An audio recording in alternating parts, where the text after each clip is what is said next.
This has been in circulation and in existence in our country for the past 20 years. The cases that are being flagged off right now are also, part of the many cases that are already there in the country.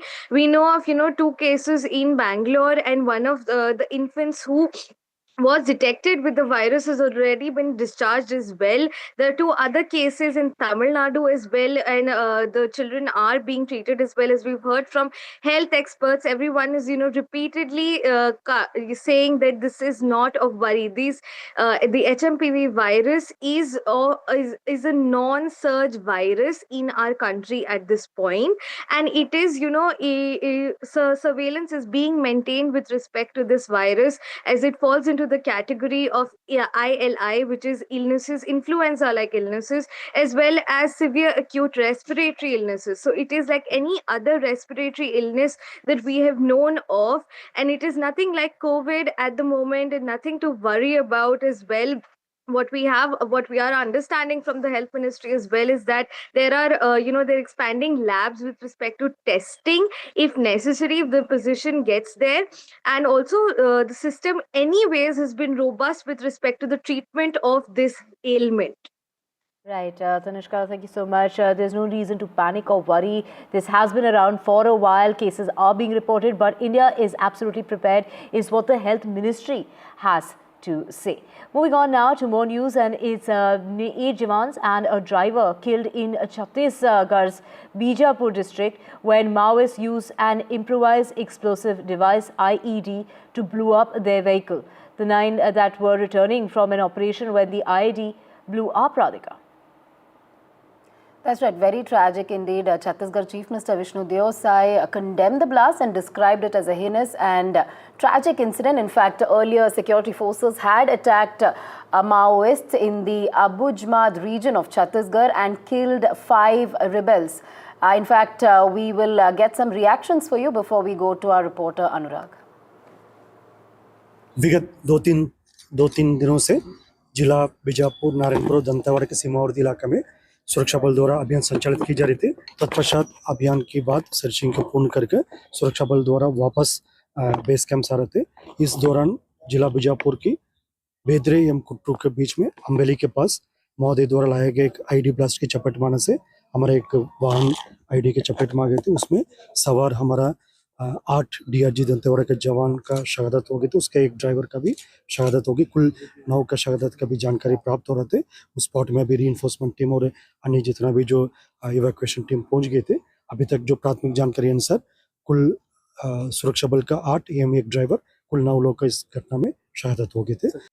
DRG Dantewada के 8 जवान searching से वापस आ रहे थे और ID blast में उनका वाहन उड़ गया और सभी 8 जवान शहीद हो गए।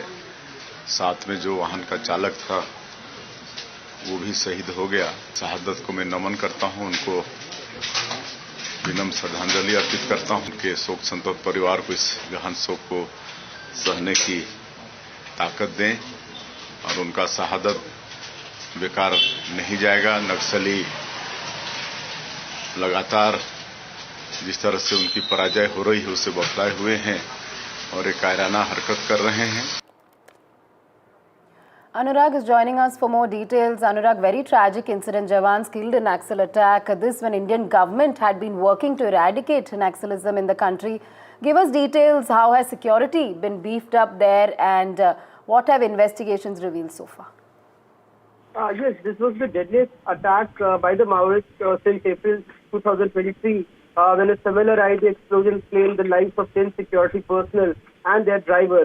The DRG Jawans were killed, were identified as Subarnath Yadav, Somudat Veti, Budram Korsa, Sudarshan Veti, Dumka Madgami, Harish, Pandru Poyam and Vaman Sodi. Few from Buster Fighters and few from DRG.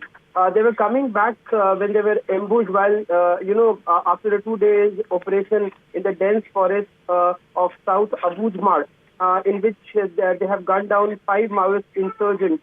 And DRG Constable Sannu Karam was also martyred in this attack. But now questions are being raised that whether, SOP norms were not followed, because usually the DRG jawans and a road opening party was also there.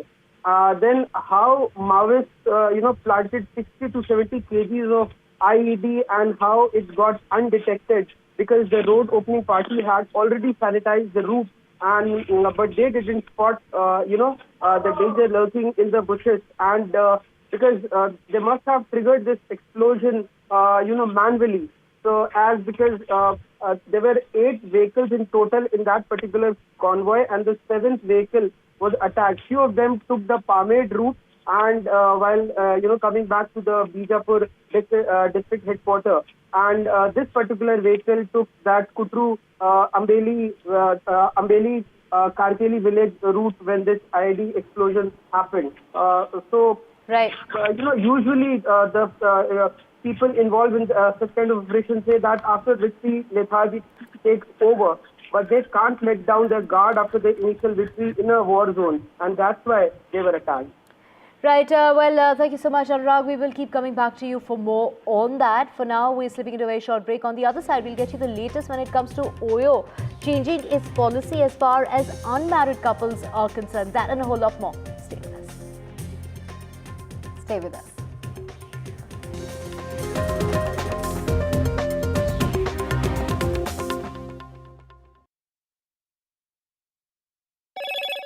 Hello, Moto. Motorola Edge 50 Pro, world's first AI-powered pro-grade camera.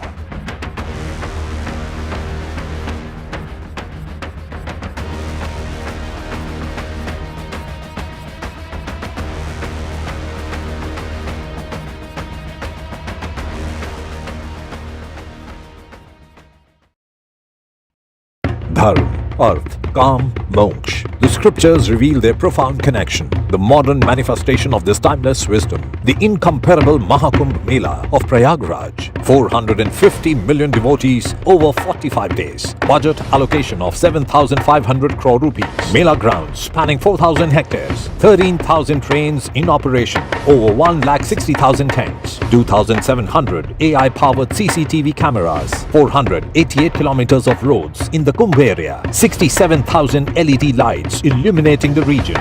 The world's largest gathering and the most significant conversation. The country's most esteemed spiritual leaders and economists will unite on a single platform. They will delve into the economic dimensions of the Kumbh Mela and its influence on employment, business, the economy, and India's global image. Gain insights from thought leaders at the Mumbai Conclave.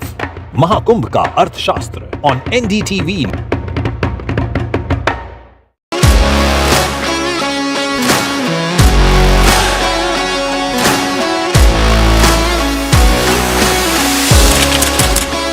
We are able to maintain the democratic fabric and the democratic system. I want to do something that can make a difference. लगातार जनता की आवाज को सरकार तक पहुंचाने का काम मैं करता हूं. I was a student up until very recently. I really want to work and do something for my people because they have given me this opportunity. They have elected me. सोचा नहीं था कि राज्यसभा सांसद बनूंगी.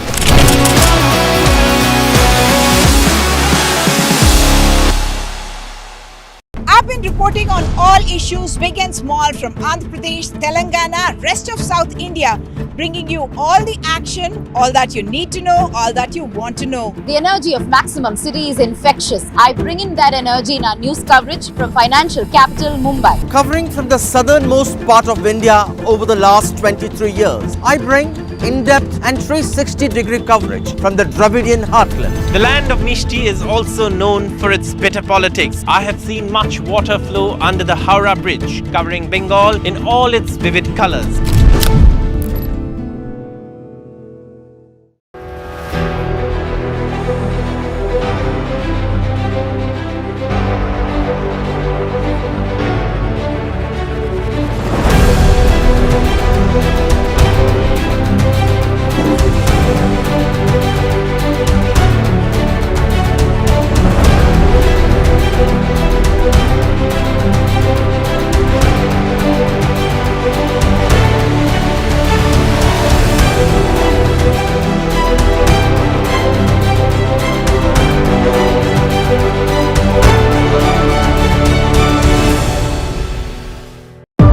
today's interconnected world, India's voice is more crucial than ever.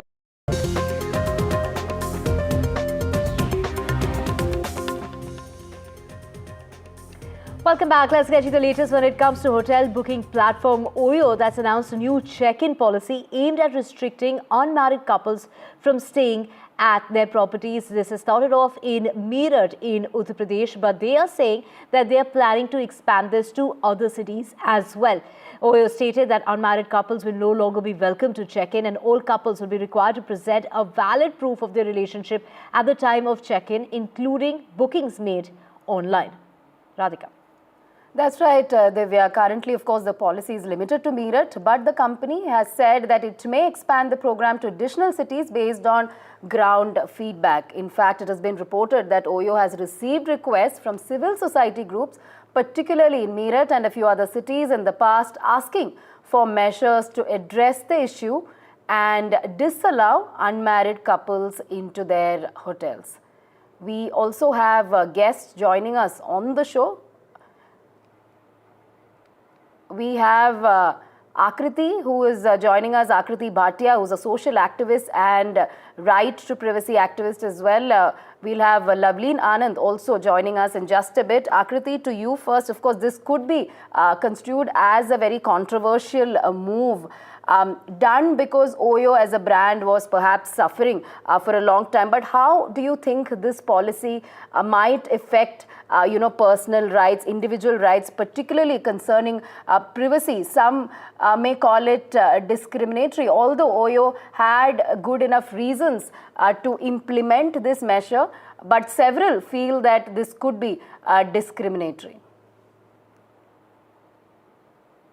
Thank you. I think it's a grave violation of the fundamental right to privacy when two consenting and adult citizens decide to, do whatever they feel like and be together in any space. Also, that we know that now the age of legal marrying sociologically across many studies is shown has been postponing. So people, this and that too from private sector companies and governments or any such stakeholders, moral policing of this kind is not something which is which should be seen acceptable. And this is not something that I am saying. There have been various precedents by the Supreme Court where the right to privacy has been upheld, and it has been said multiple times that living together as partners without getting married is not illegal or criminal offense, whether it was the judgments on live-in couples or even Supreme Court has said this about same-sex marriage, when that verdict was happening. Even there they had suggested that living in is an option. So this is something that doesn't make a lot of sense, and it's like a moral policing that's this reflecting in the private sector companies is a cause of concern, I would say. So this is something that that's my opening remark on the issue. Right. And there are many more legal kind of provisions as well, which says that this is also, and not just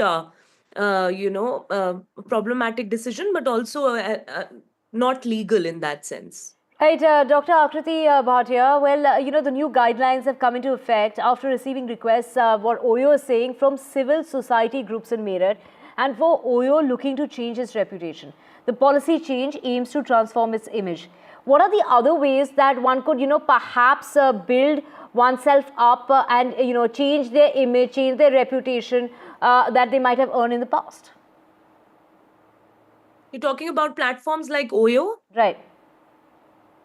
Yes, I mean, there can be so many other things that platforms can do. One is that as an aggregator platforms, they have actually earned a lot of ill reputation because of other kinds of policies of how they've been conducting and deducting very high commission rates, and not letting a lot of these partner partner hotels earn as much, and if you look at other platforms also, like Zomato and others, what's happening in terms of their profit sharing and data transparency issues, there are a lot of things that are bringing them, these tech aggregators, in news.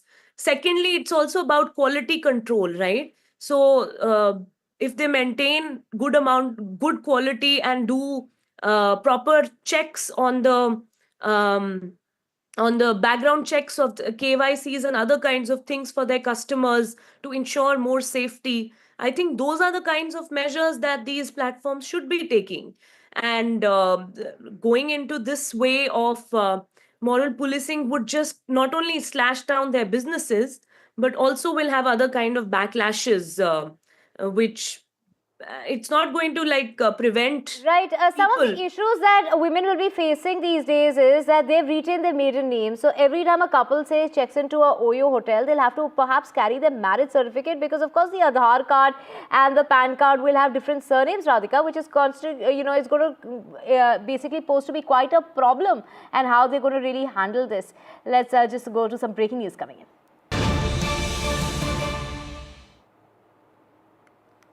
All right, breaking updates there, Divya. Delhi election dates today. In fact, Election Commission all set to announce Delhi poll dates, schedule likely to be out by 2 p.m. So much awaited date of Delhi elections to be announced today, Divya. That's right, Radhika. The dates will finally be announced. Of course, there's been a lot of speculation as they could, the election could take place as early as the month of February. When is it exactly going to take place is the big question. And of course, the Aam Aadmi Party, the BJP warring, that war of words that we've seen on a constantly daily basis in the run-up to the elections. Of course, many accusations and allegations that are being leveled by both sides. Of course, let's just go across to Sunil Prabhu, who has more on this. Prabhu, we have, finally, the dates are going to be announced by the Election Commission, and that is going to be out this afternoon. That's right. Unexpected lines. Yesterday was the date when the issue of, the notification in terms of the final electoral rolls for those who are eligible to contest. So that's been finalized. And now the next day, the Election Commission is going to announce this at 2 o'clock. We can expect it in the first week of February, not later than 10th of February. That's the usual timeline, and these are well-established norms. So we'll wait and see. It's a very toughly contested election because the Aam Aadmi Party is trying to continue its reign after being in power for the last 10 years.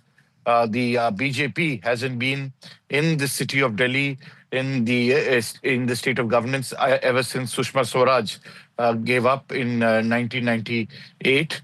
So it's been a long road for the Aam Aadmi Party as well as the BJP, and of course the Congress is trying to make a comeback too and fight this election. So it's in that backdrop that the Election Commission, which has been at the receiving end from all political parties on the electoral rolls, will be announcing the much-awaited Delhi election dates, which are expected to happen in the first week of February. Right, so Neil, interesting elections, of course, ahead in Delhi, schedule likely to be out by 2 p.m. today. But let's move on now, Divya. This is to do with what happened in Kaziranga National Park. In fact, a trip to Kaziranga National Park turned horrific after a mother-daughter duo narrowly escaped deadly encounter with a rhino during a safari. In fact, you can see in those visuals, this is a video doing rounds on the internet showing the girl falling out of the safari vehicle in this particular range. And then, of course, her mother also dropping off and then trying to rescue her. Divya. Yes, Radhika, within moments, it was her mother who, tried to rescue her daughter who had fallen off that jeep. And the duo, in fact, managed to have that narrow escape. But this is, of course, highlighting the need to follow protocols by visitors and also safety measures which are in place when it comes to national parks. So that was a very narrow escape as far as the mother-daughter duo are concerned. And to know more on this as to what is really, as far as the situation on the ground is concerned, we have Ambika Shukla, Animal Welfare All right, trustee, People for Animals joining us. We also have Mehran Uddin, tour guide expert, former nominated Vice President, Tourist Guides Federation of India, General Secretary. Thank you so much for speaking with us this morning. Ambika Shukla, over to you first. When we talk about the measures which are in place as far as the national parks are concerned, we're seeing a lot of incidents coming to light thanks to, mobile phones and these videos that have started circulating, whether it is the tigers who managed to, get out as far as in Rajasthan, and then the tigers were trying to attack the rescue team, to now this incident that's taken place at the Kaziranga National Park. What are the security measures that are in place, and what more can be done? Well, firstly, I'd like to question the very fact of this kind of tourism within national parks. National parks are actually sanctuaries for wild animals, and all these wild animals are threatened and endangered species. Now, to treat them as picnic spots for people to go in, take photographs, wander about for amusement is firstly, it is in contradiction of the premise that we want to save these animals. When we have human intrusion into their areas, firstly, we need to create roads, which takes away from their space. Then, because of the humans, we need water, so that will take away from the water available for these animals. Then there will be need for hotels, infrastructure, the trash collection, all the things that come with humans going into wild animal spaces. If you love wild animals, leave them alone.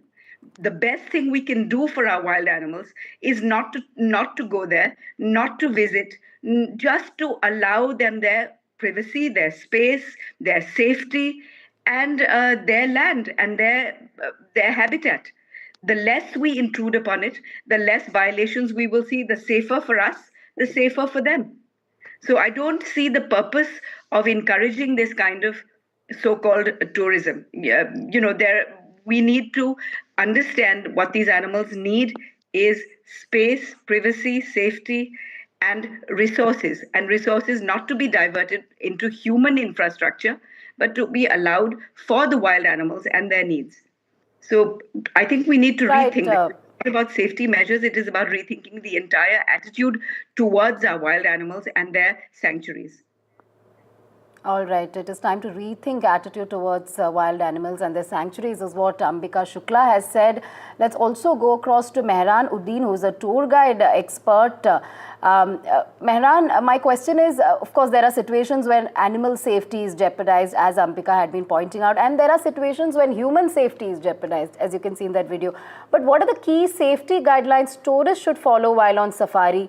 How can national parks ensure tourists are also safe? And what are some of the mistakes that you see tourists make during safaris? How can visitors there ensure they are not, inadvertently threatening or stressing out the animals?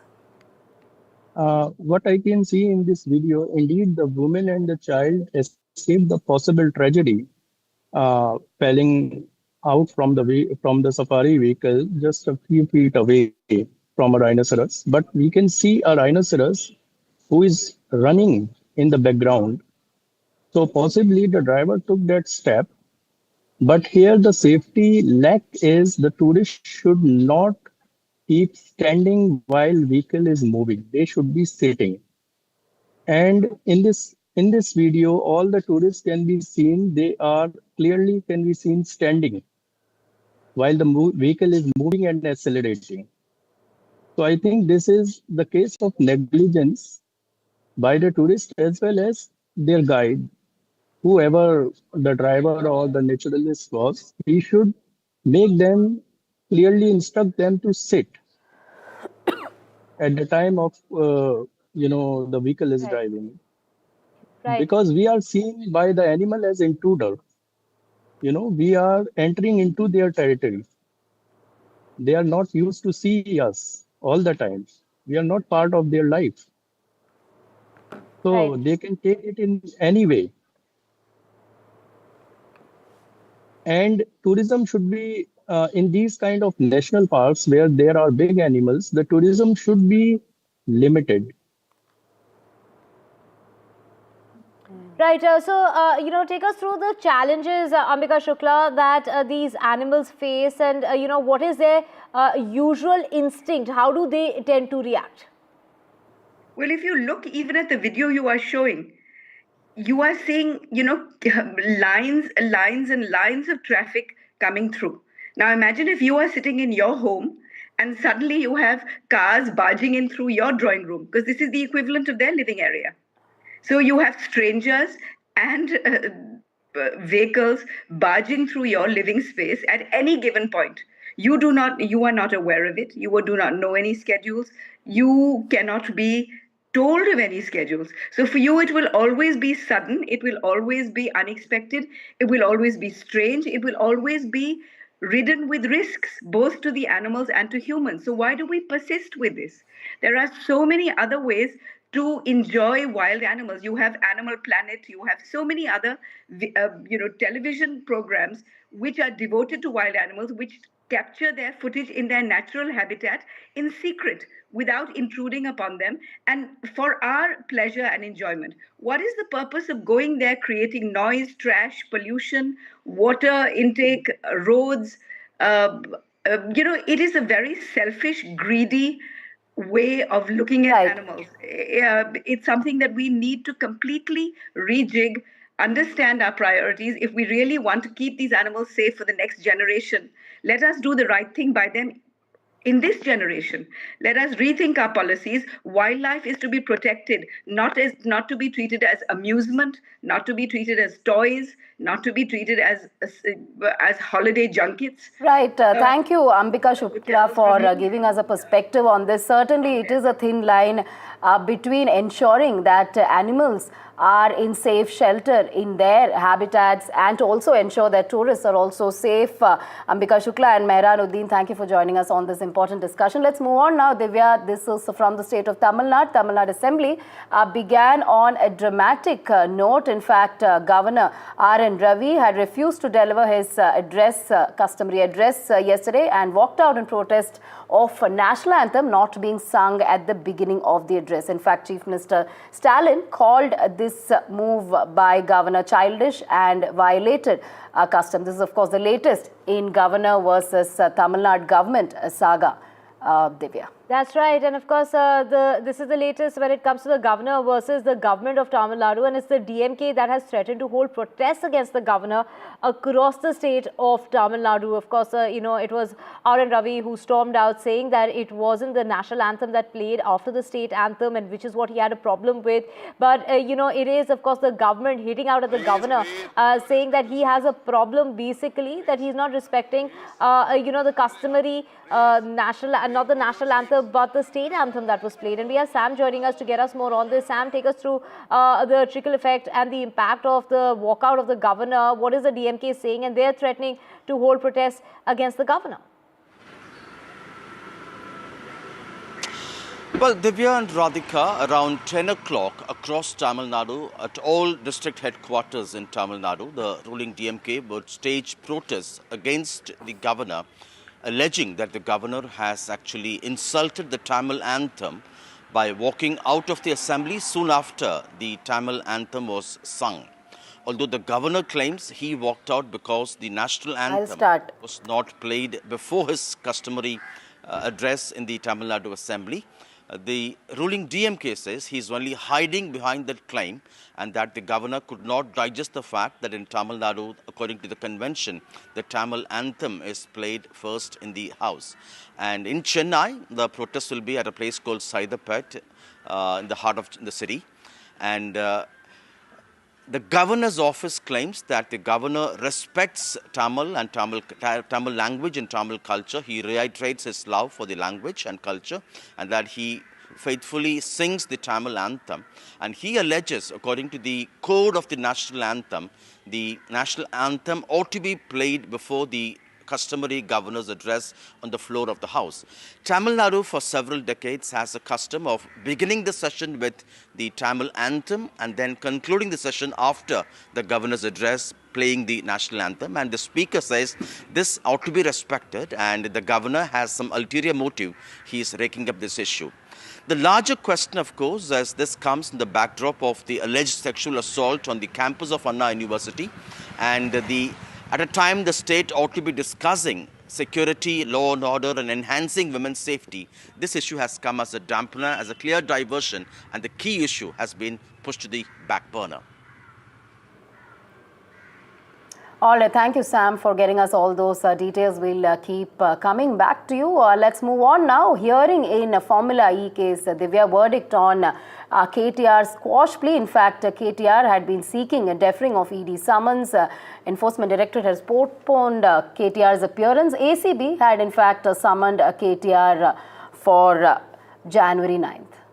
That's right. So the ED had summoned KTR for today, the 7th of January. Do remember yesterday what really happened when he appeared before the officials of the ACB. He left within minutes and moments from then, leaving that statement, saying that his legal counsel wasn't allowed inside, and which is why he left. He's gone on to say that he's a law-abiding citizen and that if his legal counsel will be allowed, he is ready for questioning. That is what has been said. Of course, the ACB there now summoning KTR yet again in that Formula E race case.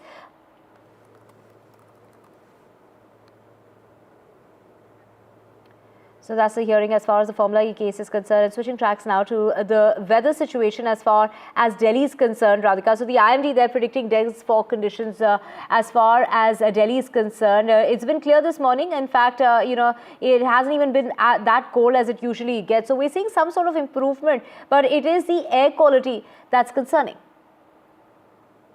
Certainly, air quality is concerning not just in Delhi but in Mumbai as well. Of course, it has improved over the last couple of days at least. Air quality remains in very poor category in the national capital. Flights disrupted as a result, and airlines also issuing advisories to passengers. Divya. That's right. And to get to know more on this, we have our colleague Shreya joining us from the ground to get us, Shreya, visibly it looks better. When we talk about the air quality, that's, still a concern. But take us through, are they, commuters who are, facing a problem when it comes to flight disruptions by any chance? But that seems to have sort of sorted this morning, right?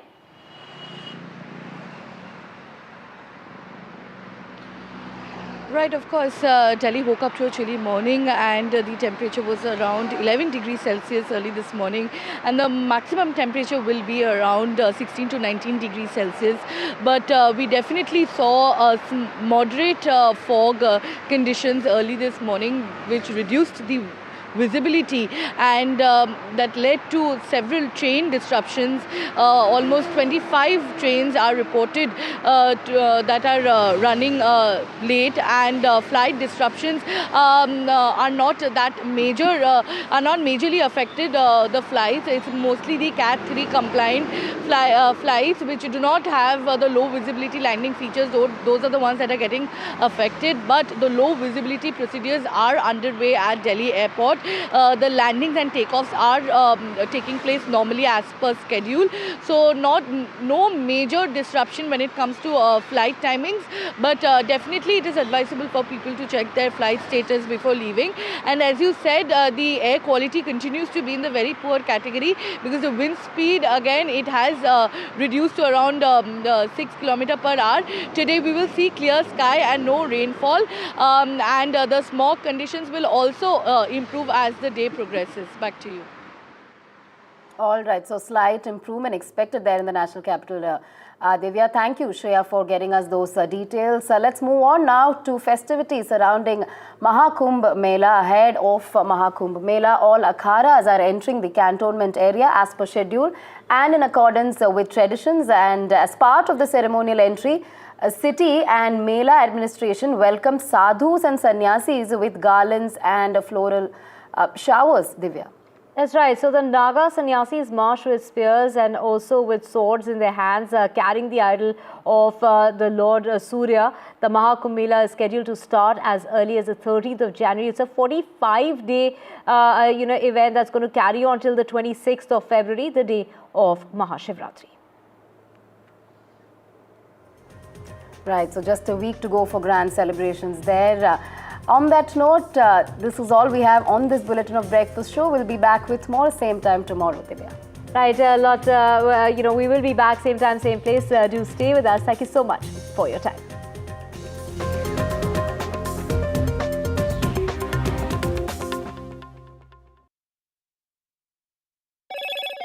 Hello, Moto.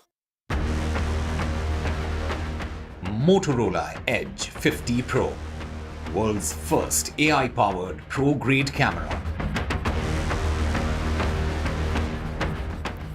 And in the run-up to the celebration of the Maha Kumbh, well, preparations are underway. All akhadas,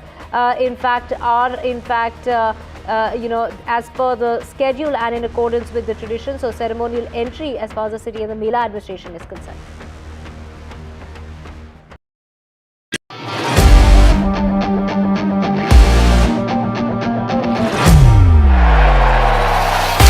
All set for Trump 2.0.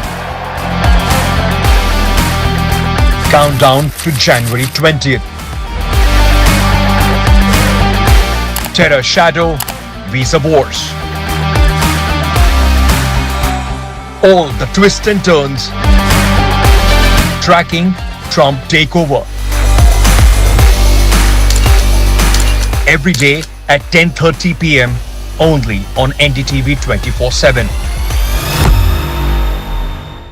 Dharma, Earth, Calm, Moksha. The scriptures reveal their profound connection. The modern manifestation of this timeless wisdom. The incomparable Maha Kumbh Mela of Prayagraj. 450 million devotees over 45 days. Budget allocation of 7,500 crore rupees. Mela grounds spanning 4,000 hectares. 13,000 trains in operation. Over 1,60,000 tents. 2,700 AI-powered CCTV cameras. 488 kilometers of roads in the Kumbh area. 67,000 LED lights illuminating the region. The world's largest gathering and the most significant conversation. The country's most esteemed spiritual leaders and economists will unite on a single platform. They will delve into the economic dimensions of the Kumbh Mela and its influence on employment, business, the economy, and India's global image. Gain insights from thought leaders at the Mumbai Conclave. Mahakumbh Ka Arthashastra on NDTV.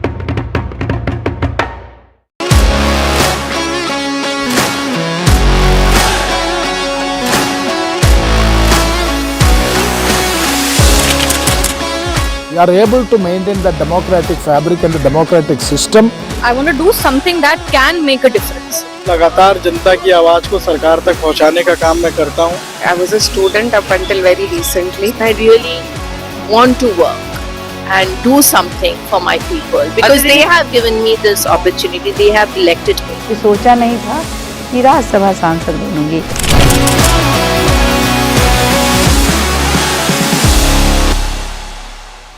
I've been reporting on all issues, big and small, from Andhra Pradesh, Telangana.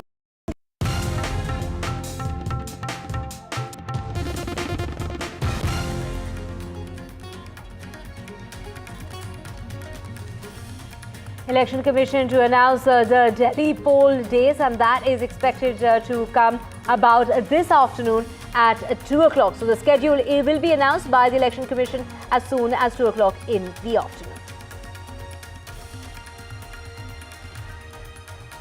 Earthquake of magnitude 7.1 hits the Tibet-Nepal border. Tremors felt here in parts of North India, particularly in Bihar. Coal mine flooded in Assam. 15 to 20 miners have been trapped, is what the army has to say.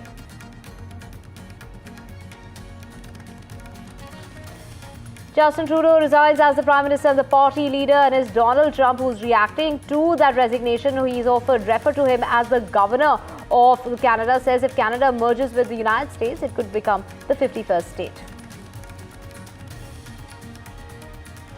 Tamil Nadu governor versus the government again. Well, it is the governor who walked out after the state anthem was played, but not the national anthem on the first day of the assembly. And this is MK Stalin reacting to that, calling it childish. And it is the DMK that is today going to protest against the governor in the state of Tamil Nadu.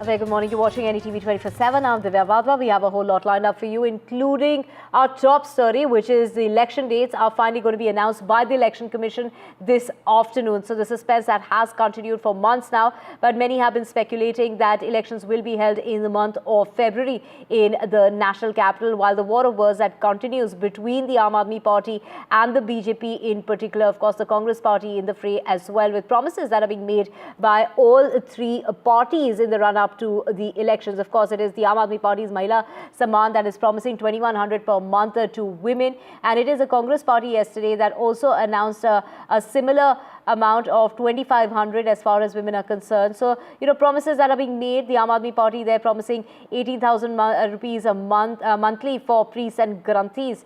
These are promises that the Aam Aadmi Party is making, along with these poll promises as far as electricity and water is concerned. So, a lot of promises that are being made, but that poll date announcement that hadn't been made yet, and of course that decision has been taken, and the announcement is going to be made at about 2 o'clock this afternoon.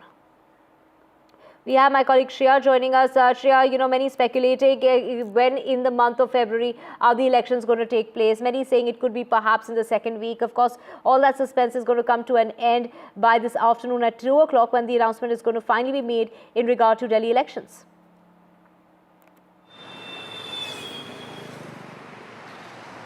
That's right, Divya. The much anticipated Delhi Assembly elections dates will be announced today afternoon by the ECI. And we know that all the three parties, Aam Aadmi Party, BJP and the Congress, have released their candidates list for all the 70 constituencies. It's a three-cornered election, but it is being seen, the elections is being seen as a predominant fight between BJP and the Aam Aadmi Party, considering BJP has been out of power for the last 25 years and Aam Aadmi Party has been ruling for the 10 years, and there is bound to be ground level dissatisfaction, but we also see BJP leaders positioning infrastructure and housing projects as against Aam Aadmi Party's social welfare schemes model. We've seen for the last couple of years that it is the Delhi's poor who have always been a strong vote bank for the Aam Aadmi Party because of the free subsidies that they receive, be it the improved healthcare, free transportation for women, housing and also improved sanitation. These are the things that have worked for the Aam Aadmi Party, but now the BJP has started their campaigning with the big guns, including Prime Minister Narendra Modi hitting the ground and addressing people and talking about and inaugurating rather large big budget infrastructural projects, trying to woo the voters because it will be interesting to see, will the Aam Aadmi Party succumb to anti-incumbency, or will BJP, will be able to bring, fight this Aam Aadmi Party wave that has been going on. It is going to be an interesting elections. It is going to be a true blue litmus test of popularity of the two mass leaders, Prime Minister Narendra Modi and Arvind Kejriwal. And today afternoon at around 2 p.m, the Election Commission of India will be announcing the dates of the Delhi Assembly elections. Back to you. Yeah, all eyes on that announcement that is going to be made this afternoon. We will keep coming back to you for more on that. Let's just switch tracks. This is in regard to the national elections, with the political parties releasing its way to woo the women voters when it comes to the national capital. Who can carry them across the winning line is the big question. All parties are competing to woo women. If Aam Aadmi Party has announced the Mahila Samman Yojana, it is when the women will be paid 2,100 rupees a month, while the Congress yesterday announced the Pyari Didi Yojana. This was announced by D.K. Shivkumar, the Deputy Chief Minister of the state of Karnataka, saying that it is Delhi that's mirroring what has really taken place in the state of Karnataka, promising 2,500 rupees per month every month to the women in the national capital. Political pundits credit the BJP for cracking the wooing women voters formula. But opposition parties too have been quick to pick up on the trend.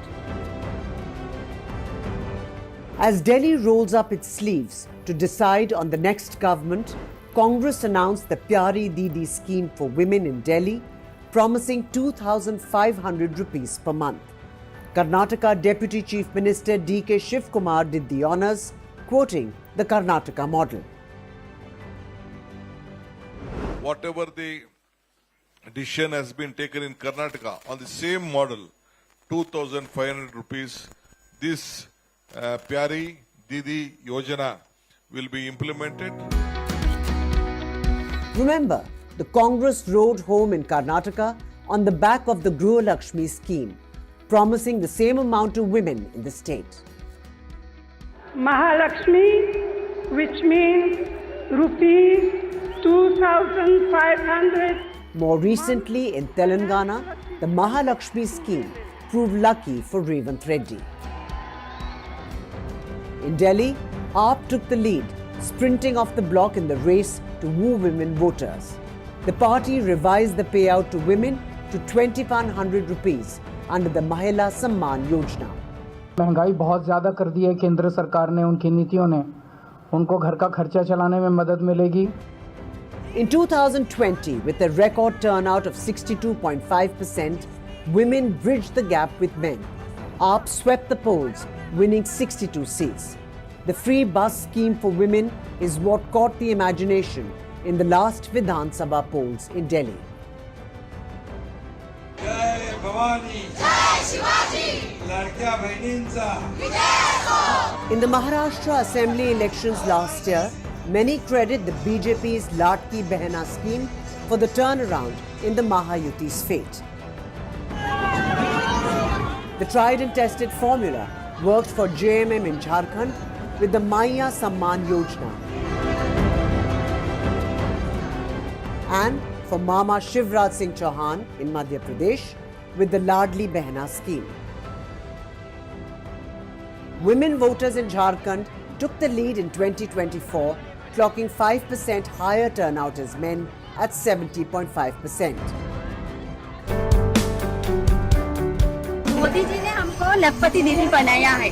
Modi ji के वजह से हम आज Prime Minister Narendra Modi's Lakpati Didi scheme, targeted at women's self-help groups in the 2024 Lok Sabha elections, hit bullseye for the BJP.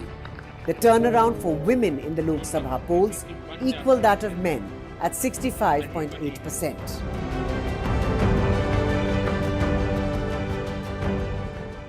Every political party now vies for women vote. There is a race among parties to dole out attractive SOPs for women ahead of the upcoming elections. Now, Delhi election season is no different from it. With camera person Kanan Patra, this is Chh'garh for NDTV. Now, as Delhi elections near, political parties are attacking one another. The BJP doubled down on its Sheesh Mahal attack on Arvind Kejriwal, receiving fresh ammunition in the form of a CAG report on the expenses involved in renovating the Chief Minister's residence. While Aam Aadmi Party today has in fact also gone ahead and hit out over the voters' list manipulation. The Chief Minister Atishi accused the BJP-led centre of conspiring to remove Aam Aadmi Party supporters from the electoral rolls, fearing a loss in the Delhi Assembly polls. In a fresh twist to the ongoing political battle ahead of the Delhi Assembly elections, a report by the Comptroller and Auditor General of India on the renovation of the Delhi Chief Minister's residence has stirred up a storm. The report reveals massive cost overruns in the CM's house renovation, giving the BJP fresh ammunition to attack Arvind Kejriwal and his Aam Aadmi Party. In the CAG report, the main objections are regarding the classification of the Chief Minister's residence category, subsequent increase of cost, the declaration of an emergency requirement, and the alterations between the project being permanent or temporary. The BJP, now armed with this report, has launched a fierce attack on AAP, accusing the Kejriwal government of corruption and mismanagement. इस बंगले को बनाते समय जिस तरह से भ्रष्टाचार किया गया है, ये 2022 तक की सीएजी की रिपोर्ट बता रही है. लेकिन हमारा सवाल ये है कि ये 33 करोड़ तक नहीं रुक रहा है. 23 और 24 में जो इन्वेंट्री पीडब्ल्यूडी ने निकाली है कि इस बंगले में क्या क्या सामान लगा हुआ था, और पीडब्ल्यूडी ने स्पष्ट रूप से कहा है कि वो हमने नहीं लगाया है. ये 75 से 80 करोड़ का एक ऐसा मॉडल है भ्रष्टाचार का जो अरविंद केजरीवाल ने अन्ना के सपनों को रोंदते हुए अपनी भ्रष्टाचारी इच्छाओं की पूर्ति के लिए बनाया, जिसमें दिल्ली की जनता की कमाई का पैसा लगा है. ये हिसाब उसको देना पड़ेगा. 2700 करोड़ रुपए का अपने लिए घर बनाने वाला, 8400 करोड़ रुपए के हवाई जहाज में घूमने वाला, 10 लाख रुपए के सूट पहनने वाला व्यक्ति, उसके मुंह से शीश महल की बातें अच्छी नहीं लगती। And as the Delhi voters list finally saw the light of day, AAP re-upped its voter list manipulation charge with a focus on the New Delhi constituency. The high-profile seat will witness a sharp three-way contest between Arvind Kejriwal, BJP's Parvesh Verma and Congress's Sandeep Dixit. जब summary revision हो रहा था, जब election commission के booth level के अफसर गली गली मोहल्ले मोहल्ले जा रहे थे, तब ये लोग क्यों नहीं वहां से शिफ्ट हुए दिखे? तो ये साफ है कि गलत तरीके से वोट काटने की साजिश हो रही है। As both sides are trading barbs, the controversy over the renovation of Chief Minister's residence has become a key issue in the upcoming assembly polls. With the BJP accusing Aam Aadmi Party of corruption and Kejriwal defending his government, this whole issue is set to dominate the political discourse in coming days ahead. With camera person Kanan Patra, this is Chh'garh for NDTV. And staying with news, as far as Delhi elections are concerned, the dates of the elections are expected to be announced today by the Election Commission of India. The schedule for the assembly elections will be announced at 2 o'clock this afternoon. The term of the 70-member assembly ends on the 23rd of February and elections have to be held before that. And usually elections in the national capital are held in a single phase. Well, there have been talks that have, speculations doing the rounds that elections could be held in the second week of February. But all those speculations will come to an end with that announcement that is expected at 2 o'clock by the Election Commission of India this afternoon in regard to the announcement of when those election dates, when election will be held as far as the national capital is concerned. Let's listen in to Basri Swaraj.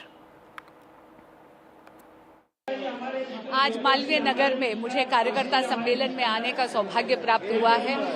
हमारे बहुत ही जुझारू, कर्मठ, मेहनती और अनुभवी MLA प्रत्याशी यहाँ पर माननीय सतीश उपाध्याय जी हैं, जो दिल्ली प्रदेश के पूर्व अध्यक्ष भी रहे हैं। अहोभाग्य के इनके लिए आकर मुझे यहाँ पर प्रचार करने का मौका मिला है। मैं जानती हूँ कि दिल्ली की जनता बहुत ज्यादा समझदार है। वो ना आम आदमी पार्टी के चुनावी छलावों में आ रही है, ना कांग्रेस पार्टी के चुनावी जुमलों में आ रही है। वो जानती है, दिल्ली की जनता ये जानती है और पहचानती है कि डबल इंजन की भाजपा की सरकार का जलवा दिल्ली में जब होगा तो दिल्ली प्रगति के पथ पर अग्रसर होगी। महिलाओं का सही सम्मान होगा, जैसे कि मध्य प्रदेश में हो रहा है, जैसे हरियाणा में हो रहा है, जैसे जितने भी बाकी राज्य हैं जहां पर डबल इंजन की भाजपा की सरकार है। कर्नाटक की तर्ज पे हमने मॉडल लागू करा है प्यारी। सॉरी, मुझे सुनाई नहीं दे रहा। कर्नाटक की तर्ज पे कांग्रेस कह रहा है कि प्यारी दीदी योजना हम दिल्ली में भी लागू करेंगे। बीजेपी का सफाया, आप पार्टी का सफाया। कांग्रेस पार्टी से दिल्ली की जनता बहुत पहले विमुख हो चुकी है, क्योंकि वो भी जानती है कि कांग्रेस ने अगर दिल्ली को राज दिया तो वो केवल भ्रष्टाचार में लिप्त राज था। कांग्रेस वो है जो घोषणाएं जरूर करती है लेकिन अपने वादों पर कभी खरी उतरती नहीं है। दिल्ली की जनता जानती है कि दिल्ली में कमल खिलाना है, बदलाव लाना है, आपदा हटाना है और भाजपा लाना है। आखिरी सवाल है, अरविंद केजरीवाल ने ट्वीट करके बोला है कि बहुत जल्दी आप मनीष सिसोदिया और ये जो तमाम नेता है आतिशियन के घर पर रेड पड़ने वाली है और सूत्र उनके ऐसे बता रहे हैं कि चुनाव करीब है, तो आप पार्टी के जो बड़े बड़े नेता है उनके घरों में सीबीआई जिस प्रकार के भविष्यवक्ता आदरणीय अरविंद केजरीवाल जी होने का दावा करते हैं, उस प्रकार की भविष्यवक्ता में नहीं।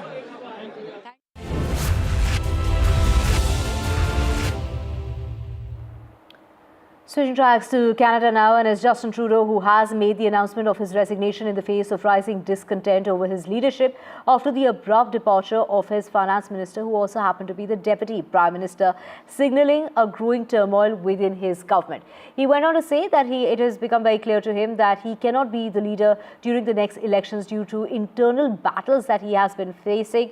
He planned to stay on as the prime minister until a new leader of the Liberal Party is chosen. He said that he is not one want to quit when it comes to facing battles, but he said this was in the interest of the Canadian people. Let's listen into what the situation on the ground is. What are the reactions coming in? We have Maha joining us. Maha, take us through the reactions, especially of Donald Trump, who's gone on to say that if Canada was to merge with the United States and become the 51st state, it would be a great nation.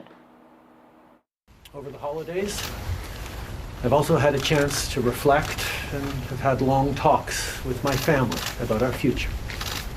Throughout the course of my career, any success I have personally achieved has been because of their support and with their encouragement. So last night over dinner, I told my kids about the decision that I'm sharing with you today. I intend to resign as party leader, as Prime Minister, after the party selects its next leader through a robust, nationwide, competitive process. Well, Donald Trump has been talking about it, and clearly, I mean, this is a sovereign country. Canada is a sovereign country, even though Donald Trump is pressuring Canada, and this is largely in the context of the trade tariffs that we're likely to see come in once, in fact, Donald Trump takes charge. He has said that he's going to impose a 25% tariff on Canadian products.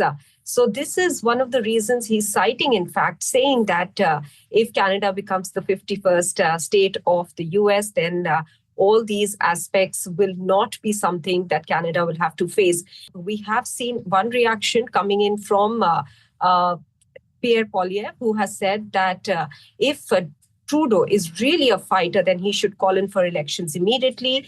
The other reaction we are seeing, important one coming in from the NDP, is that Jagmeet Singh is saying that time is up for this government. And he had said this in the past as well, when he had spoken about the non-confidence motion. He had said that even if there is a change of leadership in the Liberal Party, they do not have confidence in the government anymore, and that they do not want the Liberal government to continue anymore. So he has pretty much reiterated that point. So these are some of the reactions that have come in to Justin Trudeau stepping down as the leader of the Liberal Party, and will be stepping down as the Prime Minister once a new leader of the Liberal Party is decided.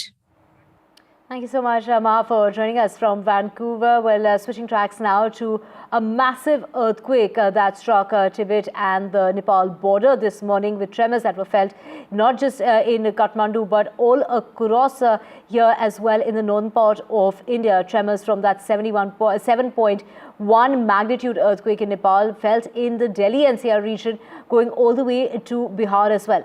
The epicenter is believed to be Gokarneshwar, and strong tremors were felt in several parts of Patna and other various locations as far as the northern part of Bihar is concerned. The earthquake was also felt in West Bengal and the northeastern states, including Assam.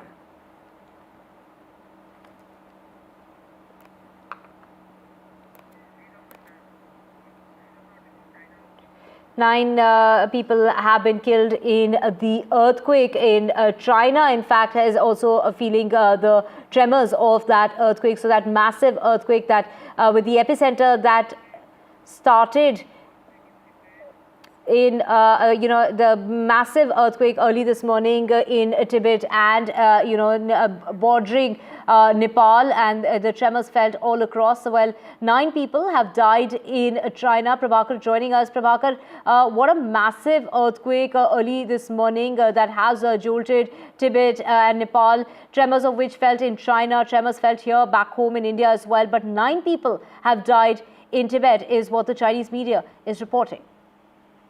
Yeah, actually it happened at around 6:30 a.m. to be precise. 6:38 was the timing when actually, as per the IST, Indian Standard Timing, as per the earthquake hit the Indo-Gangetic Plain, especially the Himalayan Plain. And the epicenter was Nepal and Tibet. Nepal and Tibet, the border of Nepal and Tibet. That is the reason why the maximum impact in India was felt on the areas which borders Nepal. If you talk about Bihar, if you talk about states like Bengal or Sikkim for that matter, the maximum impact were felt there. There were 3 tremors altogether. The third was the strongest one, and that is actually what woke people when they were sleeping at around 6:30 in the morning. What we are learning that the few of the houses have been damaged in the northern parts of Bihar and Bengal as well. When we talk of Bengal, the northern Bengal, it is the Siliguri area basically which borders Nepal. So the impact was felt there, the maximum impact, even in Sikkim, the areas of Sikkim and also the Darjeeling area, the Sikkim, the Darjeeling area, and also the northern part of Bihar. But as of now, no reports of damage or casualties as far as the Indian part of the affected area is concerned. But we are learning the casualties from China and Nepal as well. Right. When we talk about the extent of damage, of course, there is, damage that has been felt as far as Tibet is concerned. 9 people have died is what the Chinese media has reported. Take us to the damage. Any reports coming out of Nepal in regard to the damage that this earthquake has caused? A very powerful 7.1 magnitude earthquake. Yeah, it was 7.1 on the Richter scale. But as far as the reports coming in from Nepal is concerned, no major casualties we are learning. So the reports are still trickling in. So we are still waiting for further reports to come in. There are a few houses which have been damaged, we are told, from the area which falls near the epicenter. But no reports of casualties from Nepal. What we are learning is that a few areas of China, as we are reporting, 9 people have lost their lives. As far as Nepal is concerned, no major casualties. We are still knocking our sources over there and trying to figure out whether there has been some casualties or not. Remember, in a calamity like this, it takes time actually for the report to trickle in because it completely crumbles the entire communication network. So it takes time for the reports to come in. So we are still awaiting reports from the parts of Nepal which have been severely damaged by this. Right. Thank you so much, Prabhakar, for joining us with all those details. And of course, the Chinese media, of course, reporting that 9 people have died in Tibet because of that earthquake that struck as early as 6:30 in the morning is what Prabhakar just said. And of course, the tremors being felt all the way in Bihar and also in the national capital. Moving on now to a coal mine that has been flooded in Assam. The water that's entered the rat hole, and there are miners, about 15 to 20 miners who are trapped is what the army is saying. So they are trying to access the situation. The army is involved in the rescue operations. Of course, the NDRF and the SDRF team are also involved. Several laborers who are feared to be trapped after that water that flooded the rat hole mine yesterday on Monday. So a 300-foot deep coal mine is situated in the area. This is a very remote industrial town in the Maha district. The SDRF and the NDRF team that are helping and assisting the army. The army has joined the rescue operations. The army divers have also moved to the spot. A massive search and rescue operation has been launched in Umrangsu, where in a remote location in a coal mine there has been a tragedy yesterday when miners had gone inside, and then there was water has filled in the mine, and we are being told that it is a basically rat hole mine, and therefore the passages inside the mines are very small, and the location where this incident has taken place is not far from the border with Meghalaya in the adjacent East Jaintia Hills district of Meghalaya. In 2018 there was a major mine tragedy of the same magnitude where 15 miners were trapped, and for months together operations did take place, but they were not recovered. Only 2 bodies were recovered. But here operation has been mounted. In fact, NDRF, SDRF and the police, Assam Rifles, they are already carrying out the search and rescue operation, trying to pump out water from deep inside the mine, which is about, we have been given to understand, about 300 feet deep, but there is water from about 50 to 100 feet. So therefore a lot of water must have gushed in from a nearby water stream, which must have busted as the miners were working. And what is important to note here is that this location, Umrangsu, again, which is in Dima Hasao district, the mining blocks fall under the Assam government's minerals and mine department, which issues permit to individuals for individual owners to mine. The government would be probing into how this has taken place, but now the focus remains on the search and rescue operation, where the Assam government has now requisitioned Indian Army, and Indian Army has sent out a task force which would reach there in some time, and that task force has divers sappers and specialized equipment for this kind of operation. Also, what we have been given to understand by authorities that the government is in touch with Indian Navy, and their specialized divers and equipment might be called in for assistance in terms of this operation. Assam Chief Minister, who on Twitter has given out names of at least 9 laborers, 9 miners, that includes a migrant from Nepal and another from West Bengal, and the rest are from Assam, who are feared to be trapped inside. And at this moment, this search and rescue operation there in Umrangso continues with Indian Army now joining forces, and they would be actually leading this operation. Right, thank you so much, Ratnati, for getting us those details. And switching tracks now to the Supreme Court, that will be hearing the BPSC exam round. Cancelling that exam is the plea that has been put up in the Supreme Court. The 70th Bihar Public Service Commission preliminary examination has reached the Supreme Court after that petition that was filed seeking its cancellation. The petitioners have demanded a thorough investigation by the CBI under the supervision of a retired Supreme Court judge, asserting that only a high level, and a plea also seeks action against the SP and the DM responsible for ordering action that was taken against the protesting students. We have my colleague Nupur joining us, Nupur Dogra, to get us more on this. Nupur, what time is this case coming up in the Supreme Court? The case is likely to come up towards the afternoon, as it is listed on the bench of Chief Justice Sanjeev Khanna. Before that, he would be hearing the West Bengal school scam case, job scam case. So the case is likely to come up in the afternoon, and the petition has been basically seeking cancellation of the entire BPSC prelims exam, and they are also seeking a inquiry against district SP and DM, who the students are saying are responsible for conduct of the exam and the irregularities that were held, that are alleged to be said that were carried out during the exam. So today the petition is listed for the first time, and Supreme Court is likely to hear it towards afternoon. Right, Nupur, thank you so much for joining us with those details. We also have our colleague Prabhakar joining us on the phone line. Prabhakar, take us through, the demands of the students, and of course this plea that's coming up in the Supreme Court. The petitioners there demanding not just an investigation by the CBI, but also, the action that was taken by the SP and the DM against the protesting students, and they had, used lathi charge, etc. And that is also what is going to be coming up in the Supreme Court.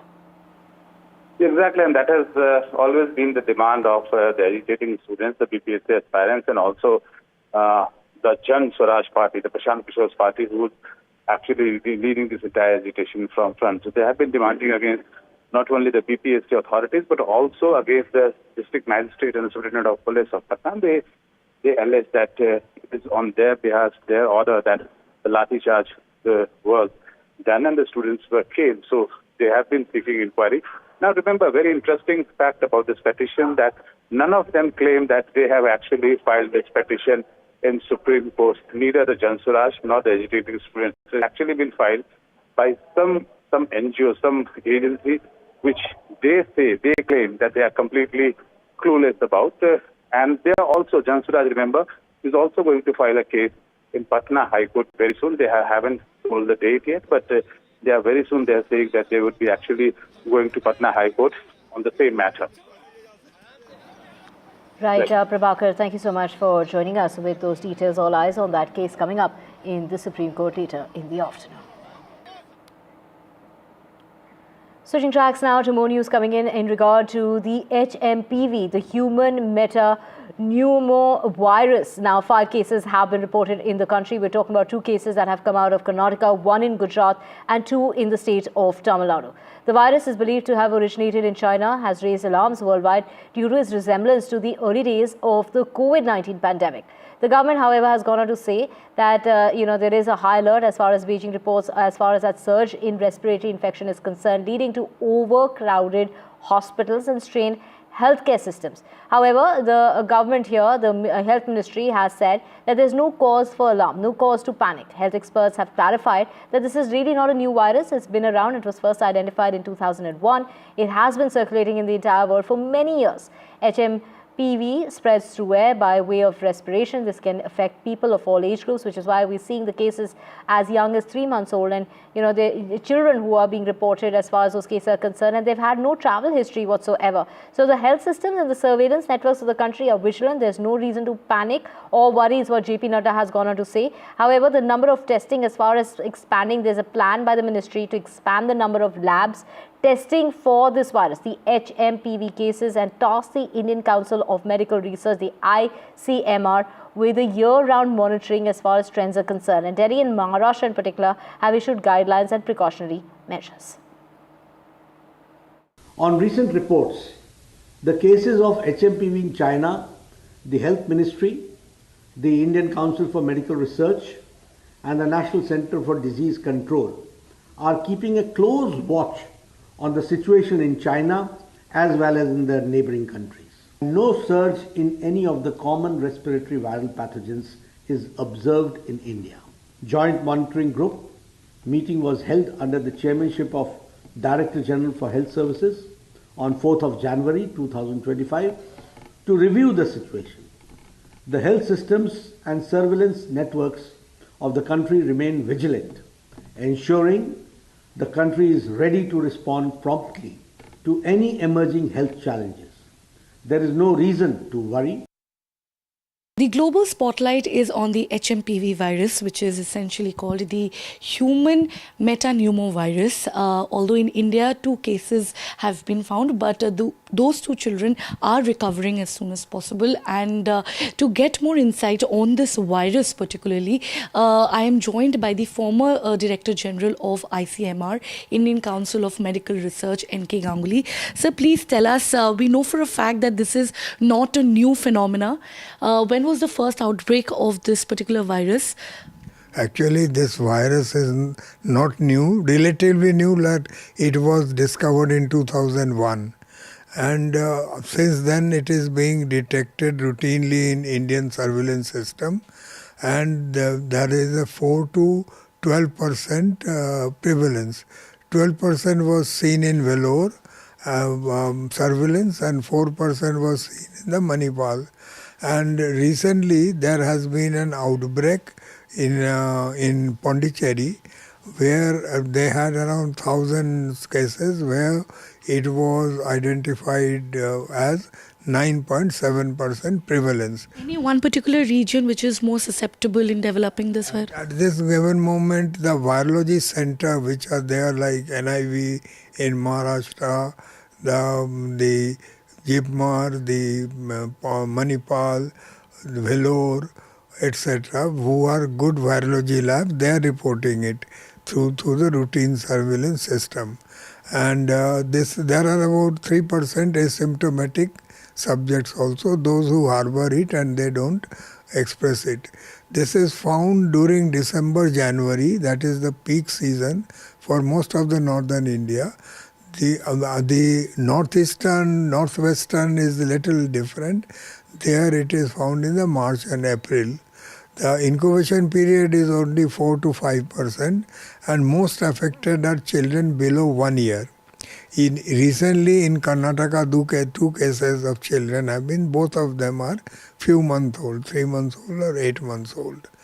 And the other susceptible age band is 5 to 9 years. And what they have is the symptoms are like influenza or mild COVID. There is a running nose, there is a fever, there is a body ache and malaise.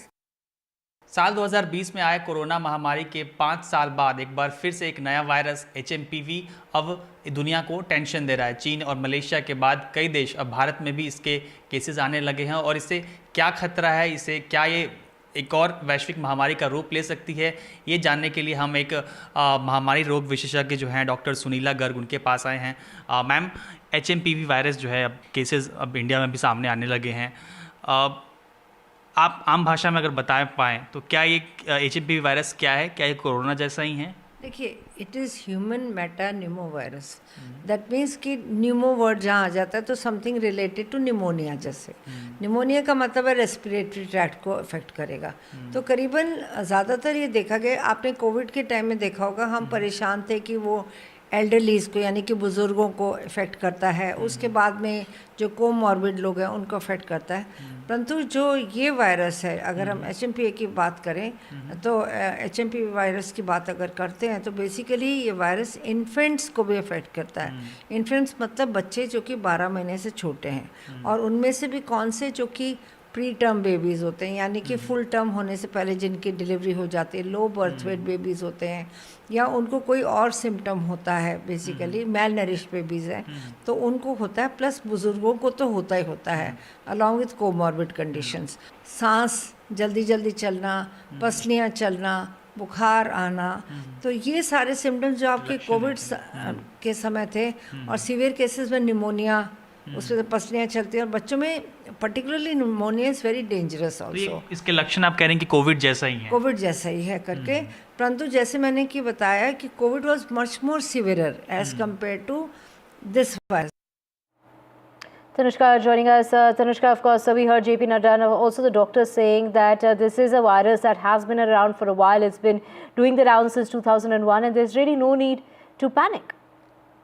Right, exactly, Divya. What we are understanding about the HMPV virus at this point is that it has been in circulation for the past 20 years in our country. The first case was detected back in 2001.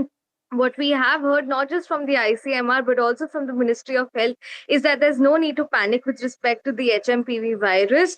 It has been in circulation. There is a robust surveillance system also that is not just tracking the cases that are coming up right now, but also, the past cases as well, so as to understand the nature of the virus as well.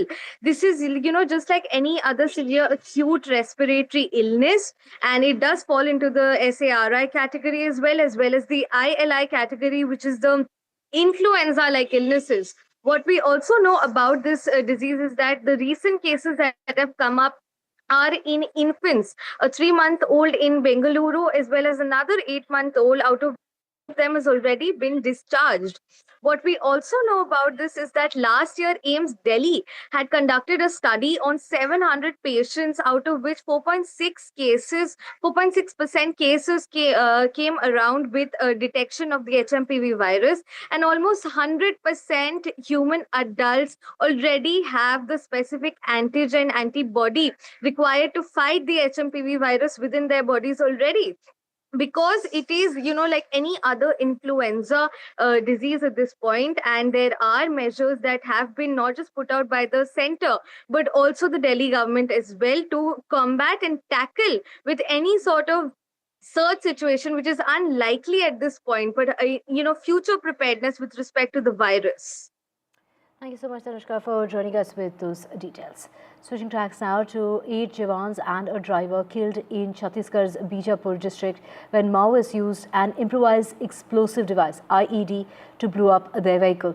The 9 were returning from an operation when that IED blew up, and it's the Chief Minister of the state who's condemned the blast and described it as heinous and tragic as an incident. Earlier, security forces had attacked Maoists in another region of Chattisgarh and killed 5 rebels.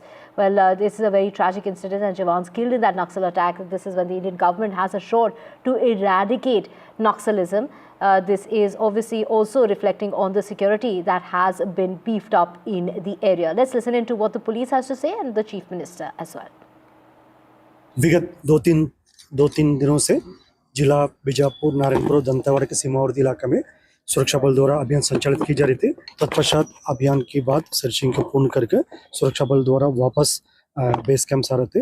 इस दौरान जिला बीजापुर की बेदरे एवं कुट्टू के बीच में अम्बेली के पास महोदय द्वारा लाए गए एक आईडी ब्लास्ट की चपेट में आने से हमारा एक वाहन आईडी के चपेट में आ गए थे। उसमें सवार हमारा 8 DRG दंतेवाड़ा के जवान का शहादत हो गई, तो उसके एक ड्राइवर का भी शहादत होगी। कुल 9 का शहादत का भी जानकारी प्राप्त हो रहे थे।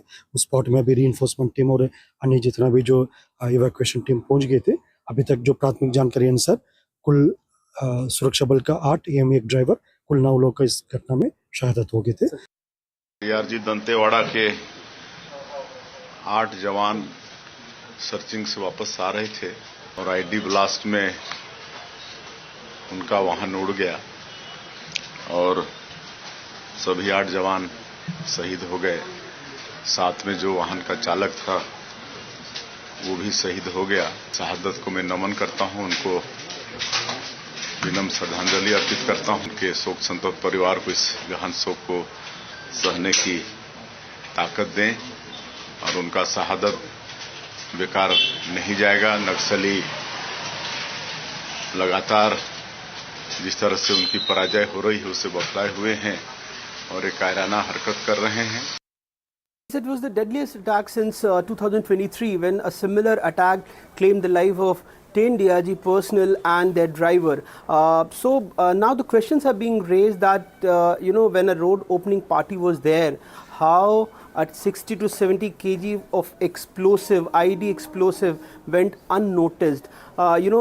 These DRG Jawans were traveling in a convoy of 8 vehicles and the 7th one was attacked because few of them took that Pamed route to reach Bijapur district headquarters, and this particular vehicle was ambushed near Ambeli village which comes under the Kutru police jurisdiction, and the Jawans who were martyred in this attack are from Bastar fighters as well as district reserve guards. Head Constable Budram Khorsa, Constable Duma Madkam, Pandru Ram Poyam, Baman Sodi, they are from DRG, and Constables Somdu Veti, Sudarshan Veti, Subharnath Yadav and Harish Koram from Bastar fighters, and Tuleshwar Rana, he is a civilian driver, he was also killed in this attack.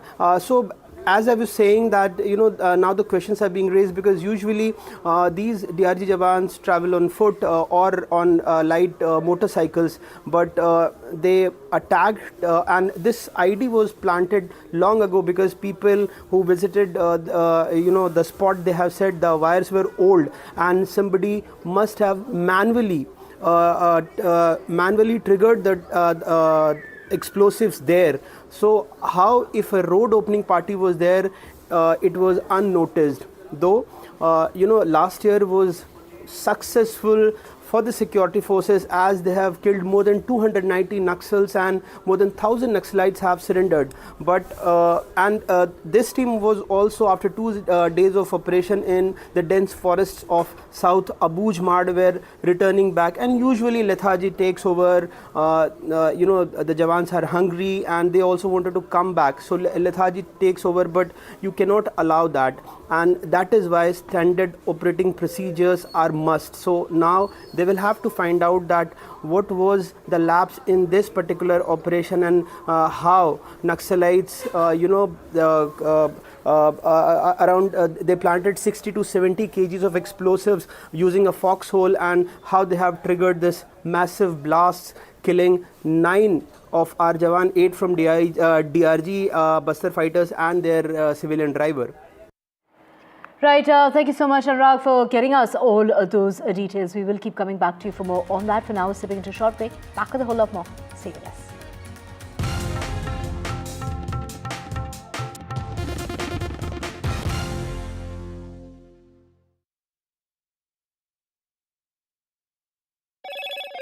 Hello, Moto. Motorola Edge 50 Pro. World's first AI-powered pro-grade camera.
today's interconnected world, India's voice is more crucial than ever. When India speaks, the world listens. At NDTV World, we are that voice, bringing you intelligent and insightful news from India and beyond. From geopolitics and diplomacy to economic shifts, migrations, tech disruptions, and the stories of our diaspora, we cover the news that shapes our global future. NDTV World, your new home for global news, is here.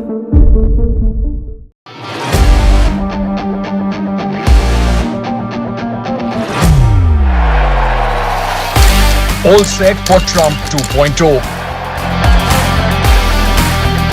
Countdown to January 20th. Terror shadow, visa wars. All the twists and turns. Tracking Trump takeover. Every day at 10:30 p.m. only on NDTV 24x7. Dharma, Earth, Kam, Moksha. The scriptures reveal their profound connection. The modern manifestation of this timeless wisdom. The incomparable Mahakumbh Mela of Prayagraj. 450 million devotees over 45 days. Budget allocation of 7,500 crore rupees. Mela grounds spanning 4,000 hectares. 13,000 trains in operation. Over 1,60,000 tents. 2,700 AI-powered CCTV cameras. 488 kilometers of roads in the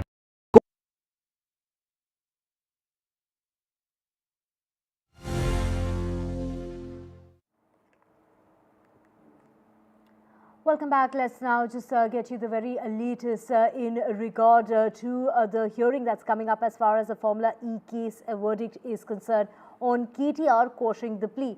KTR is seeking a defer as far as the ED summons are concerned. The ED has postponed the appearance of KTR. Do remember that the ED had summoned for KTR to appear before its officials today on the 7th of January. And this comes on the heels of, KTR yesterday appearing before the officials of the ACB, but he left within minutes of arriving at the office. Well, he left saying that his legal team wasn't allowed, which is why he went ahead and left. So the Telangana High Court is expected to pronounce its verdict today on that quashing plea filed by former BRS Minister KTR seeking the quashing of the FIR against him in the Formula E case. And of course, this after he left the ACB without being questioned by the officials there because his legal team wasn't allowed. He said that he's a law-abiding citizen and that only if his legal team was allowed would he be there for questioning. We have my colleague Uma Sudhir joining us. Uma, what time is this case coming up?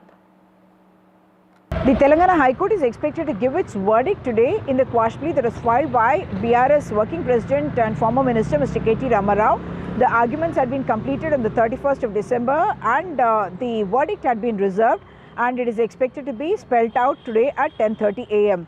Pending this verdict or the disposal of the plea, the court had said that there should be no arrest that should be carried out. However, Mr. KT Ramarao was summoned by the ACB yesterday and he had said that he would not go in without his legal team.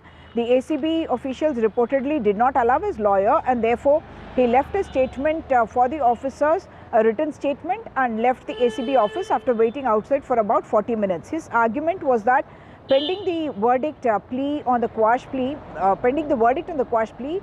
they need not summon him or question him, and he also said that the documents that they had sought are already available with the government, and in case they require any additional information, they should specify what they would need from him. The Enforcement Directorate had also called him in for questioning today and he had sought additional time citing the verdict that is pending, and the Enforcement Directorate, we understand, has given him additional time now. The Anti-Corruption Bureau from its side has given him a second summons on the 9th of January. And what we understand is that they could also submit in court saying that he has not cooperated with the investigation by not appearing before the ACB when they had called him in for questioning. Of course, Mr. KT Ramarao is A1 in this particular case where they are alleging that there was a criminal breach of trust and that there was misappropriation and unauthorized transfer of funds. They have alleged that 55 crore rupees was transferred without getting the proper cabinet approvals or without the HMPA being part of the tripartite agreement, and that it had been transferred to Formula E organizers because someone else, Ace Next Gen, had dropped out of this tripartite agreement that had been entered into, and the ED had booked a case suspecting or investigating violations of the Foreign Exchange Maintenance Act and of PMLA. Right, thank you so much, Uma, for joining us with those details. And of course, switching tracks now to the national capital. And the IMD has predicted dense fog conditions that are going to start later tonight to early morning hours and will continue till the 9th of January. The air quality remains in the very poor category and flights have been disrupted. Trains have also been impacted due to visibility that has posed to be a problem. Airlines have also gone ahead and issued advisories when it comes to the passengers to check before they leave their homes for their travel and before making it to the airport.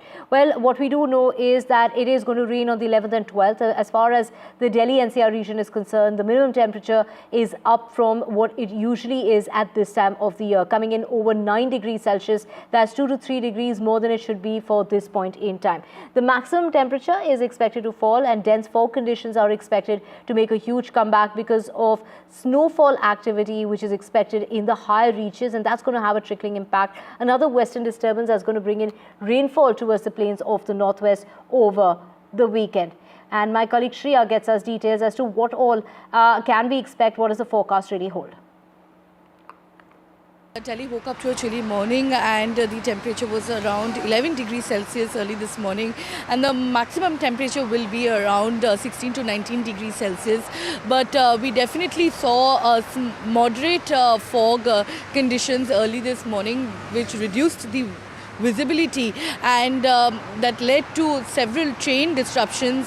Almost 25 trains are reported that are running late, and flight disruptions are not that major, are not majorly affected the flights. It's mostly the Cat 3 compliant flights which do not have the low visibility landing features. Those are the ones that are getting affected, but the low visibility procedures are underway at Delhi airport. The landings and takeoffs are taking place normally as per schedule.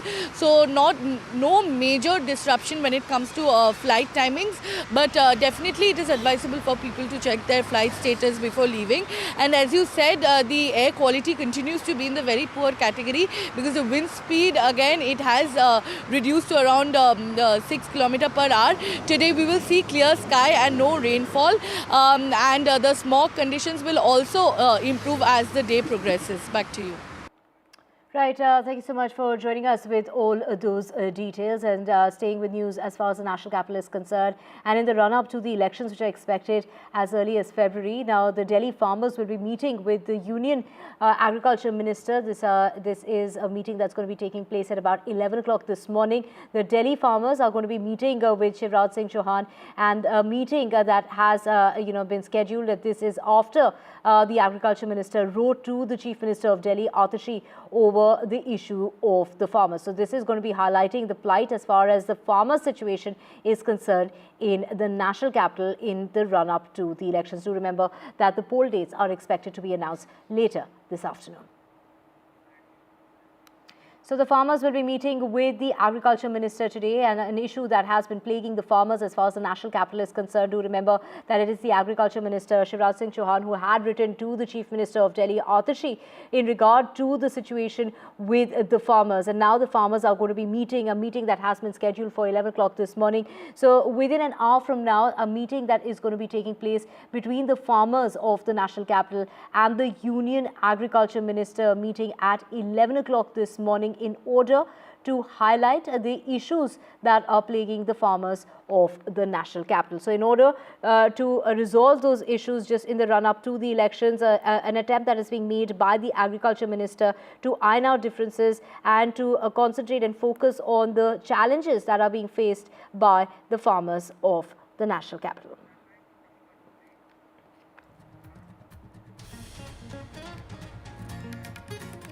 And with that, we're slipping to a very short break. News and updates will continue on the other side. To stay with us.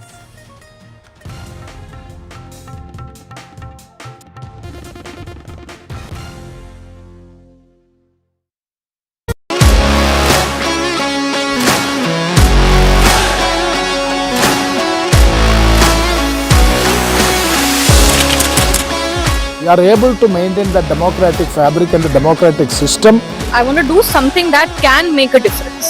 लगातार जनता की आवाज को सरकार तक पहुंचाने का काम मैं करता हूं। I was a student up until very recently. I really want to work and do something for my people because they have given me this opportunity. They have elected me. सोचा नहीं था कि राज्यसभा सांसद बनूंगी।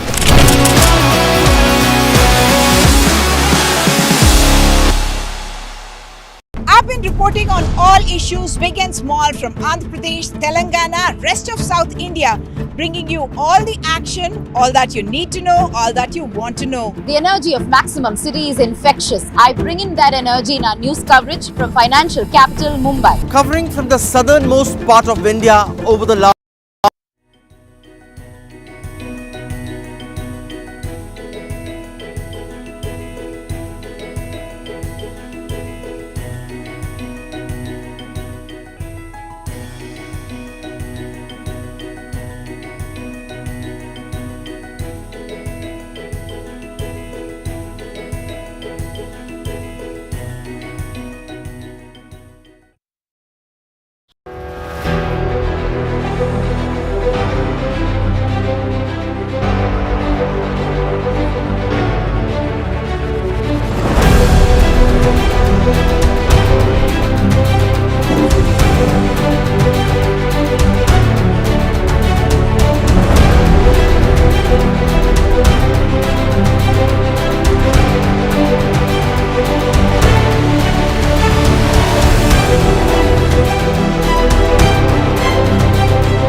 today's interconnected world, India's voice is more crucial than ever.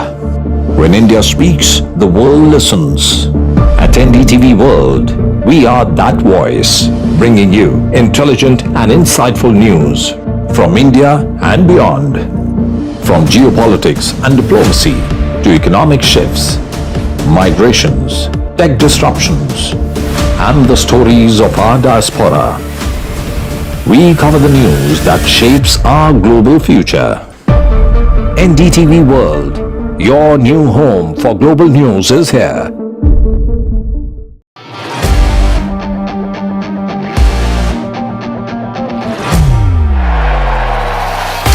All set for Trump 2.0.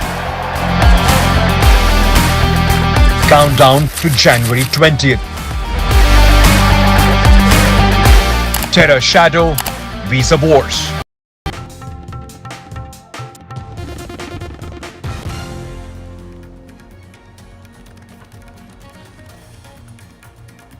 The Election Commission is set to announce the schedule for the Delhi Assembly elections. The schedule will likely be released by 2 p.m. this afternoon.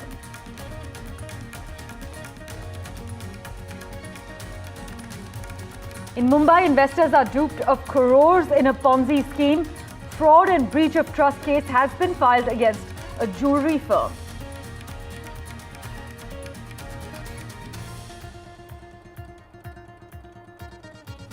Nine workers are trapped inside a rat hole coal mine in Assam's Dima Hasao district after water gushed into a 300-foot deep quarry.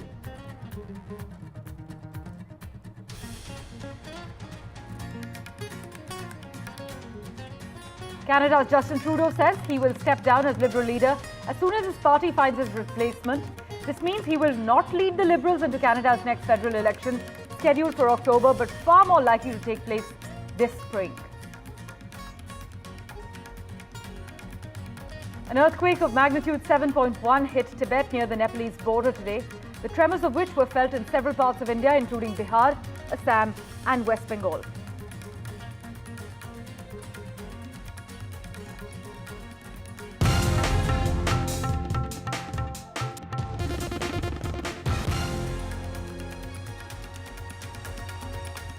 It's 10 a.m. You are watching NDTV 24x7. I'm Parmeshwar Baba. Let's begin with our big focus. Well, farmers are expected to meet the Union Agriculture Minister in Delhi. Delhi farmers are expected to meet Mr. Chh'garh at around 11 a.m. in about an hour from now. Do remember that he had actually written a letter to Chief Minister Atashi over the farmers' plight and highlighted all their concerns. My colleague Aishwarya has been tracking the latest details for us. He joins us over the phone line at the moment. Aishwarya, what do we know regarding this meeting that's going to take place in an hour at 11 a.m.?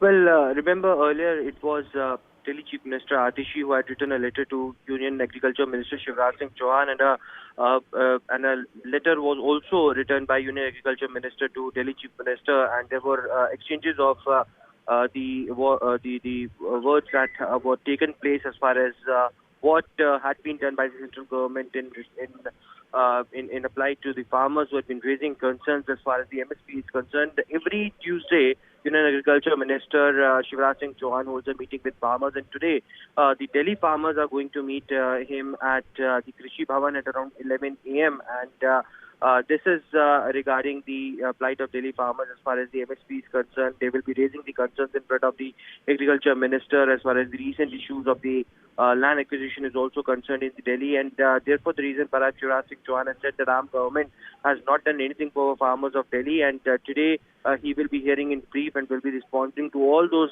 demands that will be raised by the farmers as well. So this week it is the Delhi farmers who's meeting every Tuesday. As I mentioned, Agriculture Minister Shivraj Singh Chauhan meets the farmers at Krishi Bhavan, and this time it is a special invitation which has been sent. Almost 120 farmers from Delhi will be a part of delegation that will be meeting Agriculture Minister Shivraj Singh Chauhan today. Right. Earlier, like you had mentioned, Aishwarya, Shivraj Singh Chauhan in his letter had accused the Delhi government of being anti-farmer by obstructing the implementation of the centre's welfare schemes. Meanwhile, Atishi actually responded saying that the BJP is politicizing the matter. Take us through the political war that's playing out. Well, certainly there were letters that were exchanged between Union Agriculture Minister Shivraj Singh Chauhan and Atishi as well, and earlier it was Union Agriculture Minister Shivraj Singh Chauhan who has openly criticized the Delhi government, accusing them of neglecting farmers' welfare. In response, the Delhi Chief Minister drew a comparison between BJP's stance on farmers and Dawood preaching non-violence, underlining the importance of farmers issuing the forthcoming Delhi elections as well. Shivraj Singh Chauhan alleged that Aam Aadmi Party government has failed to implement central government schemes aimed at supporting farmers over the last decade, and therefore the reason perhaps today it is Union Agriculture Minister Shivraj Singh Chauhan who had called the farmers delegation from Delhi just before the Delhi elections, and certainly he would be offering as to what demands the farmers approach. What the sources have clearly indicated that delegation will ask for the MSP on different pulses, and that would be one of the core demands. 120 farmer delegation is something that we have been told will be meeting Agriculture Minister Shivraj Singh Chauhan today. Delhi farmers are expected to meet the Union Agriculture Minister in about an hour from now at 11 a.m. We will of course get you the latest from that meeting.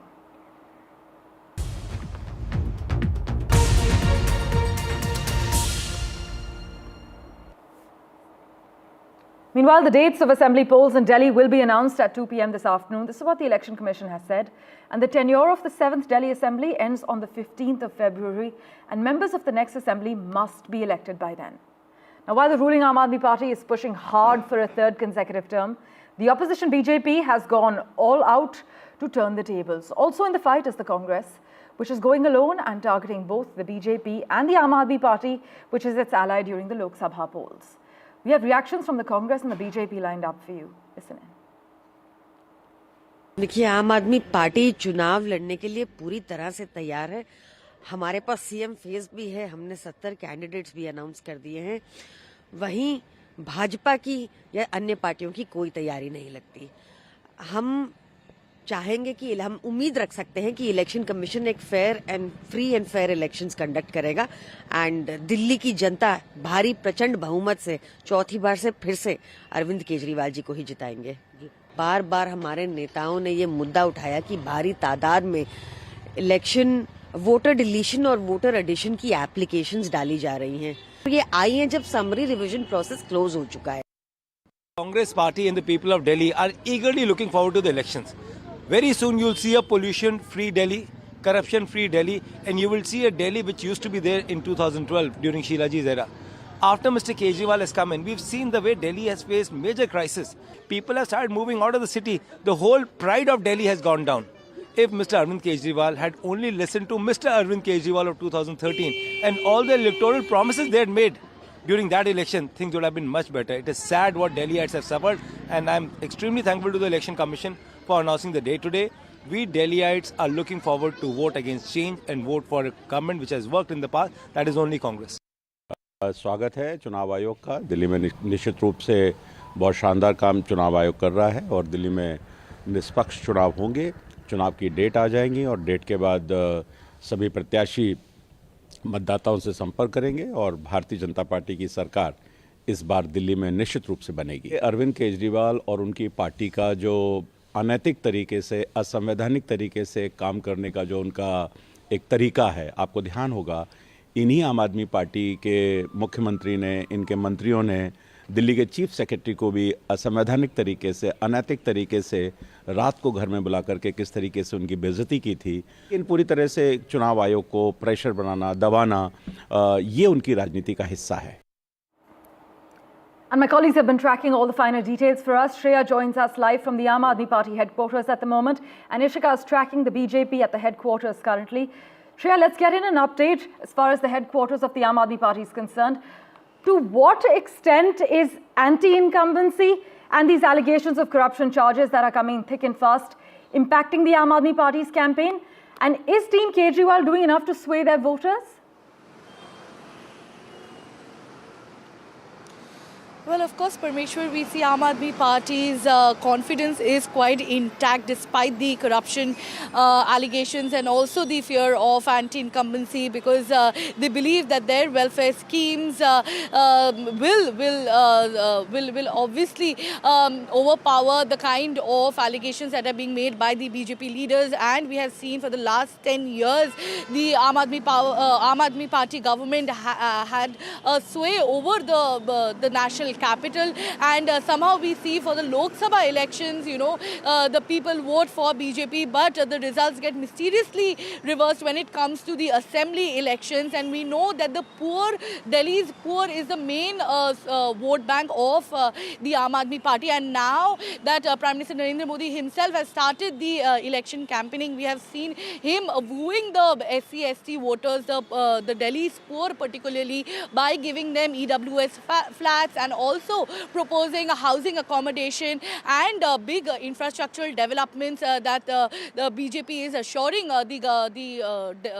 the Delhi citizens that once BJP comes to power, they will come up with this urban development model as against Aam Aadmi Party's welfare scheme governance, which includes, free bus, free water, electricity, improved sanitation, and all of these. And we also know BJP leaders are also banking on the unaddressed issues, the grievances of the people, because it's understandable Aam Aadmi Party has been governing for the last 10 years, and there is bound to be ground level dissatisfaction, and BJP will be banking on that for sure. And today afternoon we will get to know the schedule and time of the Delhi Assembly elections.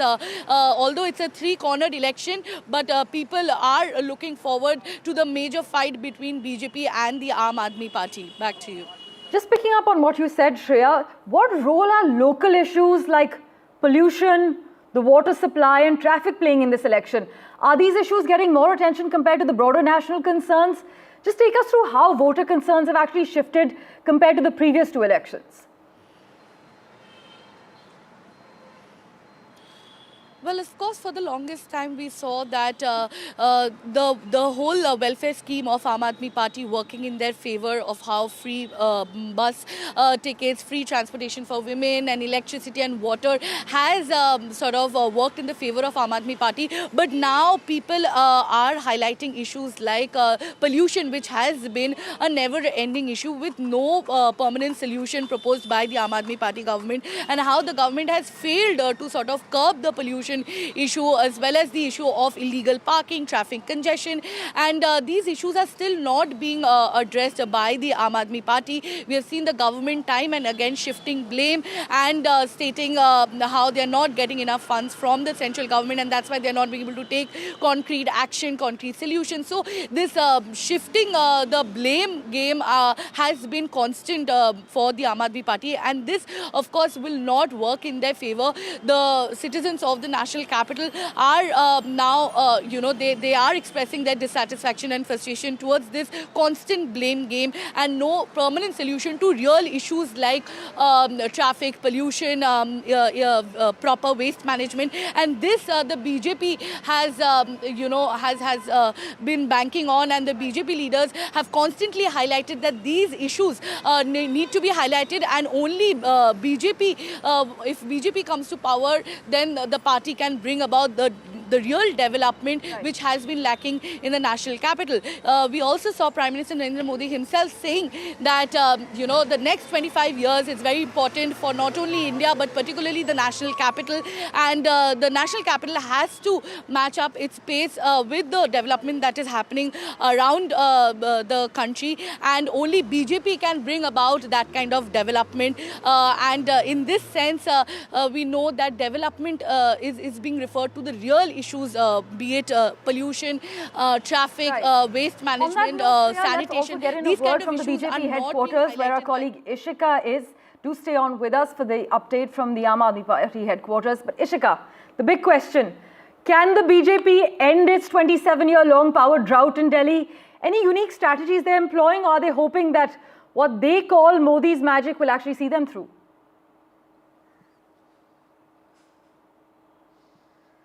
Well, BJP is certainly hoping so, to be back in power here in the national capital. And in fact, as my colleague Shreya was discussing about the local issue, they certainly have been something that the BJP has been campaigning against Aam Aadmi Party. We have seen how the BJP entire years, or in fact even more, they have held numerous protests, going to slum dwellers, residents, going to show how, dirty water is what the people of the national capital are getting. Also talking about how traffic congestion is also one of the points that, in fact, the Delhi government has not been able to solve till now. Also the issue of waterlogging that comes with every rain that we see here in the national capital. Now, after that, they have certainly picked up that slogan that Prime Minister Narendra Modi here in the national capital gave, calling the Aam Aadmi Party the Abda of Delhi. And we have seen now that certainly has become numerous, slogans, numerous posters being printed by Delhi BJP, and all, in fact, showing how the Aam Aadmi Party, especially under Arvind Kejriwal, has failed to deliver even on the promises regarding the local issues that was made by him. They have shown how, in fact, the water bills, inflated water and electricity bills is what the people here are getting. In fact, if you talk about pollution, there is water pollution as well, air pollution, something that the Delhi government till now has not been able to solve. Apart from that, numerous issues, and then, talking about how even the schemes in Yojana of all of these, schemes that have been come into place by the AAP government, there, the CAG audit did not, in fact, was something that the Aam Aadmi Party government till date did not table in the assembly. So now, after all of that, certainly the BJP hopes that they will be coming back to power, because it is this time their campaigning is a mix of Modi's slogan, local issues, and also, various other factors that is, here that we saw the voter, fake voters issue is something that they raised. Rohingyas, illegal Bangladeshi voters also is one of the issues that they continue to raise. Over to you. Right.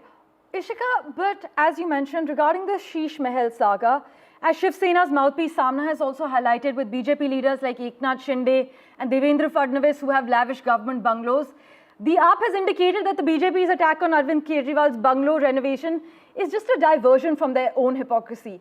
But has the BJP responded to what the Aam Aadmi Party indicates as the BJP's double standard?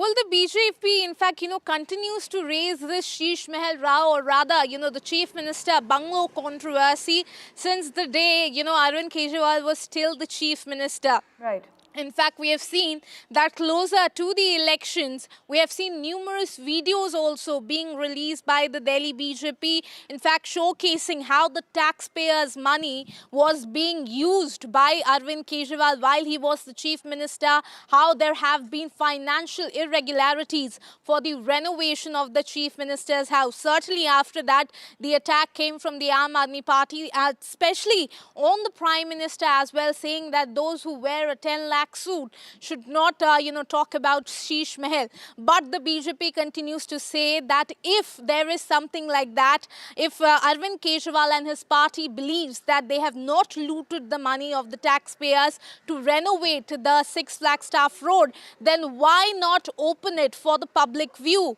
So that is something that they have now posed a challenge to the Aam Aadmi Party as a response, and that too, in fact, closer to the election. So certainly remains to be seen now as to how the Aam Aadmi Party will be reacting to that. Over to you. Well, as always, Ishka, thanks so much for joining us with the lowdown from the BJP headquarters.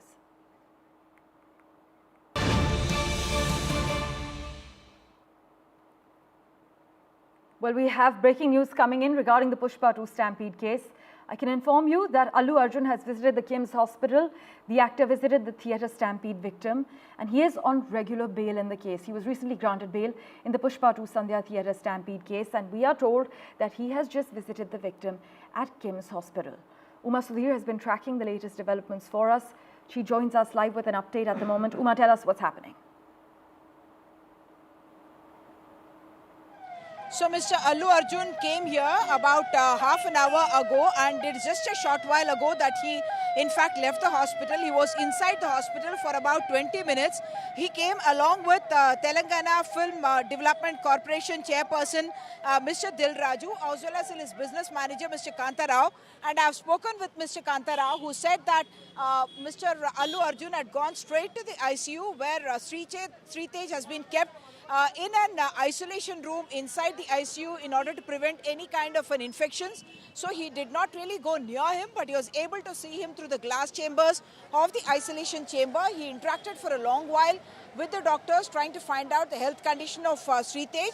And what we are being told is that Mr. Sri Tej, the child Sri Tej, who has been now in hospital for over 4 weeks, his movements are only involuntary, should I say, or not purposeful.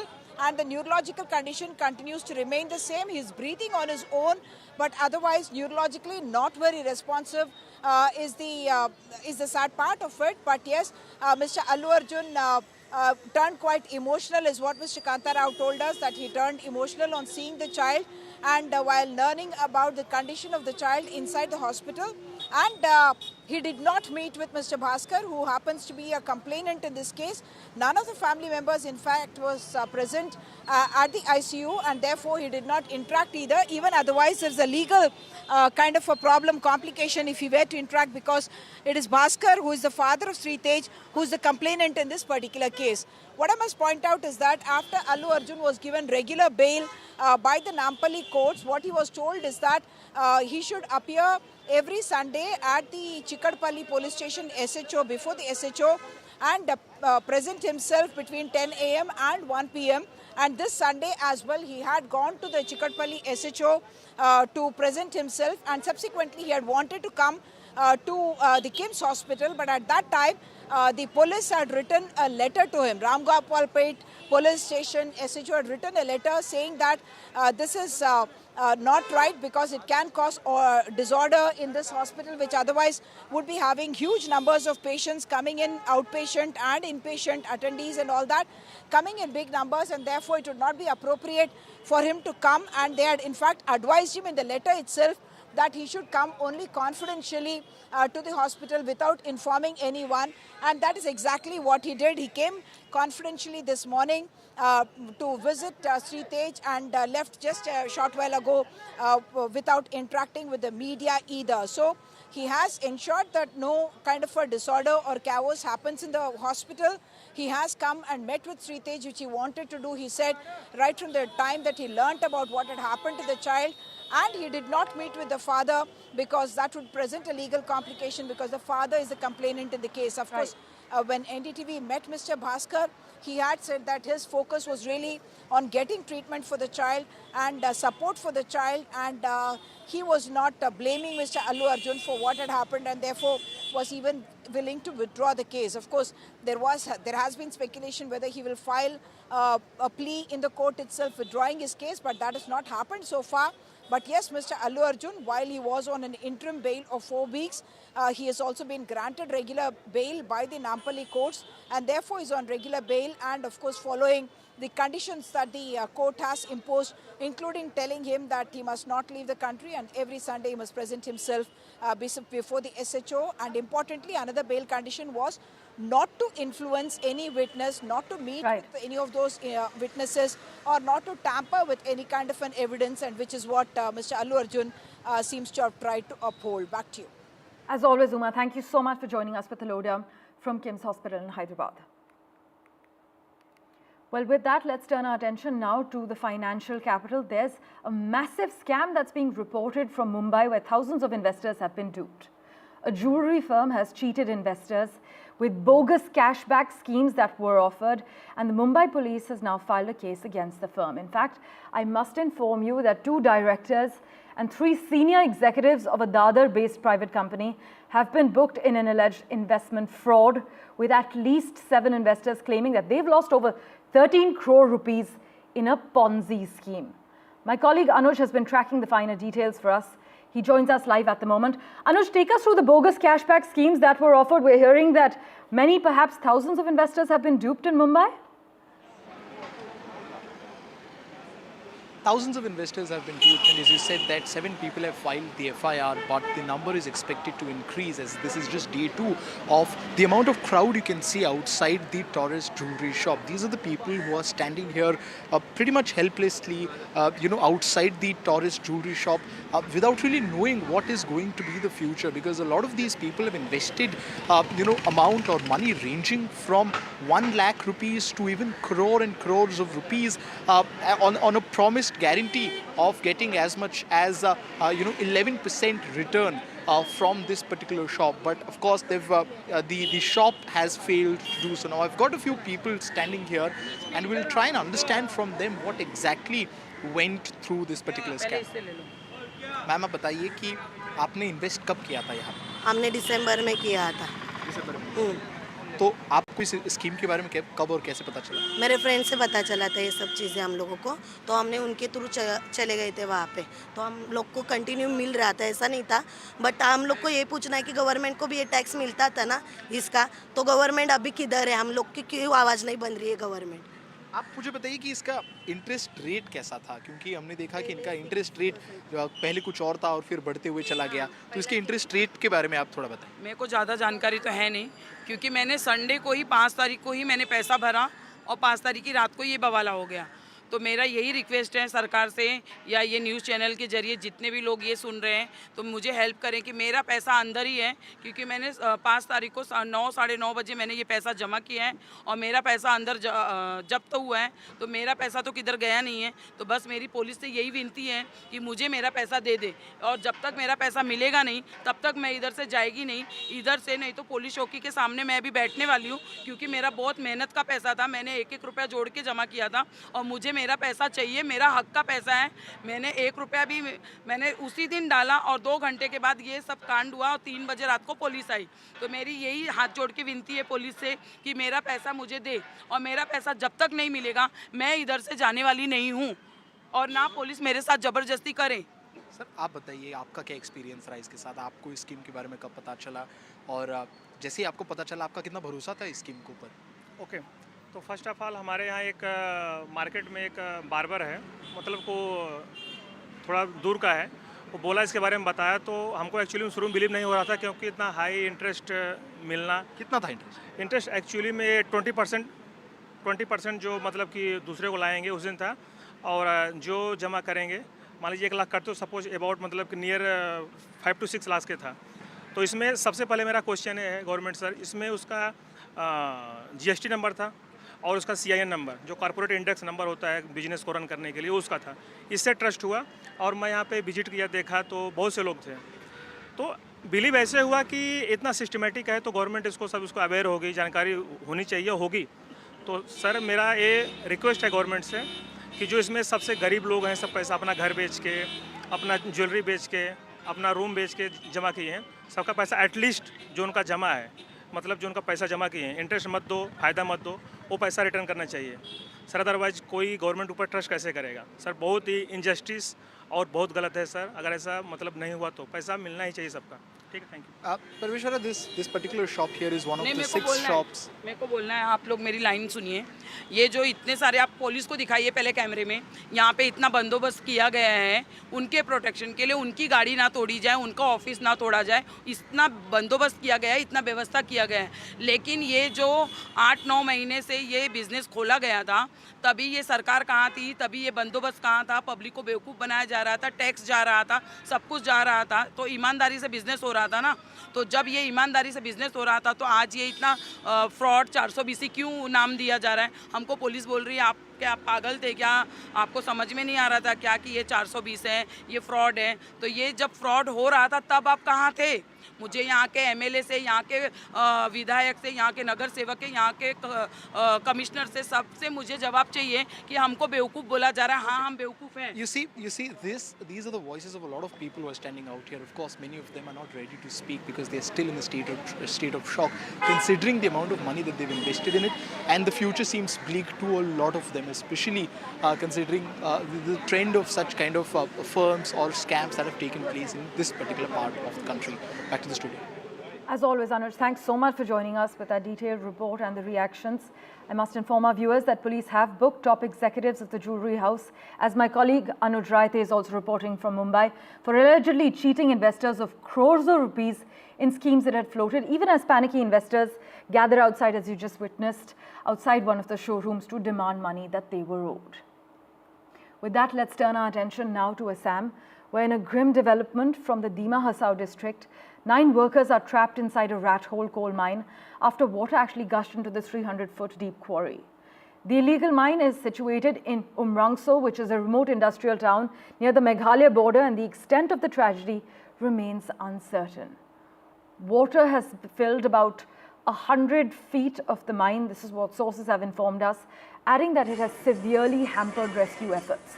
Ratnadeep Chaudhary has the details. A massive search and rescue operation has been launched in Umrangso, where in a remote location in a coal mine, there has been a tragedy yesterday when miners had gone inside, and then there was water has filled in the mine, and we are being told that it is basically a rat hole mine, and therefore the passages inside the mines are very small, and the location where this incident has taken place is not far from the border with Meghalaya in the adjacent East Jaintia Hills district of Meghalaya. In 2018 there was a major mine tragedy of the same magnitude where 15 miners were trapped, and for months together operations did take place, but they were not recovered. Only 2 bodies were recovered. But here operation has been mounted. In fact, NDRF, SDRF and the police, Assam Rifles, they are already carrying out the search and rescue operation, trying to pump out water from deep inside the mine, which is about, we have been given to understand, about 300 feet deep, but there is water from about 50 to 100 feet. So therefore a lot of water must have gushed in from a nearby water stream, which must have busted as the miners were working. And what is important to note here is that this location, Umrangso, again, which is in Dima Hasao district, the mining blocks fall under the Assam government's minerals and mine department, which issues permit to individuals for individual owners to mine. The government would be probing into how this has taken place, but now the focus remains on the search and rescue operation, where the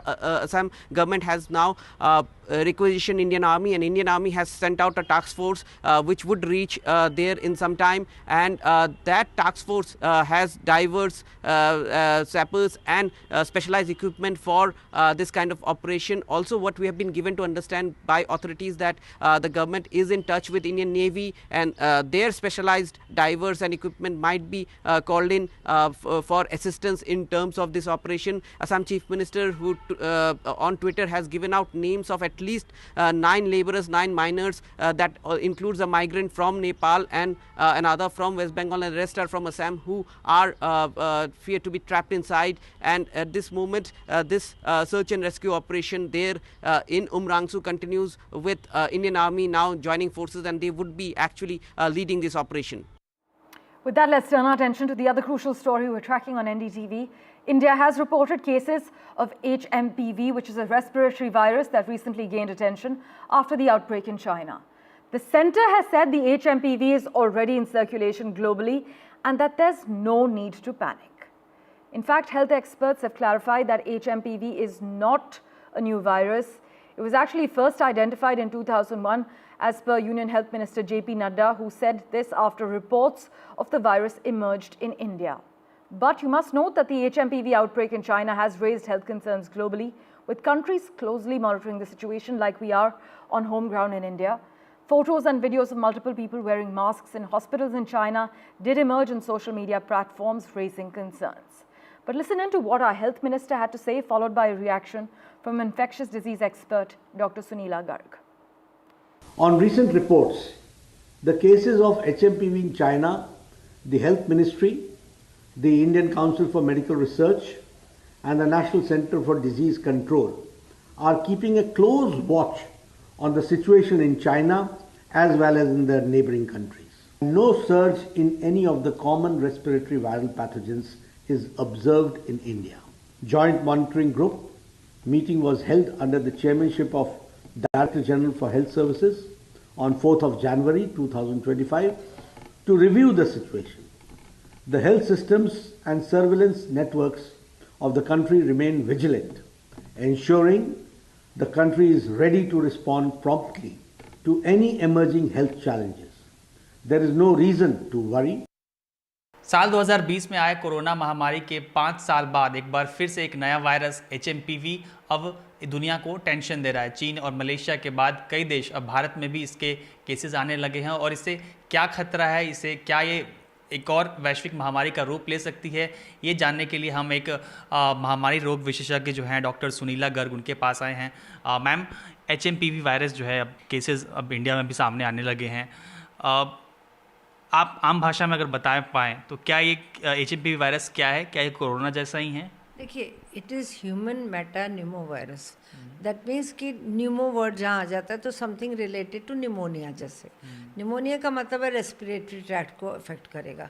तो करीबन ज़्यादातर ये देखा गया, आपने Covid के time में देखा होगा, हम परेशान थे कि वो एल्डरलीज़ को यानी कि बुज़ुर्गों को अफेक्ट करता है, उसके बाद में जो कोमॉर्बिड लोग हैं उनको अफेक्ट करता है। परंतु जो ये वायरस है, अगर हम HMPV की बात करें तो HMPV वायरस की बात अगर करते हैं तो बेसिकली ये वायरस इन्फेंट्स को भी अफेक्ट करता है। इन्फेंट्स मतलब बच्चे जो कि 12 महीने से छोटे हैं, और उनमें से भी कौन से जो कि प्री टर्म बेबीज़ होते हैं, यानी कि फुल टर्म होने से पहले जिनकी डिलीवरी हो जाती है, लो बर्थ वेट बेबीज़ होते हैं, या उनको कोई और सिम्टम होता है, बेसिकली मेल नरिश्ड बेबीज़ हैं तो उनको होता है, प्लस बुज़ुर्गों को तो होता ही होता है along with comorbid conditions.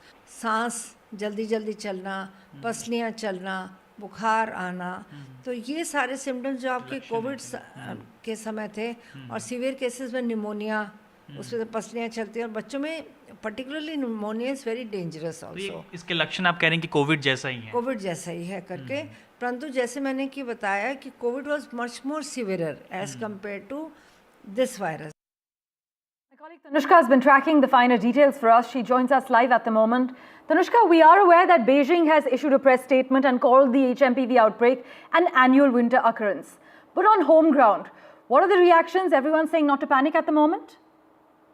Precisely, Parmeshwar. The same has been, issued by the Ministry of Health in our country as well, that it is a virus that has been in circulation for the past 20 years. The first case that was detected in 2001, and similar statements have also been issued by the ministry. The latest development that we have is that the Union Health Secretary, Punya Srivastav, held a meeting with the health secretaries of states and union territories yesterday in the virtual mode, and the discussions that transpired in the meeting were to amp up the surveillance with respect to the cases in the country.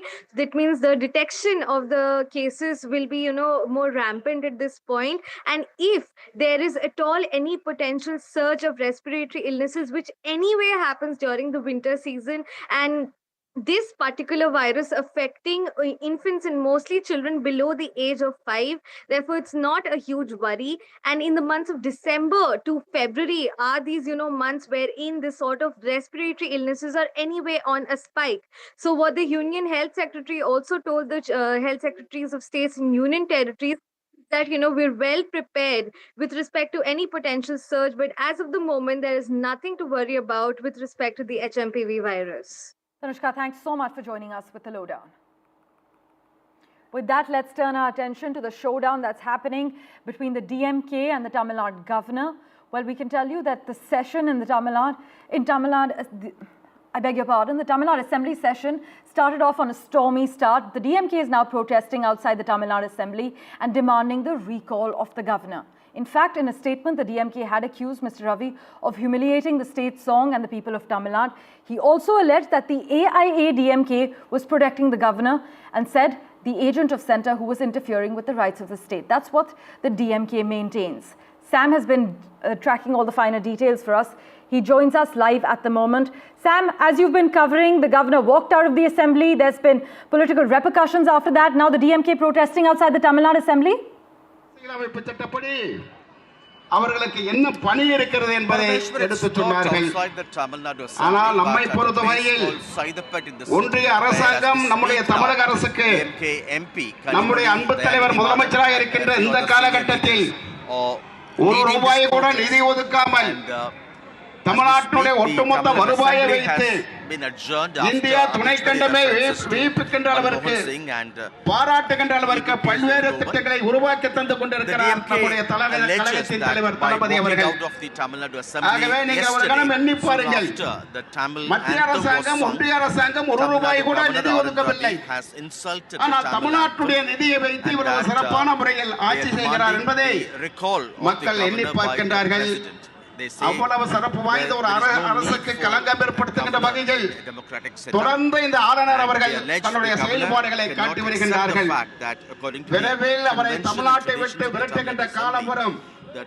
அதற்கு அவர்கள் நம்முடைய கழக தலைவர் தளபதி அவர்கள், கழகத்துடைய முன்னோடிகள், கழகத்துடைய நிர்வாகிகள் அத்தனை பேரும் அதற்கு முதற்கட்டமாக எவ்வளவு சிறப்பு வாய்ந்த இந்த நிகழ்ச்சியில் ஏற்பாடு செய்த அனைவருக்கும் நன்றி கூறி இவ்வளவு சிறப்பான முறையில் இந்த கண்டன கூட்டத்திற்கு சிறப்பான முறையில் தன்னுடைய வேகமான அறிவிப்புகளை முழக்கங்களை எழுப்பிய தாயம் கவியவர்களுக்கும் திடீரென்று ஒரு அறிவிப்பை வெளியிடுகின்றார்கள்.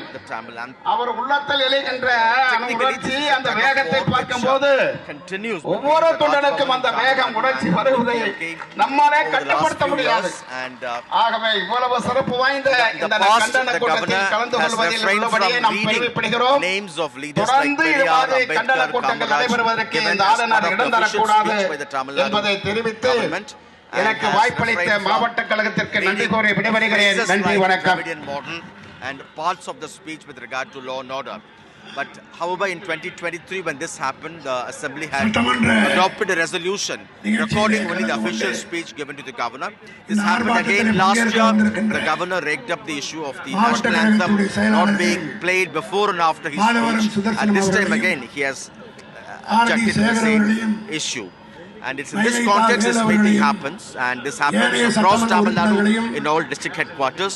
Chief Minister M.K. Stalin has called the act of the governor childish, that he is shirking from discharging his democratic responsibility, and he has wondered that why should he cling to this position when he is unwilling to abide by the constitutional norms and duties. Of course, the governor's office has denied all these allegations, and they stick to their ground, saying that according to the code of national anthem, as the Raj Bhavan calls it, national anthem ought to be played before and after the governor's address. But for several decades, Tamil Nadu has a convention of singing only the Tamil anthem first and then the national anthem at the end of the session. And the larger political question, of course, is whether governors are being pitted against opposition rule states, in states where the BJP cannot come to power, in states like Tamil Nadu, West Bengal and Kerala.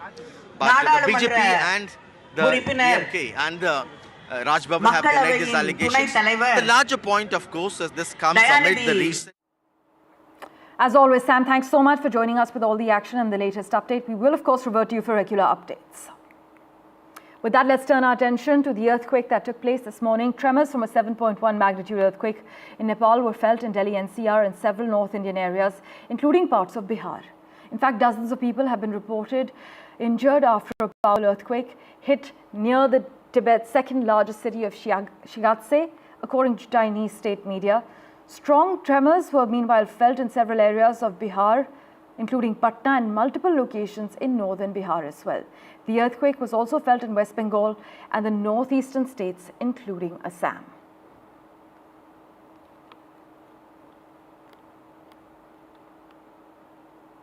Strong tremors, meanwhile, were also felt in Kathmandu, along with parts in India that include Bihar, Assam and West Bengal. Chinese state media is reporting that 32 people have been killed. Prabhakar joins us with the latest update. Prabhakar, take us through any damage that's occurred on home ground. And is it true that 32 people have been killed as per Chinese media reports? Yeah, thankfully, no. Thankfully, there are no reports of major damage, or for that matter, the casualties coming from the parts of India which was affected by this massive earthquake, which is where the epicenter is believed to be in Tibet. But remember, this entire region, right from Nepal to the areas which actually borders Nepal, right from the north Bihar areas, the areas of North Bengal, actually the Darjeeling and Siliguri area which borders Nepal, and also parts of Sikkim, they were all severely affected. And it happened at around 6:30 in the morning when these parts felt three sets of tremors. The first two were the milder ones, but the third one was large enough, and the people actually it's very strong actually, and people actually who were sleeping, they walked out of they ran out of their houses, and we saw in the morning people actually vacating their houses and going out all in the open as the drill is. So, but thankfully, there were no major damages reported from the parts of India which were affected by the earthquake, not even from Bihar, Bengal or Sikkim for that matter, and no casualties in our part of the area. So much, Prabhakar, as always, for joining us with that brief update. Well, news and updates continue right here on NDTV 24x7. And now we're slipping into a very short break.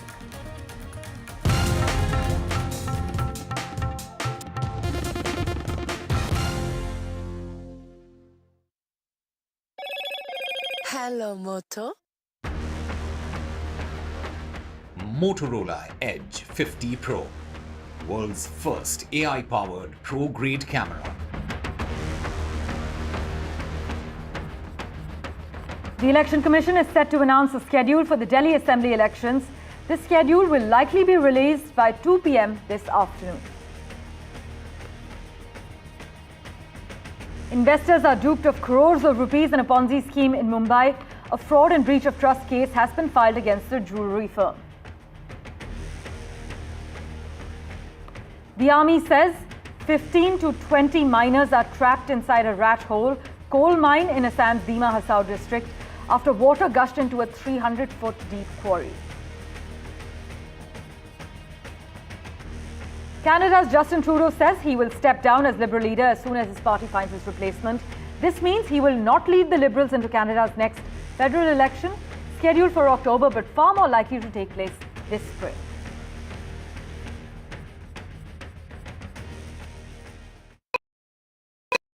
Dharm, Earth, calm, moksha. The scriptures reveal their profound connection. The modern manifestation of this timeless wisdom. The incomparable Maha Kumbh Mela of Prayagraj. 450 million devotees over 45 days. Budget allocation of 7,500 crore rupees. Mela grounds spanning 4,000 hectares. 13,000 trains in operation. Over 1,60,000 tents. 2,700 AI-powered CCTV cameras. 488 kilometers of roads in the Kumbh area. 67,000 LED lights illuminating the region.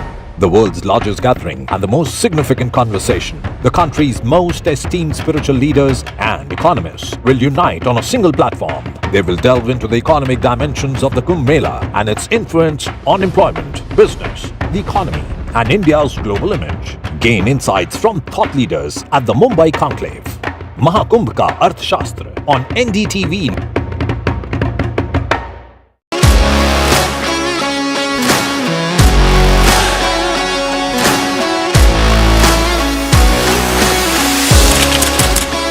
We are able to maintain the democratic fabric and the democratic system. I want to do something that can make a difference. लगातार जनता की आवाज को सरकार तक पहुंचाने का काम मैं करता हूं. I was a student up until very recently. I really want to work and do something for my people because they have given me this opportunity. They have elected me. सोचा नहीं था कि राज्यसभा सांसद बनूंगी.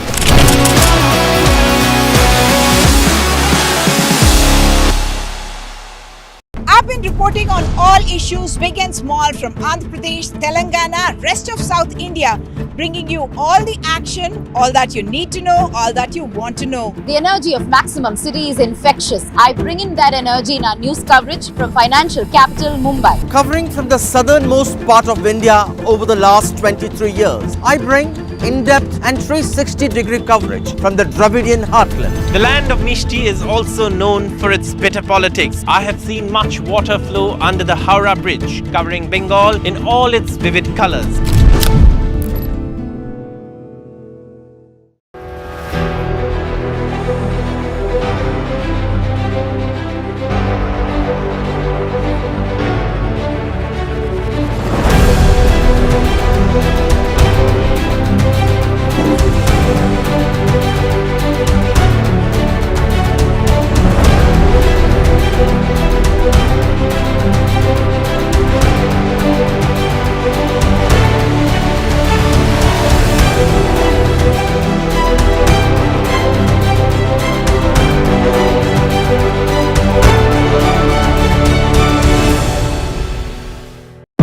today's interconnected world, India's voice is more crucial than ever.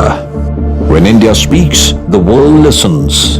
At NDTV World, we are that voice, bringing you intelligent and insightful news from India and beyond. From geopolitics and diplomacy to economic shifts, migrations, tech disruptions, and the stories of our diaspora. We cover the news that shapes our global future. NDTV World, your new home for global news is here.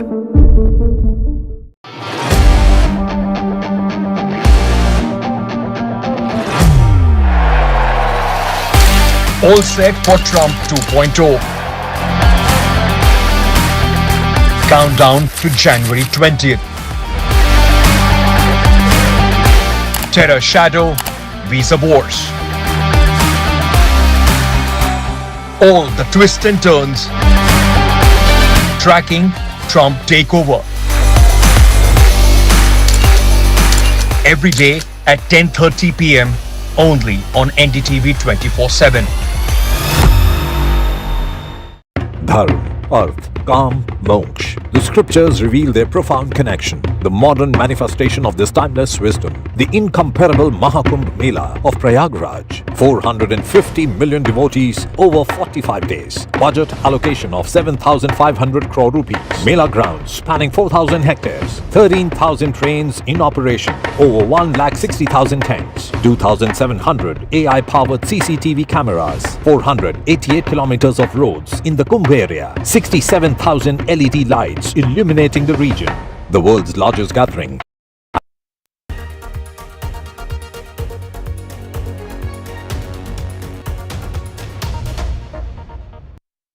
With that, let's turn our attention now to Canada, where Prime Minister Justin Trudeau said that he'd step down as head of the country's Liberal Party after weeks of speculation that his time in leadership was coming to an end. This actually means that he will not lead the Liberals into Canada's next federal election, scheduled for October, but far more likely to take place this spring.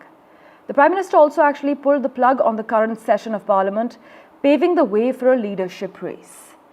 Now, Trudeau and his party were initially popular. He had a 65% approval rating shortly after taking office. That was nearly a decade ago.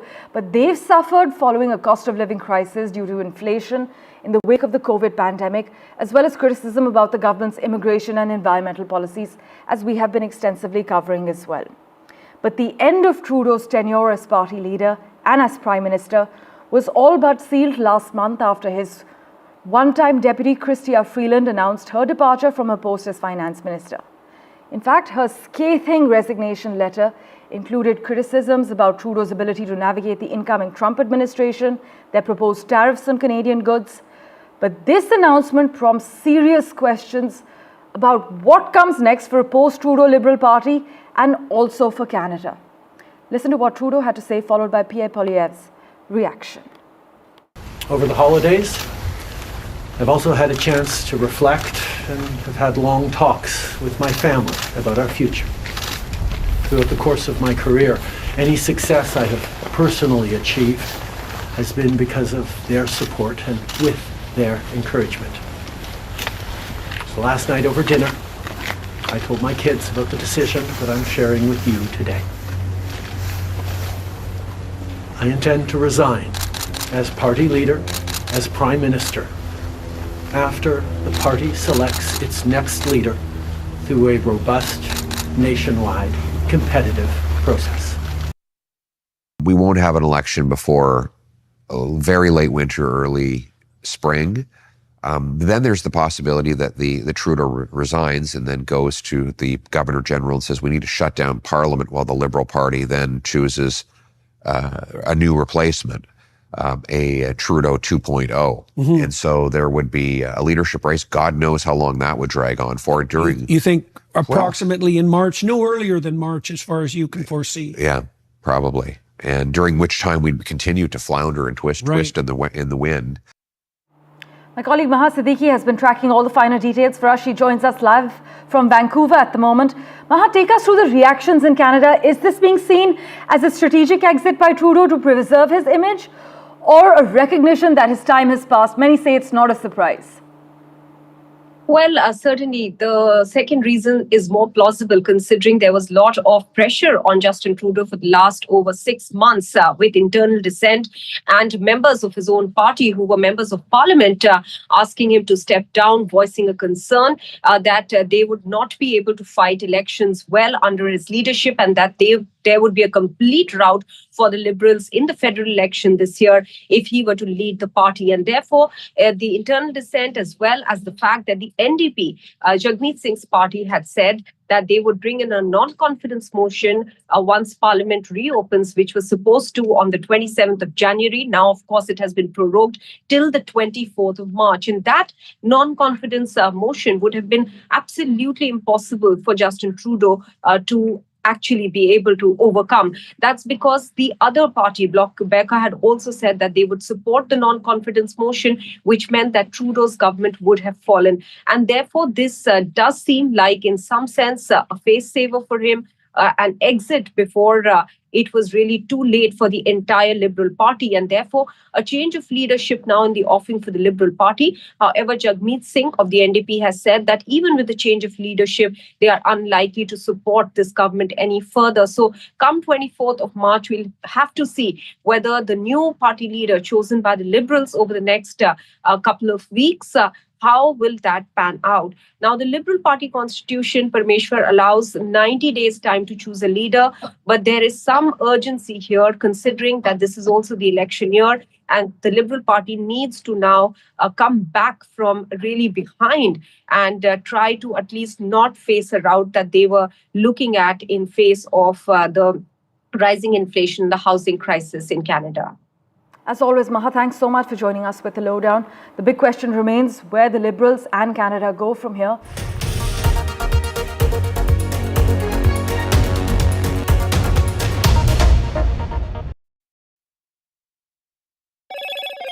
Hello, Moto.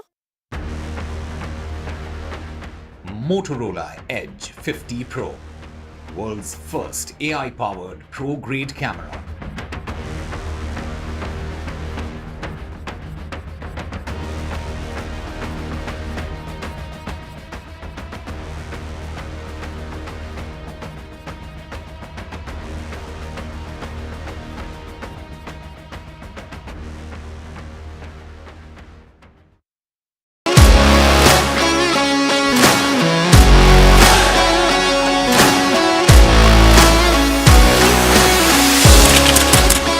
We are able to maintain the democratic fabric and the democratic system. I want to do something that can make a difference. लगातार जनता की आवाज को सरकार तक पहुंचाने का काम मैं करता हूं। I was a student up until very recently. I really want to work and do something for my people because they have given me this opportunity. They have elected me. ये सोचा नहीं था कि राज्यसभा सांसद बनूंगी।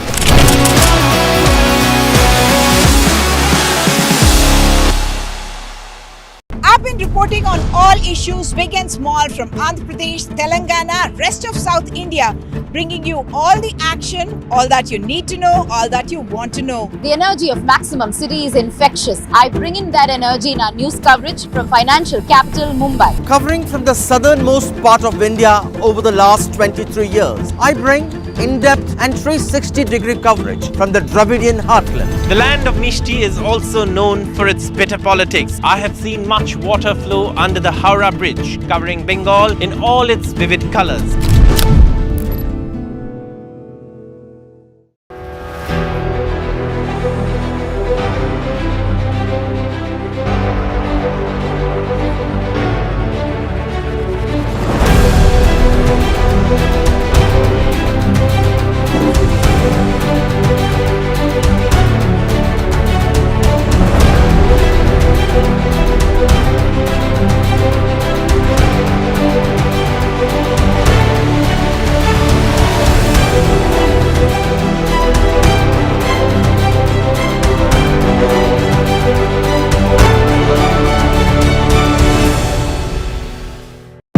Today's interconnected world, India's voice is more crucial than ever.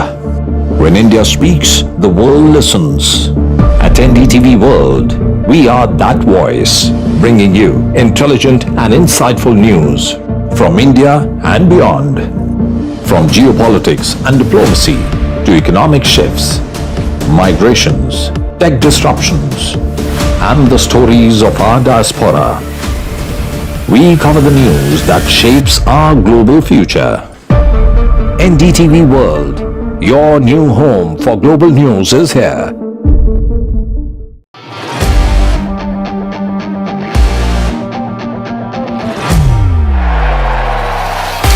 All set for Trump 2.0.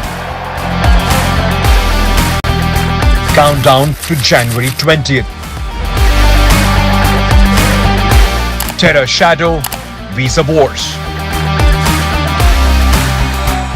All the twists and turns. Tracking Trump takeover. Every day at 10:30 p.m. only on NDTV 24x7.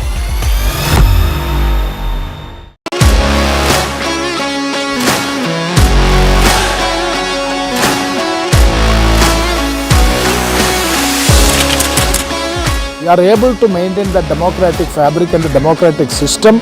I want to do something that can make a difference. लगातार जनता की आवाज को सरकार तक पहुंचाने का काम मैं करता हूं। I was a student up until very recently. I really want to work and do something for my people because they have given me this opportunity. They have elected me. ये सोचा नहीं था कि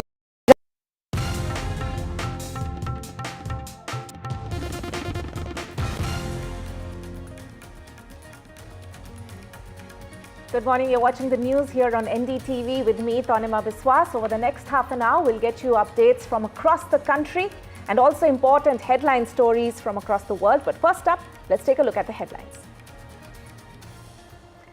Telangana High Court dismisses plea by KTR seeking quashing of FIR against him in the Formula E race case. No stay on arrest of KTR. Tamil Nadu government versus governor showdown escalates. DMK leads protest against the governor outside the Tamil Nadu assembly, demands his recall over alleged insult to the Tamil anthem.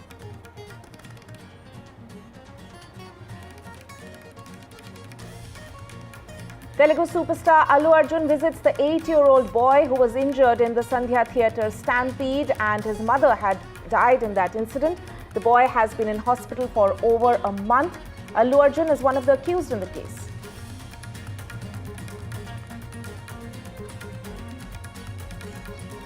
Election Commission all set to announce the schedule for Delhi Assembly elections. The schedule will likely be released by 2 p.m. this afternoon.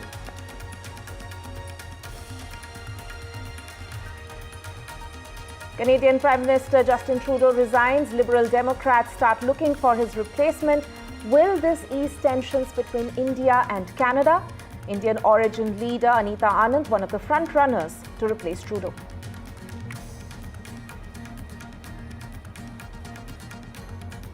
An earthquake of magnitude 7.1 hits Tibet near the Nepalese border, tremors of which were felt in several parts of India, including Bihar, Assam and Bengal. Chinese media reports at least 53 casualties.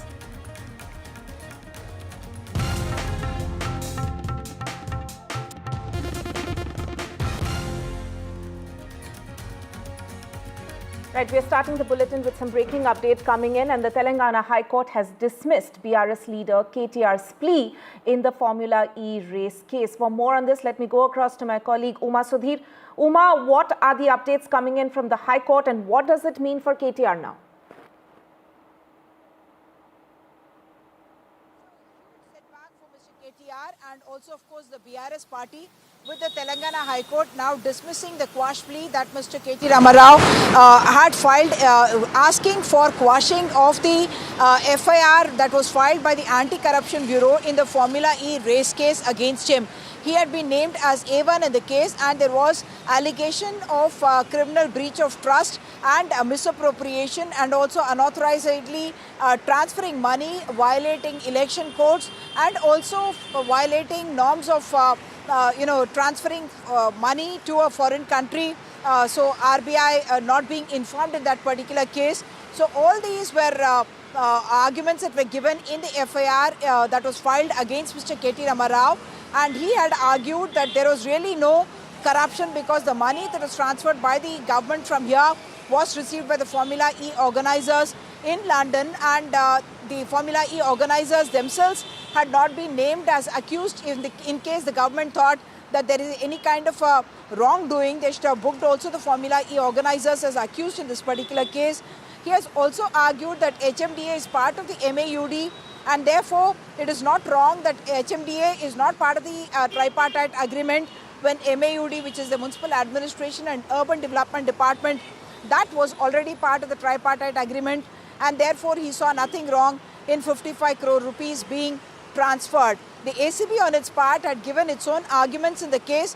They had said that their investigation as of now was that it was in a preliminary stage, but that they had already recorded the statement of Mr. Danakishore, who is the Principal Secretary now in the Municipal Administration and Urban Development Department, and that his statement was recorded, and subsequently the ED had also called in Mr. Danakishore for recording of the statement, and they pointed out the specific lapses that I mentioned in the FIR as well, and they had in fact called in Mr. KT Ramarao for questioning yesterday, and he had said that he is not going in without his lawyer, and even though he waited outside the ACB office in Banjara Hills for about 40 minutes, he refused to go in without his lawyer, alleging that he does not trust the government or the police, and alleging that he had suspicion that they could actually fabricate any kind of a confessional statement against him, and therefore he wanted the constitutional and legal protection.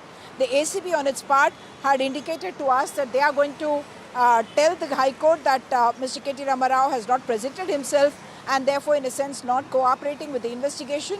Even otherwise, a second summons has already been issued to him to appear before the Anti-Corruption Bureau on the 9th of January. Already the Enforcement Directorate had called him in for questioning today, and Mr. KTR had sought time, saying that awaiting the verdict of the High Court, they should give him some more time. And now that the High Court has already said that they are quashing, or rather they are dismissing the quash plea that was filed by Mr. KT Ramarao. The Enforcement Directorate as well will be able to question him. Right. Importantly, so far there was a stay on the arrest of Mr. KT Ramarao by the Anti-Corruption Bureau, and that plea now stands cancelled in the sense that the High Court has not agreed to grant any stay to the lawyer of Mr. KT Ramarao on the arrest of the former minister, and therefore after his questioning on the 9th, if they do feel that he is not cooperating with the investigating agencies, that was something that could see Mr. KTR actually being taken into custody, is what sources in the investigators team are indicating to NDTV. Because on the 9th as well, if he refuses to go in without his lawyers, because the ACB has already said that they do not want him to come along with his lawyers inside, so that kind of threat certainly hangs on Mr. KT Ramarao. Very important there that you're highlighting, Uma, that there's no stay on his arrest, because as you mentioned, the second date when ACB has summoned KTR is on 9th, which is 2 days from now. Remember last time, as you mentioned, that he refused to go in since he was not allowed to go in with his lawyer. We will have to see what strategy is taken up by KTR and his legal team on January 9th. Thank you so much for joining us with that. Staying with news from the south, and the DMK versus Tamil Nadu governor showdown escalates, and we can see that today outside the Tamil Nadu Assembly, DMK leaders were leading a protest against the governor, demanding his recall. Remember, there has of course been a massive showdown between DMK and the Tamil Nadu governor since yesterday over the governor walking out of the assembly. What DMK claims is that's an insult to the Tamil anthem, whereas from the Raj Bhavan, the governor's team has in fact pointed out that since the national anthem was not played ahead of the governor's address, that's the reason that the governor felt that that was violating the code and also insulting the national anthem, which is why he had walked out. But the DMK, of course, taking charge of the matter today and leading a protest outside the Tamil Nadu Assembly. And I'm joined by my colleague Sam, who's right there in the middle of all the action. Sam, so we can see it was Kanimori, some of the top DMK leaders who were leading the protest against the governor and demanding his recall from the centre. That's right, Tanima. We come to you from the protest venue at Saidapet, not exactly outside the assembly. And the DMK is holding such protests across Tamil Nadu in all district headquarters. And they allege that Governor R.N. Ravi, by walking out of the assembly soon after the Tamil anthem was played yesterday, he has actually insulted the Tamil anthem. And the governor, they say, ought to be recalled by the president. They say this is the third time Governor R.N. Ravi has done this. And although Governor R.N. Ravi says he wants the national anthem to be played before and after his address, not just at the end of the address as the Tamil Nadu Assembly Convention does, the ruling DMK says for several decades the Assembly has this tradition of beginning the session with the Tamil anthem and concluding it with the national anthem, and there is no question of disrespect to the national anthem. And the governor, they say, is acting like an agent of the BJP in an opposition ruled states, fulfilling the agenda of the BJP as they call it. But the Raj Bhavan has denied these allegations. Governor R.N. Ravi, in a statement yesterday, says he reiterates his love for Tamil and Tamil culture, and he walked out only out of anguish.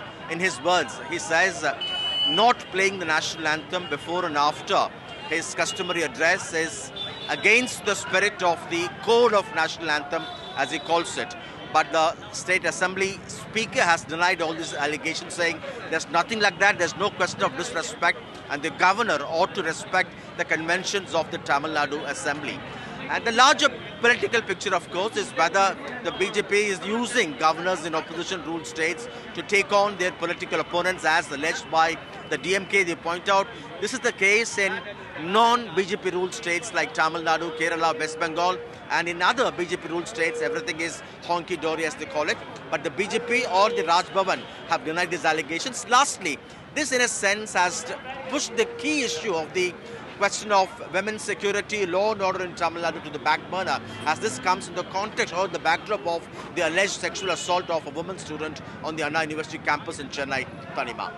Right, Sam there reporting from outside the Tamil Nadu Assembly, where we saw the DMK protest just a short while back. We'll of course have to wait and see if the Raj Bhavan in any way responds to this demand from the DMK. Shifting focus now, and the latest in the Pushpa 2 stampede case. Earlier today, Telugu superstar Allu Arjun was seen visiting the victim in the stampede case, one of the victims rather, the 8-year-old boy who's still at a Hyderabad hospital. Remember, the boy's mother was killed in the stampede that took place outside Sandhya Theatre, which was showcasing the Pushpa 2 Allu Arjun's latest release, and the star had paid an impromptu visit there, which had consequently led to that stampede. The boy is in stable condition but still in hospital, and my colleague Uma Sudhir has more on Allu Arjun's visit today. We are outside KIMS Hospital in Hyderabad, where this morning at 9:40 a.m. actor Allu Arjun came along with Dil Raju, who is the chairperson of the Telangana Film Development Corporation, and also the business head of Allu Arjun, Mr. Kanta Rao, and they went and met the child Sri Tej, who has been in this hospital for over 4 weeks now, after having been caught in a stampede-like situation outside Sandhya Theatre on the 4th of December during a premiere show of Pushpa 2.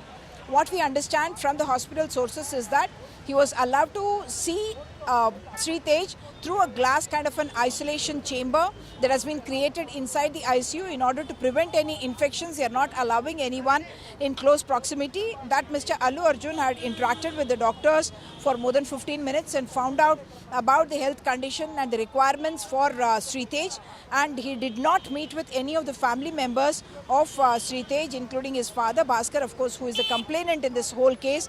And legally also, the court has also said that he must not try to influence any of the witnesses or people related to this incident. That was one of the bail conditions imposed by the Nampally courts. What I understand from the manager of Mr. Allu Arjun is that Allu Arjun grew quite emotional looking at Sri Tej. Even otherwise, Allu Arjun has mentioned that he himself has children, and therefore seeing the condition of Sri Tej is very painful for him. But he tried to find out what kind of long-term care may be required for Sri Tej for his recovery. What doctors have told him is that while Sri Tej is breathing on his own and seems to be moving his limbs, those movements are not purposeful, meaning they are involuntary, and neurologically he has not really responded the way one would have hoped he would in the last 1 month of treatment at the hospital itself. But the Ramgopalpet police station in charge had told him that that would cause disorder and chaos at the hospital, and any kind of a disturbance Allu Arjun would have to take responsibility for, and therefore he was advised to come make it a confidential visit, informing only the hospital authorities and the police in this area without media and the public coming to know, and that's exactly what Mr. Allu Arjun did, trying to abide by the bail conditions while going to meet Mr. Sri Tej as well. And of course, he has not met any of the family members of Sri Tej, including his father, Mr. Bhaskar, who had told NDTV earlier that he does not blame Mr. Allu Arjun for what had happened, and he would be willing, in fact, to even withdraw the complaint that he had filed in this case.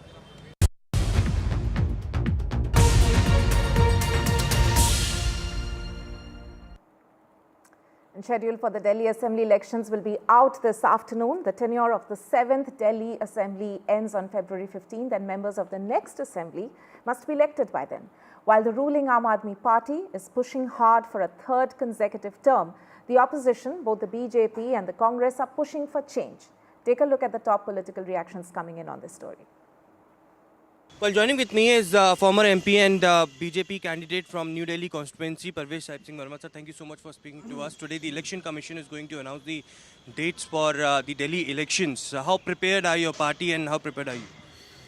We are all prepared. We are fully prepared, and we are winning the election. And I want to congratulate all Delhi people, and I want to appeal all Delhi people to come forward and take part in our लोकतंत्र का पर्व, which is called election. और मैं election commission को बहुत बहुत बधाई देता हूँ कि उन्होंने बहुत ज़्यादा मेहनत करी है उनके सारे अधिकारियों ने बहुत ज़्यादा मेहनत करी है। सारे दिल्ली के जो हमारे सरकारी जो हमारे सारे अध्यापक हैं उन्होंने बहुत ज़्यादा मेहनत करी और मैं उनको शुभकामनाएं भी देता हूँ। सर, पिछले 10 सालों से आम आदमी पार्टी की सरकार दिल्ली के अंदर है। एंटी इनकम्बेंसी ज़रूर है यहाँ पर, बट आप लोग किन मुद्दों पर इस बार चुनाव लड़ने के लिए जा रहे हैं? देखिए, बहुत सारे मुद्दे हैं। दिल्ली में जो भी अरविंद केजरीवाल ने प्रॉमिसेस किए, एक भी प्रॉमिस उन्होंने फुलफ़िल नहीं किया। सिंगल प्रॉमिस उन्होंने फुलफ़िल नहीं किया। यहाँ के लोग, चाहे वो झुग्गी बस्ती के लोग हैं, उनको ये विश्वास है कि हमें कोई फ्लैट देगा, हमें कोई मालिकाना हक देगा तो वो हमारे प्रधानमंत्री जी देंगे, अरविंद केजरीवाल नहीं दे सकता। हमारे बच्चों को कोई भी नौकरी लगाएगा तो वो केवल भाजपा की सरकार लगा सकती है। दिल्ली में हमारी सरकार बनेगी, हज़ारों नौकरियाँ जो आम आदमी पार्टी ने अभी तक नहीं निकाली थी, ये सारी नौकरियों को हमारी सरकार निकालेगी और दिल्ली के बच्चों को सरकारी नौकरियां मिलेंगी। So there are a lot of counter allegations and allegations that have been leveled between BJP and Aam Aadmi Party this time. Of course, yesterday what we have seen is district election officer writing to the election officer about Aam Aadmi Party MPs threatening them. How big is this issue for you and how concerning is this? See, I also got to know that Sanjay Singh and Arvind Kejriwal, Atishi Marlena and this guy Raghav Chadha, they are threatening the local DM, the local ARO, और वो उनको बोलते हैं कि हम आपको बाद में देख लेंगे। तो ऐसी धमकियाँ उनको दे रहे हैं। तो ये मैं समझता हूँ कि लोकतंत्र में ठीक नहीं है। I'm currently joined by Aam Aadmi Party leader Anurag Dhanda, sir. Sir, please tell us, we know that Aam Aadmi Party is going to, this election, upcoming election is going to be toughest for Aam Aadmi Party considering the corruption allegations and also the lavish renovation of the CM house allegations. So how are you planning to fight the allegations and also like what is the main strategy of Aam Aadmi? I think that is a perception in your mind only because we are fully prepared. We have declared our candidates. We have rolled out our manifesto. Our face is Arvind Kejriwal, and we are fighting this election on our 10 years work. So the students who are prepared do not fear exam. So we are fully prepared. Ask BJP, who is their face?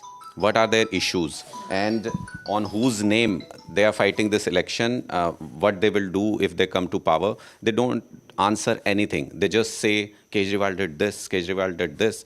Kejriwal ने तो घोटाला कर दिया, ये कर दिया. That's fine. लोग देखेंगे. Is there a fear of anti-incumbency? I don't think so. We have a pro-incumbency in our favor because the more we work for people, more people connect to Aam Aadmi Party. And you just saw in PM Modi's rally as well, media asked people that whom you will vote for. People said we will vote for Kejriwal. So they were asked ki you are in Modi's rally. Why you will vote for Kejriwal? Kejriwal worked for us. We will vote for Kejriwal. So this is pro-incumbency. More we work for different categories of people, different society of people, more people connect to us. We see Aam Aadmi Party playing up the welfare schemes which has worked in their favor for the last 10 years. But we don't really see the main issues being highlighted, be it pollution, traffic, waste mismanagement. Will those issues also come in the limelight? Always, always. These issues are very close to Arvind Kejriwalji's heart. And he said, honestly, he said that we were not able to clean Yamuna 100%, but the 80% work has been done. All the colonies were connected with the sewer line. That's a humongous task. We did it. But because of Corona, 2 years got wasted, and then 1 year got wasted for BJP's petty politics. This case and that case, they put us behind bars. हम लोगों ने अपनी तैयारी बहुत पहले से शुरू कर दी है. कैंपेन निकल आया है. जो राज्य सरकार है उसने कहां कहां काम नहीं किया है उसकी बहुत एक नियोजित तरीके से हमने आलोचना की है. हम खुद क्या करना चाहते हैं दिल्ली में उसका हम धीरे धीरे उल्लेख कर रहे हैं. अच्छी तैयारी है कांग्रेस की. देखिए, दिल्ली के जो मुद्दे हैं वो तो रहेंगे ही, और वो तो हमारे यहाँ और ज़्यादा सामने आएंगे क्योंकि हमारे यहाँ का जो कैंडिडेट है आम आदमी पार्टी का मुख्यमंत्री भी है. तो दिल्ली में उसने क्या किया, क्या नहीं कर पाया, वो तो सवाल हम पूछेंगे. नई दिल्ली में एक विधायक के तौर पर उसने क्या किया है 10 साल में, ये तो बहुत बड़ा सवाल बनता है. Right, so the around 2 o'clock this afternoon is when we expect that the Election Commission will give out the dates for the Delhi Assembly elections. It's 10 years of Aam Aadmi Party's reign in the national capital, and as they say that they are ready to in fact tide through the wave of anti-incumbency because they are going into the elections on the back of the welfare schemes of Aam Aadmi Party in the national capital. It's the BJP as well as Congress which are pushing for change in Delhi, as we said. Let me go across to our reporters spread out across the national capital. I'm joined by Shreya, who is at the Aam Aadmi Party headquarters. Shreya, you were speaking to some of the Aam Aadmi Party leaders there, and they are of course saying that yes, it's a 10-year anti-incumbency which faces Aam Aadmi Party, but they are confident that they have a face like Arvind Kejriwal. Atishi is of course the current chief minister, but despite all the corruption allegations against some of their topmost leaders, including Mr. Kejriwal, they are confident of a third term. Absolutely, Tanima. Aam Aadmi Party is definitely eyeing for a hat-trick in this upcoming election, which is expected to take place in the first week of February. We will get the dates today afternoon. And we also know that the Aam Aadmi Party is very well aware that this is going to be the toughest election because of the corruption allegations around the excise policy and also the lavish renovation of the CM house. So these kind of allegations they are very well aware of, and that is why they are rebuilding their strategy. They are playing up their welfare schemes. They're also rebuilding the trust with the people. We know that their election strategy is centered around the welfare schemes, be it free electricity, free bus, free healthcare, free education, and the new cash transfer scheme for women, be it the monthly allowance of 2,100 rupees for women aged 18 to 60 who fall below the tax bracket. And also we know that women and the auto wallahs were the common people. They are the main vote bank of the Aam Aadmi Party. They have been instrumental in Aam Aadmi Party's victory back in 2015 and 2020. So they will be, they have been promising several schemes for them, be it the life insurance of rupees 10 lakh for the auto wallahs and the monthly allowance for women, and also the scheme for elderly people's pilgrimage. So these welfare schemes are what they are banking on. But then at the same time, when it comes to the real issues of development, be it the broken roads, pollution, traffic, illegal parking, the Aam Aadmi Party has always conveniently shifted the blame, said that the BJP has posed hurdles in their development work. While targeting the BJP, Aam Aadmi Party is also quite watchful of Congress's resurgence, because if Congress fights well, then we know that Congress was in power for the 15 years, but after that Aam Aadmi Party kind of captured that traditional vote bank, be it the Muslims, the Dalits, the people living in the unauthorized colonies and slums. They are the ones who are now relying on Aam Aadmi Party, and the main face of the party is of course Kejriwal, and he is the main vote getter, and he is quite confident this time too. He is fighting back all the criticism that he's been getting from the BJP. The BJP has been calling out Aam Aadmi Party, calling it a disaster, calling Aapta remarks that he has kind of fought back, and he said that BJP has failed to fulfill the promises that they made back in 2020. Those promises still remain unfulfilled, and the people of Delhi will believe in the honesty and sincerity of Aam Aadmi Party's governance for the last 10 years, and they will be voting in their favor.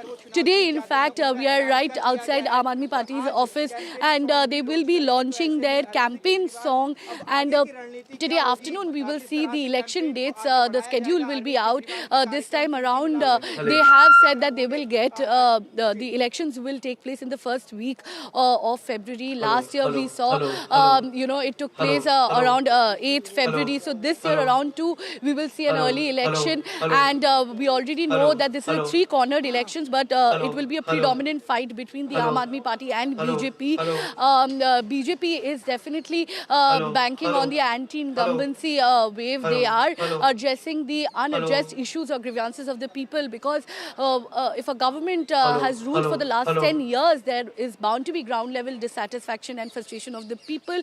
But the BJP is pushing for the infrastructural development and housing accommodation schemes. They are stating that these infrastructural developments will be a strong enough model on an urban development model. Sorry, I'll have to interrupt you there. Thank you so much for joining us. We'll have to cut across now to Union Home Minister Amit Shah, who is in the national capital and launching Bharat Pol. Listen in. के लिए सम्मानित किया गया है, वो सभी हमारे समर्पित अधिकारीगण आज भारत पोल के शुभारंभ के लिए हम यहां पर एकत्रित हुए हैं।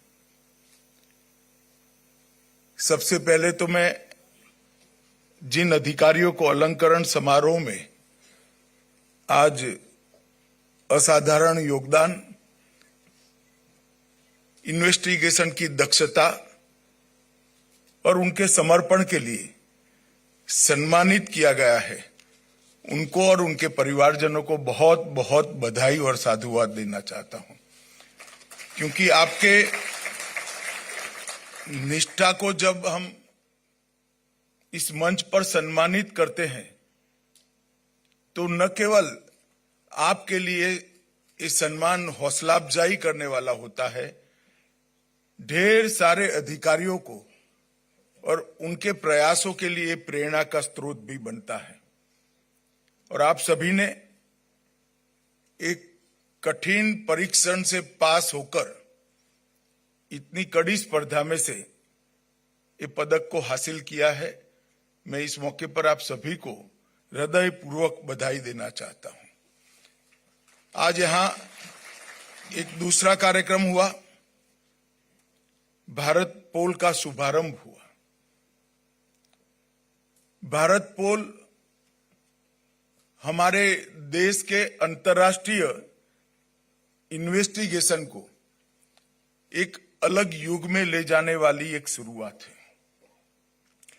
एक प्रकार से अब तक इंटरपोल के साथ काम करने के लिए एक ही एजेंसी नामित थी, सीबीआई, मगर भारत पोल की संरचना होने के साथ भारत की हर एजेंसी, हर राज्य की पुलिस अपने आप को बहुत सरलता के साथ इंटरपोल के साथ कनेक्ट कर पाएगी और सीधा गति अपने इन्वेस्टिगेशन को देने में उनको बहुत सहायता होगी।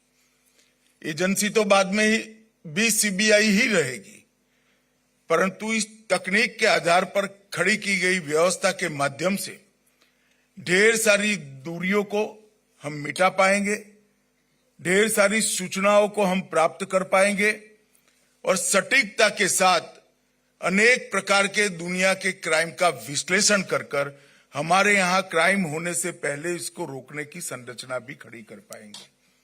मैं मानता हूं ये आने वाले दिनों में हमारे देश के इन्वेस्टिगेशन को एक नए युग में ले जाने वाली पहल है और इसके लिए पूरे सीबीआई परिवार और विशेषकर सीबीआई डायरेक्टर को मैं बहुत बहुत बधाई और अभिनंदन देना चाहता हूं। मित्रों, हम सब जानते हैं कि हम अमृत काल में जी रहे हैं। आजादी के 75 साल से आजादी के 100 साल के कालखंड को न केवल हमारे प्रधानमंत्री जी ने अमृत काल के रूप में वर्णित किया है, अब देश की 140 करोड़ की जनता ने स्पिरिट के साथ इस कालखंड को अमृत काल के रूप में स्वीकार भी किया है। और हमने तय किया है, एक सामूहिक संकल्प इस देश की 140 करोड़ की जनता ने लिया है कि जब आजादी की शताब्दी मनाई जाएगी, 2047 में जब देश आजाद हुए 100 साल हो जाएंगे, हर क्षेत्र में भारत विश्व में सर्वप्रथम होगा और हम हर क्षेत्र में विश्व का नेतृत्व कर रहे होंगे। और ये संकल्प हमें सिद्ध करना है तो इसके कई पड़ाव हैं। हमने ये भी तय किया है कि 2027 तक भारत को विश्व की तीसरे नंबर की अर्थव्यवस्था बनाएंगे और वहीं से जो पहला कदम शुरू होगा वो 27 से 47 तक एक पूर्ण विकसित राष्ट्र बनने का हमारा संकल्प चरितार्थ करने का ये 25 साल है। और एक प्रकार से भारत के लिए ये स्वर्णिम अवसर है। हमने एक साइंटिफिक रोड मैप के साथ एक समयबद्ध कार्यक्रम के अनुसार रीजनल लीडर से ग्लोबल लीडर बनने की हमारी इस यात्रा को शेप भी दिया है और उसको आगे बढ़ाने की तैयारियां भी शुरू की हैं। आज जब मैं यहां आया हूं तब हम इस दिशा में आगे बढ़ रहे हैं तो हमें वैश्विक चुनौतियों को भी नजर में रखते हुए हमारे यहाँ की व्यवस्थाओं को अपग्रेड करना पड़ेगा। भारत पोल उसी दिशा में एक कदम है।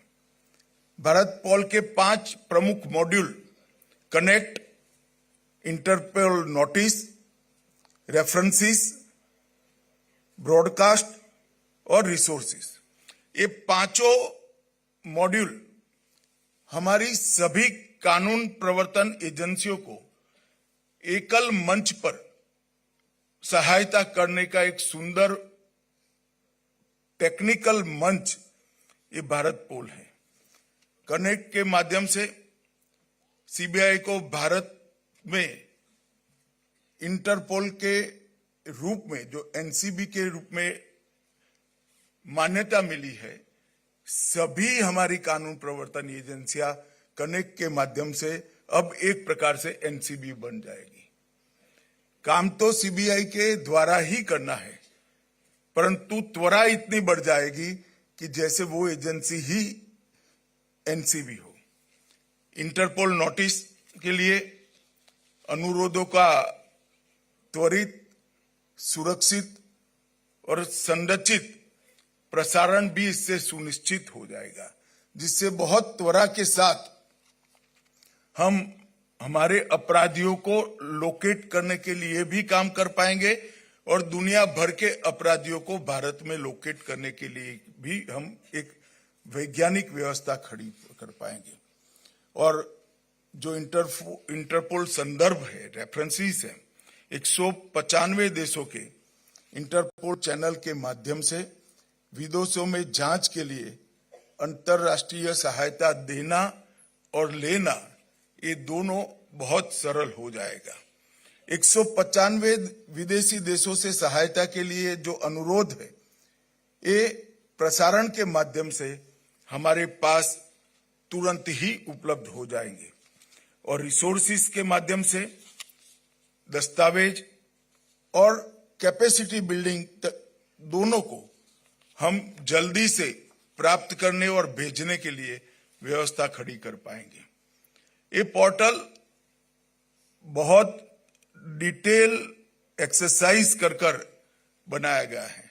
मैं मानता हूं कि रियल टाइम इंटरफेस इसकी जो विशेषता है, वो पोर्टल अपराध नियंत्रण के लिए हमारे एजेंसियों के लिए सीधा और प्रभावी संवाद सुनिश्चित करेगी।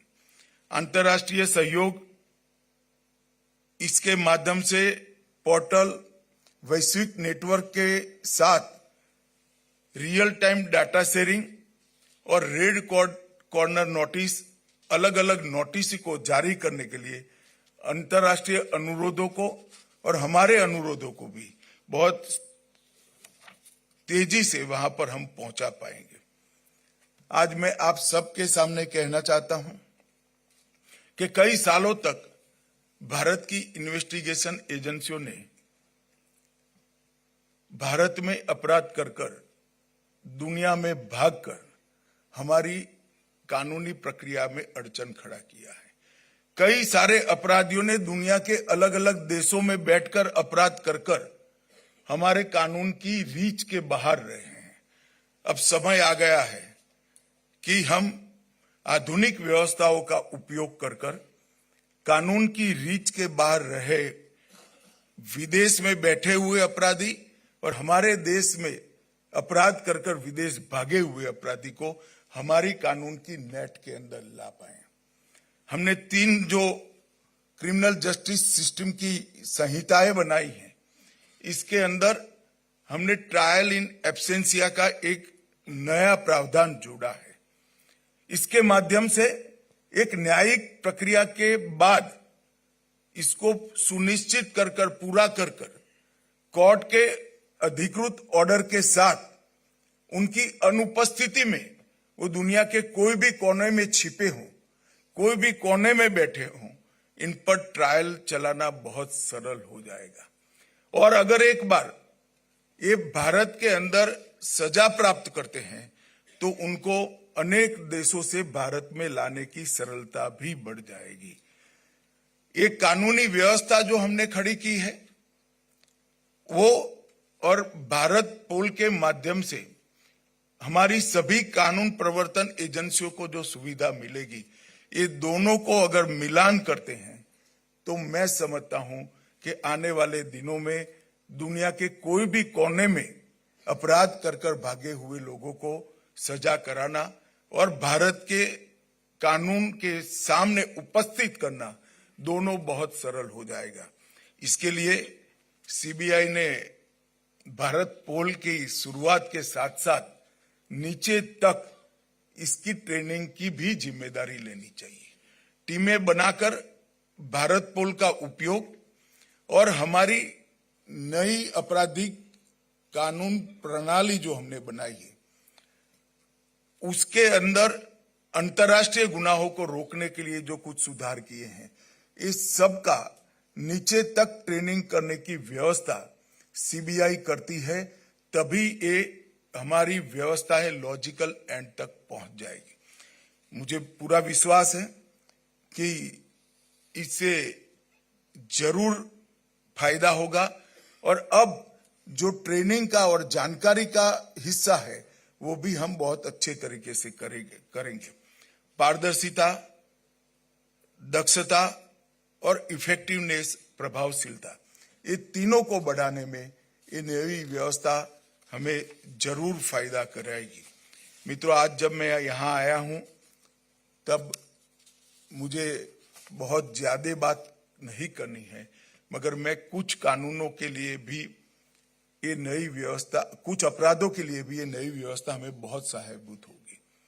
चाहे ड्रग ट्रैफिकिंग हो, चाहे शस्त्रों का स्मगलिंग हो, चाहे ह्यूमन ट्रैफिकिंग हो और सीमा के पार से होने वाले टेररिज्म रिलेटेड अपराध हो, ये सभी अपराधों को एक राज्य की पुलिस अपने यहाँ के अपराध को भारत पोल के नेटवर्क के माध्यम से 195 देशों की पुलिस के साथ साझा कर इनका सहयोग प्राप्त करने में हमें बहुत बड़ी सहायता मिलेगी।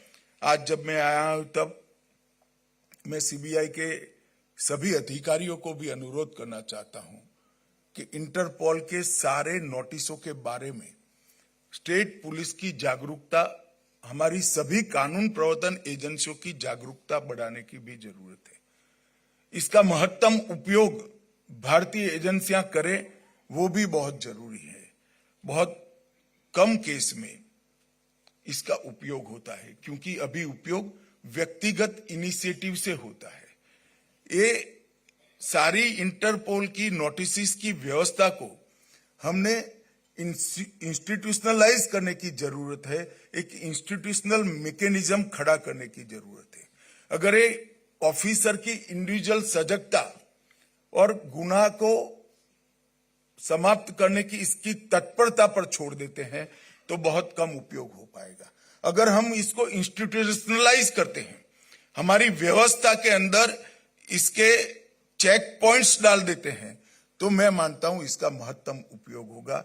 आने वाले दिनों में सीबीआई ने भी इसके उपयोग के लिए कुछ मानक और कुछ एसओपी बनाकर राज्य पुलिस को इसके लिए सजग और शिक्षणात्मक दृष्टि से भी, ट्रेनिंग की दृष्टि से भी आगे हमने काम करना पड़ेगा, तभी ये भारत पोल अपना तय किया हुआ लक्ष्य प्राप्त करने में फायदा कराएगा। इससे सबसे बड़ा फायदा अंतर्राष्ट्रीय डेटा के उपयोग के बारे में होना। युवा अफसरों के लिए कई सारे डेटाबेस, 19 प्रकार के डेटाबेस जो इंटरपोल के हैं, वो आज हमारे पास उपलब्ध होंगे। एनालिसिस के लिए भी उपलब्ध होंगे। एनालिसिस कर क्राइम रोकने की हमारी सिस्टम खड़ी करने के लिए भी उपलब्ध होंगे और हमारे अपराधों के लिए, अपराधियों को पकड़ने के लिए भी उपलब्ध होंगे। और साइबर अपराध की नई चुनौतियों को भी एक स्पीड के साथ इससे हम आगे ले जा सकते हैं। मैं आज यहाँ आया हूं तब फिर से एक बार सीबीआई के सभी अधिकारियों को राष्ट्रीय स्तर पर कैपेसिटी बिल्डिंग और नए कानून और भारत पोल दोनों के लिए एसओपी, इंटरपोल की व्यवस्था का मैक्सिमम उपयोग करने के लिए एक सिस्टम खड़ा करें और इसको इंस्टीट्यूशनलाइज करने का हम काम करें, ऐसा मेरा अनुरोध है। मैं फिर से एक बार सीबीआई और विशेष कर सीबीआई के डायरेक्टर को बहुत बहुत बधाई और ये साधुवाद देना चाहता हूं, क्योंकि ये व्यवस्था एक प्रकार से मैं जो देख रहा हूं उस प्रकार से ये युग परिवर्तनकारी व्यवस्था बनेगी और हमारी इन्वेस्टिगेशन को एक नए आयाम देने में सफल होगी। आप सभी को बहुत बहुत बधाई।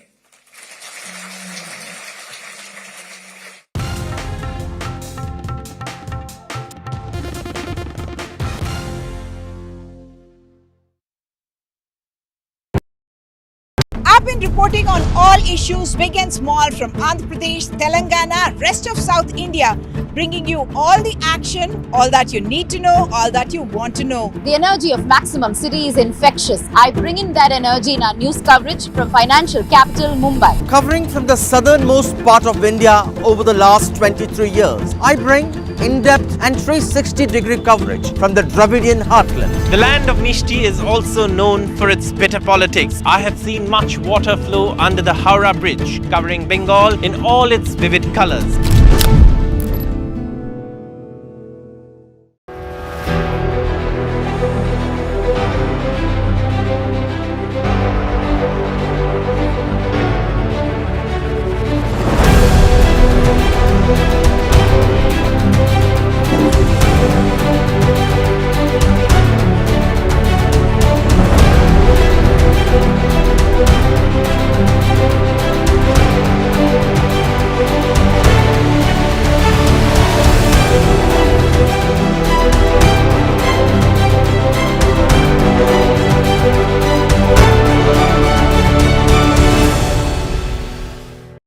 today's interconnected world, India's voice is more crucial than ever. When India speaks, the world listens. At NDTV World, we are that voice, bringing you intelligent and insightful news from India and beyond. From geopolitics and diplomacy to economic shifts, migrations, tech disruptions, and the stories of our diaspora. We cover the news that shapes our global future. NDTV World, your new home for global news, is here.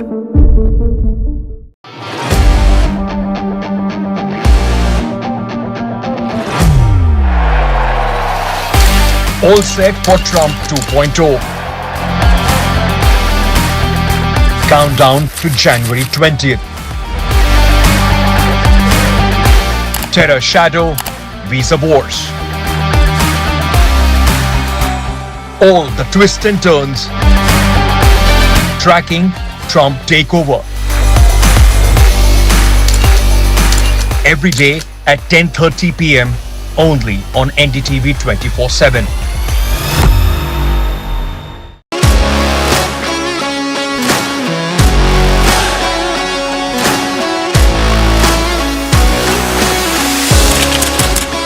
We are able to maintain the democratic fabric and the democratic system.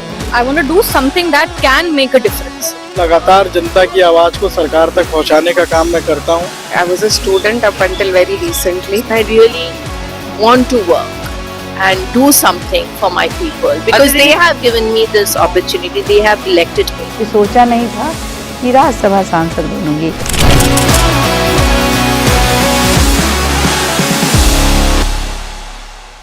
I've been reporting on all issues, big and small, from Andhra Pradesh, Telangana, rest of South India, bringing you all the action, all that you need to know, all that you want to know. The energy of Maximum City is infectious. I bring in that energy in our news coverage from financial capital Mumbai. Covering from the southernmost part of India over the last 23 years, I bring in-depth and 360-degree coverage from the Dravidian heartland. The land of Mishti is also known for its bitter politics. I have seen much water flow under the Howrah Bridge, covering Bengal in all its vivid colors.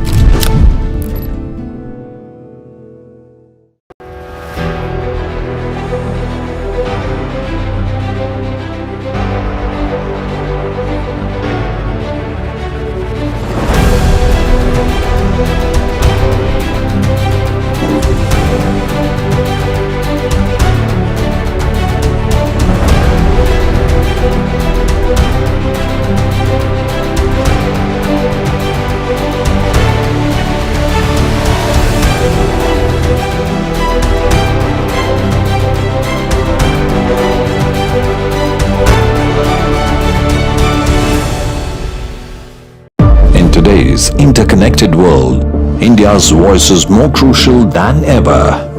When India speaks, the world listens. At NDTV World, we are that voice, bringing you intelligent and insightful news from India and beyond. From geopolitics and diplomacy to economic shifts, migrations, tech disruptions, and the stories of our diaspora. We cover the news that shapes our global future.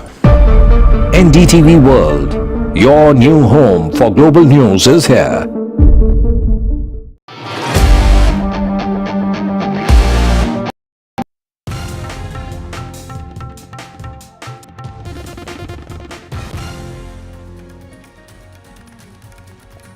Welcome back. Now, a day after 8 Jawans and a driver were killed in Chhattisgarh's Bijapur, the state government has organized a wreath-laying ceremony for the security personnel.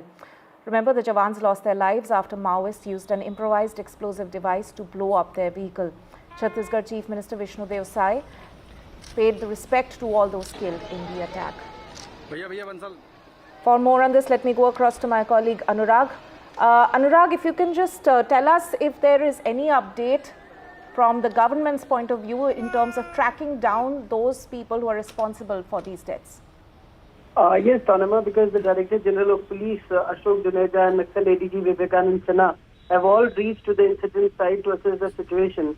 Bastar IG Sundaraj P and DIG Kamalochan Kashyap are also continuously monitoring the developments and providing updates on the incident. The body of the vehicle driver, who was also a victim of the blast, has not been recovered yet, and police personnel as well as the divers have been deployed near a nearby drain at the blast site to search for his remains. And as you said, the mortal remains of the martyred personnel have been brought to the police line in Karli, where Chief Minister Vishnu Dev Sai paid tribute, and he will also console the grieving family members. Right, Anurag Dwari there reporting from on Chhattisgarh Naxal attack there. Now, we've been following Texpedite, a very exciting startup accelerator program by Games 24/7 since it was launched in Bengaluru in October last year. And not only has the program been providing critical resources to startups that have applied and got selected, it's also organizing meetups, mentorship and knowledge sharing events across our country. Here's a brief report from Texpedite's New Delhi and Hyderabad events. After a successful launch in Bengaluru, Texpedite was in Delhi discussing key topics like funding for startups. While special guest Sri Sanjeev spoke about the need for startups to innovate, how collaborations between the government and private companies can be fruitful, and why successful companies should contribute in germinating an ecosystem of sustainable growth. The whole concept is to bring private and public enterprises together. We look forward to industry and academia coming together to promote the startups, their incubation, and help the startups reach to the different markets. A panel of investors and VCs talked about key aspects around funding for startups, how they can get funded, and how they can be frugal by using open source solutions, and what expectations must an investor keep from the founder and vice versa. In the Startup Stories segment, co-founders of Bolt and Bobble AI shared their journeys and learnings, thereby providing valuable insights to the newbie startups in attendance. High-tech city in Hyderabad played host to Techspedite in its next chapter, where true to its name, AI was in the spotlight.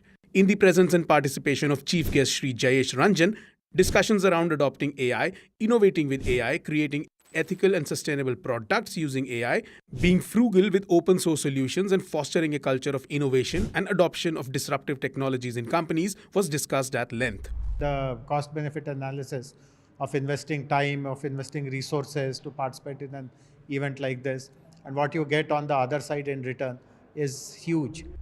Founders of HitWicket and Rava AI shared their incredible journey of growth and how they've made AI and its disruption a part of their product development. Techspedite's journey continues in choosing startups that will go through this 60-day program to come out on the other side with tangible benefits like tech credits and invaluable benefits like a huge network of industry leaders, peers, policymakers, VCs, and more. Keep following NDTV for further developments. And as part of Uday Foundation's blanket donation drive, 60,000 blankets are needed. Help save lives in this harsh winter. Blankets can be dropped off at this location on your screens.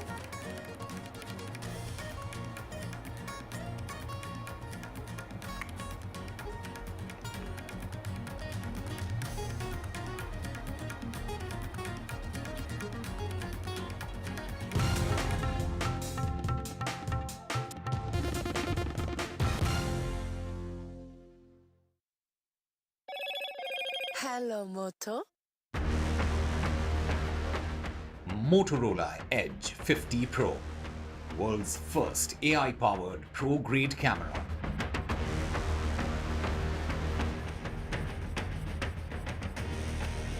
Telangana High Court dismisses plea by KTR, who was seeking quashing of FIR against him in the Formula E race case. No stay on arrest of KTR.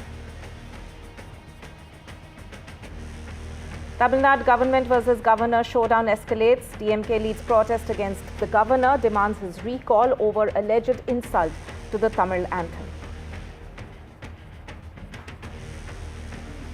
Telugu superstar Allu Arjun visits the 8-year-old boy who was injured in the Sandhya Theatre stampede. The boy has been in hospital for over a month and his mother was killed in the stampede. Allu Arjun is one of the accused in the case.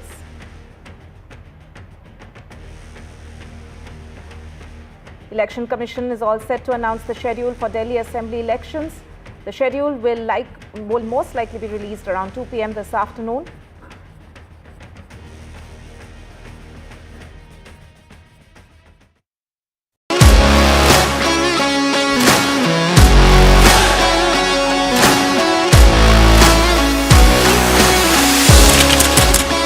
We are able to maintain the democratic fabric and the democratic system. I want to do something that can make a difference. लगातार जनता की आवाज को सरकार तक पहुंचाने का काम मैं करता हूं. I was a student up until very recently. I really want to work and do something for my people because they have given me this opportunity. They have elected me. सोचा नहीं था कि राज्यसभा सांसद बनूंगी.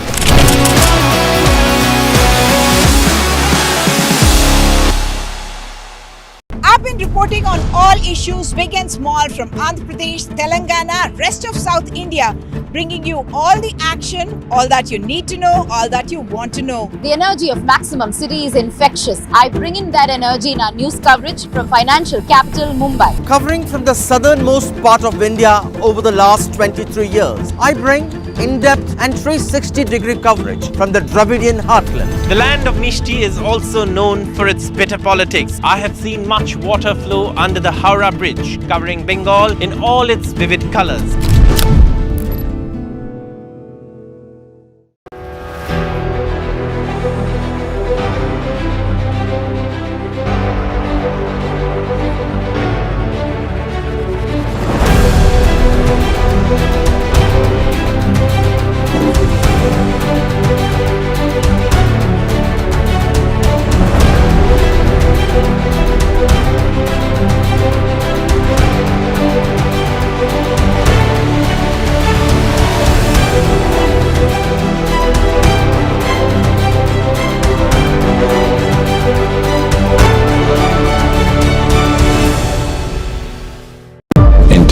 today's interconnected world, India's voice is more crucial than ever. When India speaks, the world listens. At NDTV World, we are that voice, bringing you intelligent and insightful news from India and beyond. From geopolitics and diplomacy to economic shifts, migrations, tech disruptions, and the stories of our diaspora. We cover the news that shapes our global future. NDTV World, your new home for global news is here.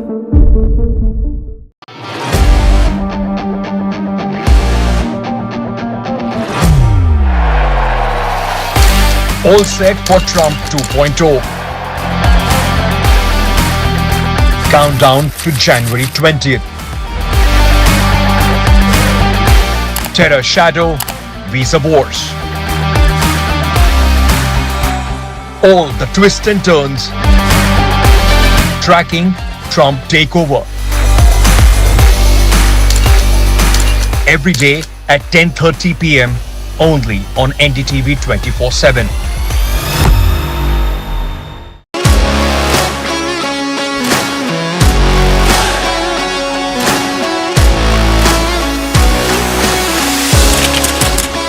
We are able to maintain the democratic fabric and the democratic system. I want to do something that can make a difference. लगातार जनता की आवाज को सरकार तक पहुंचाने का काम मैं करता हूं. I was a student up until very recently. I really want to work and do something for my people because they have given me this opportunity. They have elected me. सोचा नहीं था कि राज्यसभा सांसद बनूंगी.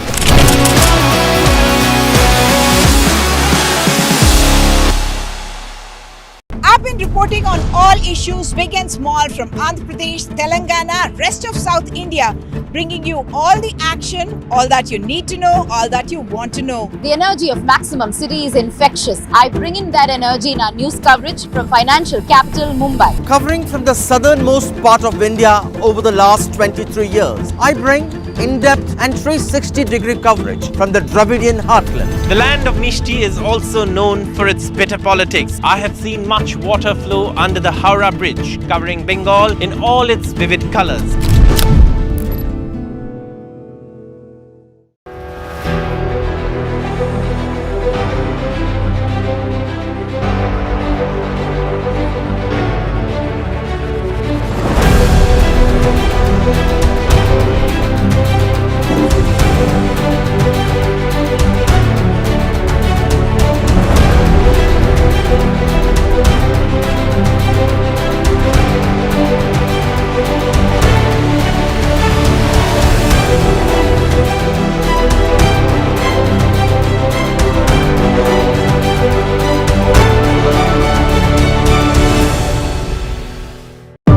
today's interconnected world, India's voice is more crucial than ever. When India speaks, the world listens. At NDTV World, we are that voice, bringing you intelligent and insightful news from India and beyond. From geopolitics and diplomacy to economic shifts, migrations, tech disruptions, and the stories of our diaspora. We cover the news that shapes our global future. NDTV World, your new home for global news is here.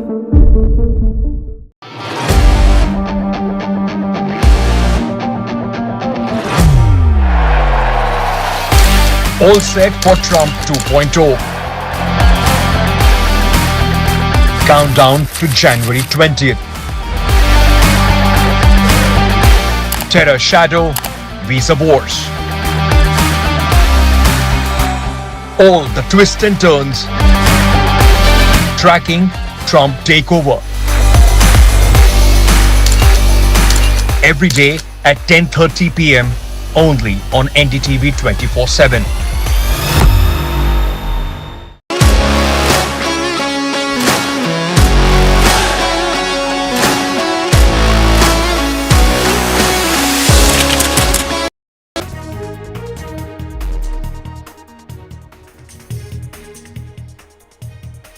Hello and welcome welcome. You're watching NDTV. I'm Gargi Rao. Stay with us for all the top news. In just 2 hours from now, the Election Commission will be announcing the dates for the Delhi elections. AAP, BJP and Congress already in election mode. All that and more coming up ahead. Let's take a look at the headlines. The Election Commission set to announce the schedule for the Delhi Assembly elections, which will be at around 2 p.m. this afternoon. AAP, BJP and Congress in election mode with allegations, counter-allegations, also a bid to woo the voters with freebies. 3 miners are feared dead after being trapped in a flooded coal mine in Assam. Since this morning, the Army, NDRF are conducting a joint rescue in the Dima Hasao area.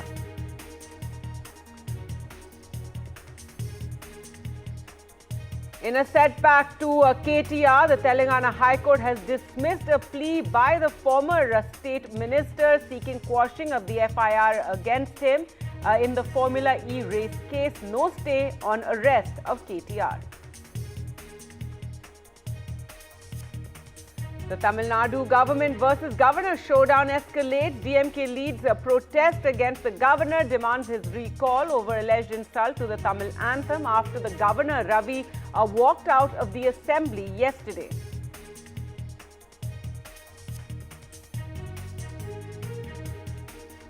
"53 people have died according to the Chinese media after an earthquake of magnitude 7.1 hit Tibet near the Nepalese border. Tremors were felt in several parts of India, including Bihar, Assam and West Bengal.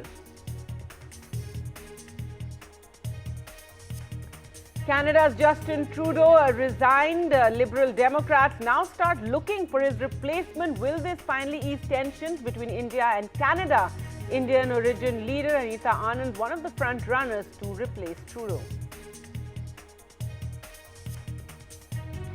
And in a big development, the Seattle police officer who killed Indian student Janvi Kandula in January 2023 when the patrol vehicle he was driving struck her has been fired from the department.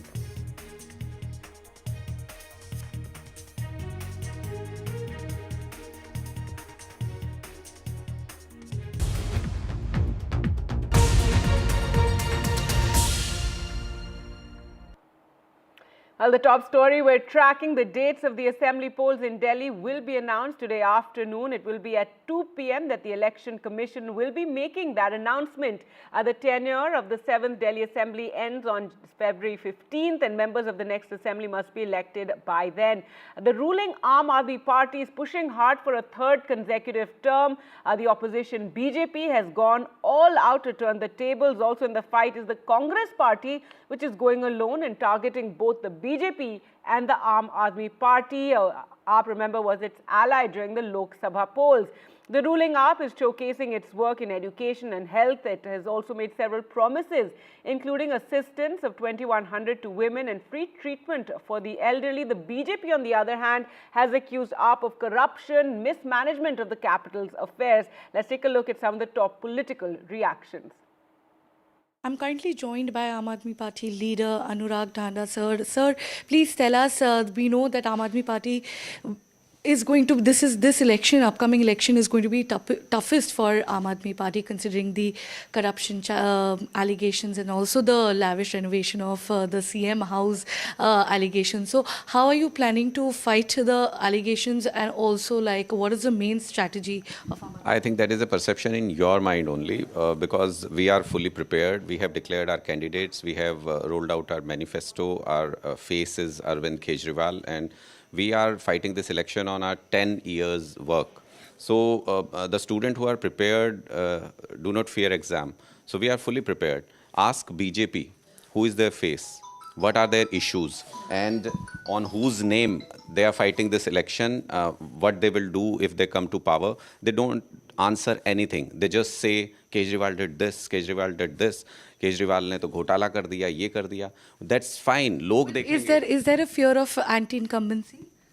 I don't think so. We have a pro-incumbency in our favor because the more we work for people, more people connect to Aam Aadmi Party. And you just saw in PM Modi's rally as well, media asked people that whom you will vote for.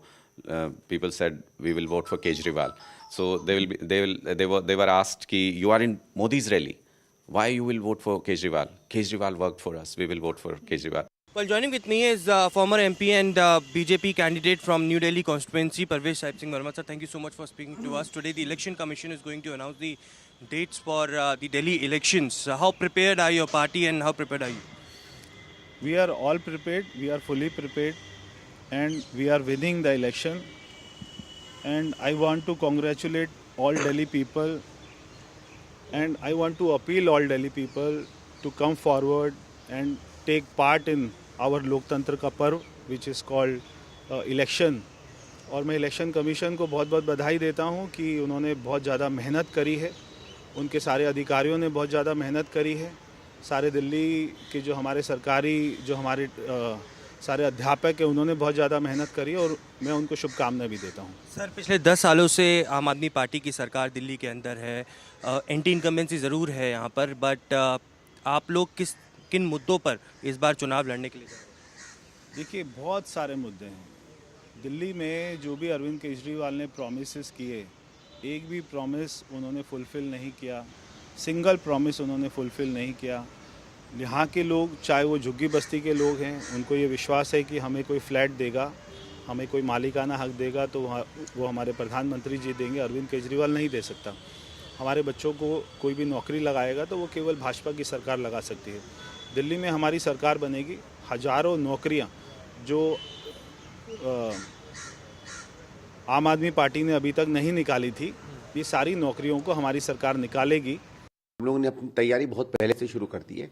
Campaign निकल आया है, जो राज्य सरकार है उसने कहां कहां काम नहीं किया है उसकी बहुत एक नियोजित तरीके से हमने आलोचना की है। हम खुद क्या करना चाहते हैं दिल्ली में उसका हम धीरे धीरे उल्लेख कर रहे हैं। अच्छी तैयारी है कांग्रेस की। देखिए, दिल्ली के जो मुद्दे हैं वो तो रहेंगे ही, और वो तो हमारे यहाँ और ज़्यादा सामने आएंगे क्योंकि हमारे यहाँ का जो कैंडिडेट है आम आदमी पार्टी का मुख्यमंत्री भी है।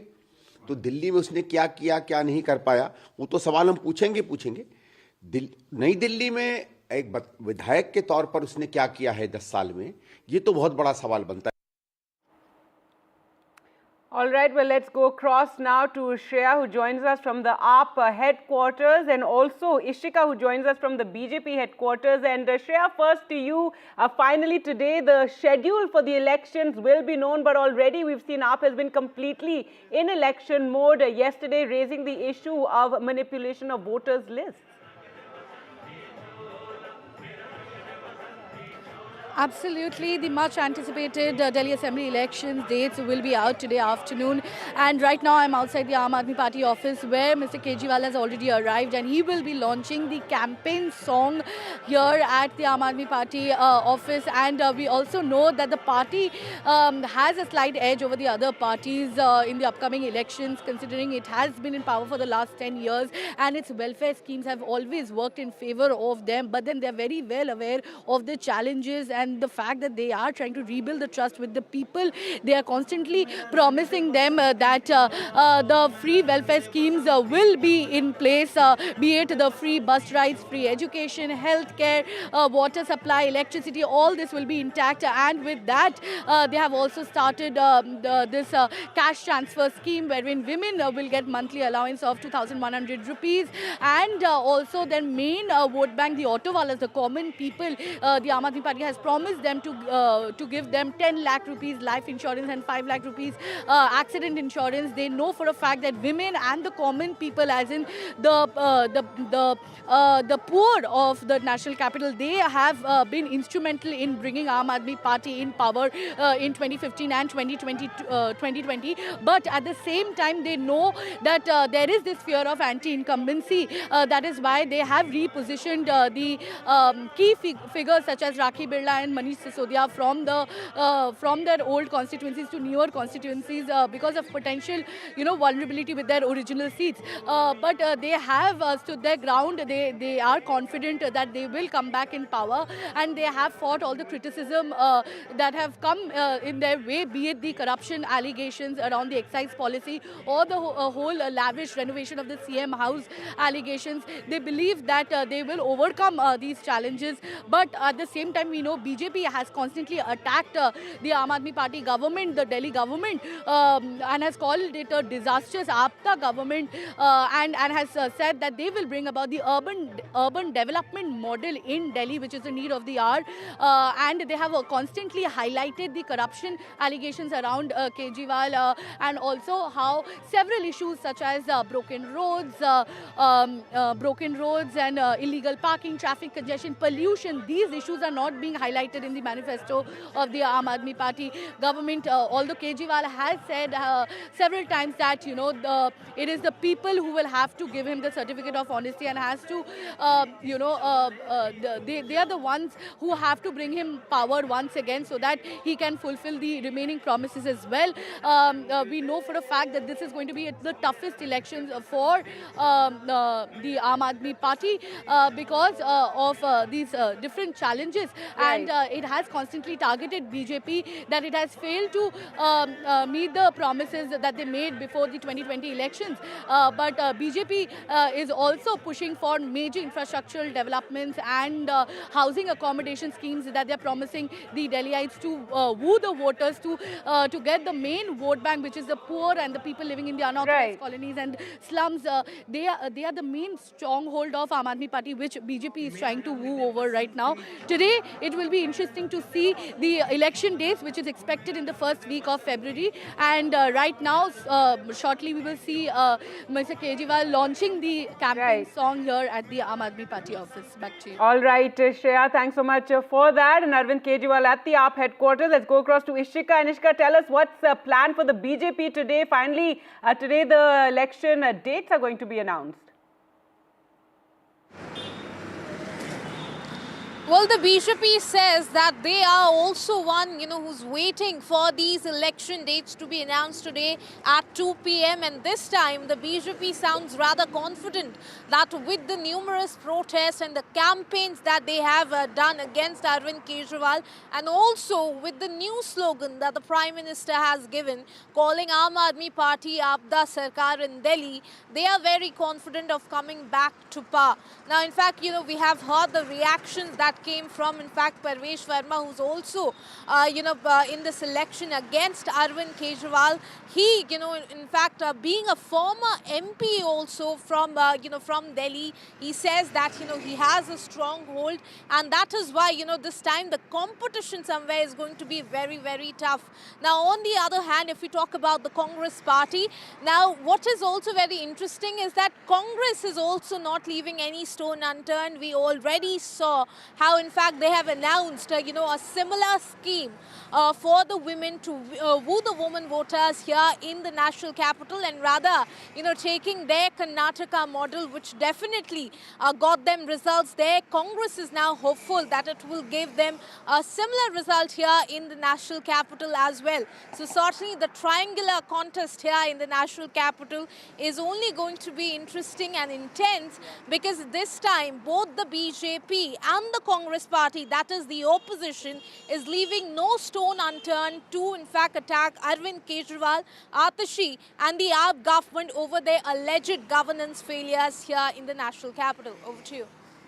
All right, well, do stay with us, both Ishika as well as Shreya. But let's go across now to Neerja Chaudhary joining us for more. And Neerja, as we're going to find out the election dates today, it's going to be a very exciting election. It has been over 10 years, 12 years of AAP in Delhi. Before that, and the BJP has not been in power in Delhi for decades now. So tell us your view of this election. AAP is battling incumbency. BJP really hoping that these allegations and, the Aapada, that the jibes are working and, changing the voters' minds.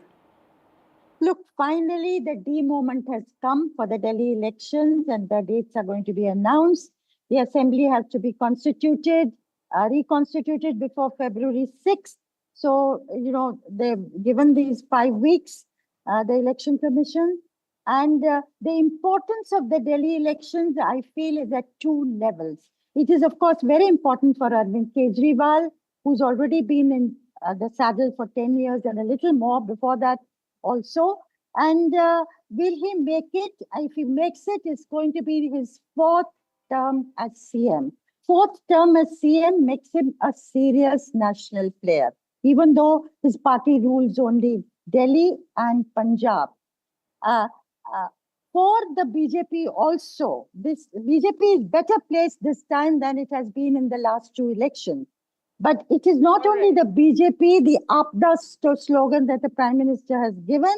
It is the BJP's fortunes will depend largely on how well or badly the Congress party fares in Delhi. If the Congress party starts to revive and picks up additional 8 to 9% votes than it did last time, it's trouble for Kejriwal. If the Congress party stays where it is, down below, does not revive much, then it is going, Kejriwal may just get through them, though not with the kind of majority he's had in the last two elections. But there is another national implication to this. If Kejriwal wins for the fourth time CM, then this will give an impetus to the regional parties inside the national India bloc. Mamata Banerjee has made a pitch that she be declared the leader of INDIA.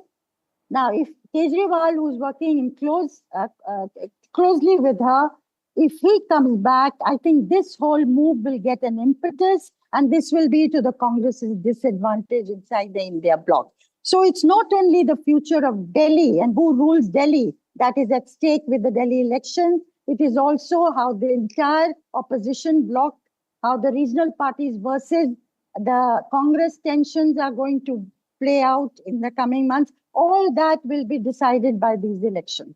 Right, so the impact at several levels, really, the results of these elections will bring. We're also joined by Manisha Priyam, a political analyst there. And Manisha Priyam, Nirja Chaudhary was telling us about the impact that this election has on different levels. And also this time around, it's a challenge for the Aam Aadmi Party. The incumbency factor is strong. But do you feel the BJP, the lack of a big Delhi face, how big of a factor in all of this is that?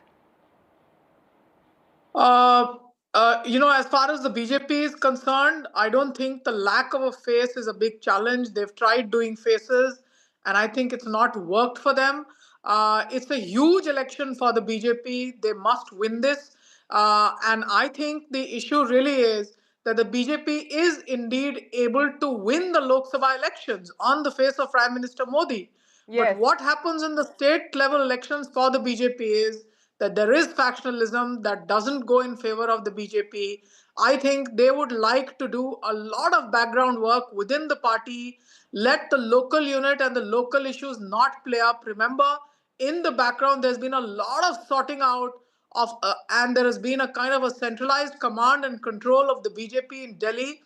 You've seen even during the Lok Sabha elections, lots of tickets change, lots of old leaders, Biduri not there, Meenakshi Lekhi not there. Everyone remained surprised. Harshvardhan, for example, eased out of the cabinet. But I think the answers were largely the fact that the BJP was fixing its own BJP house in order and put in a centralized command and control. And I think that's where they will largely pitch on building an anti-incumbency against the Aam Aadmi Party and put in an election machinery that they are very well known for doing. And one has to see how a faceless campaign, yet a more strengthened organizational presence of the BJP would help it or not. That's for the elections to answer. But that's as far as the BJP is concerned. Let me add one last line. As far as the Aam Aadmi Party is concerned, a lot at stake for them. Their chief minister, their deputy chief minister, their former health minister, their member of the Rajya Sabha, Sanjay Singh, all have served jail terms for what we clearly don't understand what. However, they were still not able to pitchfork it into victories in the Lok Sabha. The BJP did decline in numbers in other areas, in Uttar Pradesh, in Maharashtra. That didn't happen in Delhi. So the Aam Aadmi Party is still trying to figure out why, if they have so much going for them in terms of the school and the Mohalla clinics, etc., and of course the Bijli free, Pani free, bus rides free. Right. Though, you know, as all of you political analysts say, the Delhi voter wants Modi at the center, and they want, at least they did in the past, want Arvind Kejriwal in charge of Delhi. Let's see if that holds this time as well, or whether the BJP does manage to, you know, give a big challenge. And let's also talk about the Congress party. As Neerja Chaudhary said, a lot of what happens in Delhi depends on the Congress's resurgence, or whether it stays where it is now, you know, become in Delhi. But we're just going to go across to Arvind Kejriwal, who's at the AAP headquarters. Let's just listen in to what's being said there. फिर भी रुकता ना कोई काम, अरे दिल्ली की जनता के काम करता है। कौन बोलो नाम बोलो, सबको है पता, बोलो दुनिया में दिल्ली का नाम करता है। बस अपना केजरीवाल महिलाओं को सम्मान देता है। दिल्ली का दिल में ख्याल फिर लाएंगे केजरीवाल, फिर लाएंगे केजरीवाल, फिर लाएंगे केजरीवाल, फिर लाएंगे केजरीवाल।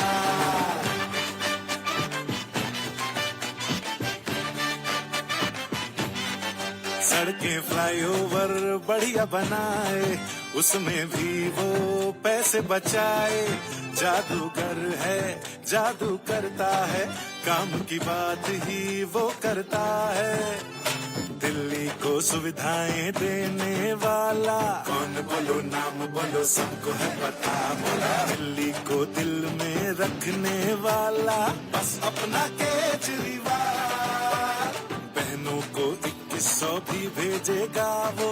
बस अपना केजरीवाल बुजुर्गों को फ्री में इलाज देगा, जो फिर से जीतेगा दिल्ली का लाल। फिर लाएंगे केजरीवाल, फिर लाएंगे केजरीवाल, फिर लाएंगे केजरीवाल, फिर लाएंगे केजरीवाल।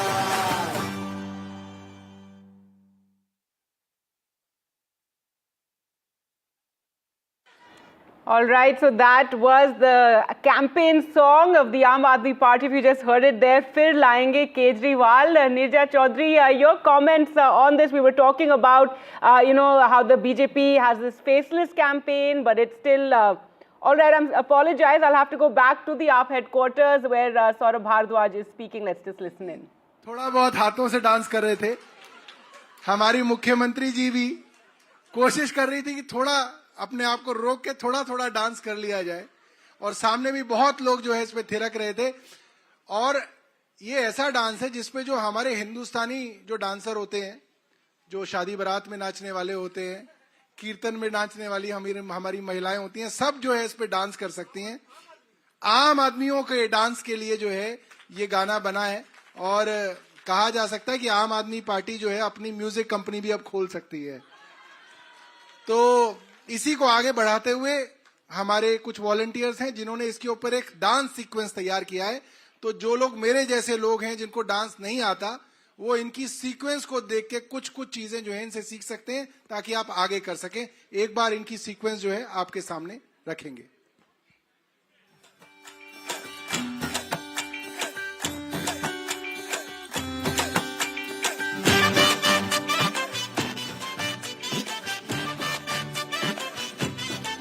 फिर लाएंगे केजरीवाल, फिर लाएंगे केजरीवाल, फिर लाएंगे केजरीवाल, फिर लाएंगे केजरीवाल।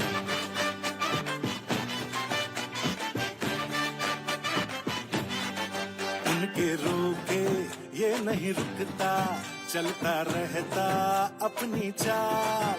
सामने वाले शोर मचाए, कर ले चाहे जितना बवाल, मगर दिल्ली की जनता के काम करता है। कौन बोलो नाम बोलो, सबको है पता, बोलो दिल्ली की जनता के काम करता है। बस अपना केजरीवाल दिल्ली में बिजली पानी मुफ्त रखता है। बस अपना केजरीवाल स्वास्थ्य का शिक्षा का ध्यान रखता है। दिल्ली का रखे ख्याल, फिर लाएंगे All right, so there's some choreography on the AAP anthem for the Delhi elections. Neeraj Chaudhary, I was asking you about, this campaign and also the wooing of women. The women voters have become, a big factor in all the parties, formula and freebies. Let's talk a bit about that because that has been something we've seen both AAP and Congress making promises to the Delhi women. I know the women are emerging as a very important constituency all over the country and for every single party. No party can afford to ignore them. That is a state we have come to, which is a wonderful step forward. Of course, most parties are viewing them as labhartis, the recipients of doles or aviaries or whatever. And you see Kejriwal, Atishi's cabinet declared that they'll give 1,000 rupees to every woman every month. Kejriwal has said we will increase this to 2,100 every month if we come to power again. And of course, the Congress, as you know, you just said, has upped that figure to 2,500. And that has been the story of Maharashtra, that's the story of Madhya Pradesh, that's the story of Chhattisgarh, where women were the game changer. I think women will have a very central role also in the Delhi election. But this is a process, if you look at it in the longer run, outside of just being a constituency, I think, and the Prime Minister is talking about women-led development, I think that is the direction in which things are going to go, because even as being labhartis and getting money in their hands does empower women economically, and it does give them an autonomy of functioning, which is a very important thing for women as a group, as a category. And this is a category that goes beyond caste or religion. So I think you're right, women are going to be a central, decisive factor also in the Delhi election. And have become in clearly all state elections, in the Maharashtra elections, there was much that both of you spoke about the women voters there and the schemes. And Manisha, Priyam, your comment on that, as well as this point that the AAP has been raising regarding voter list manipulation. That is something that even after the Maharashtra elections, opposition parties there spoke about it. And this time already, before the election dates are even announced, Aam Aadmi Party has been, raising this issue.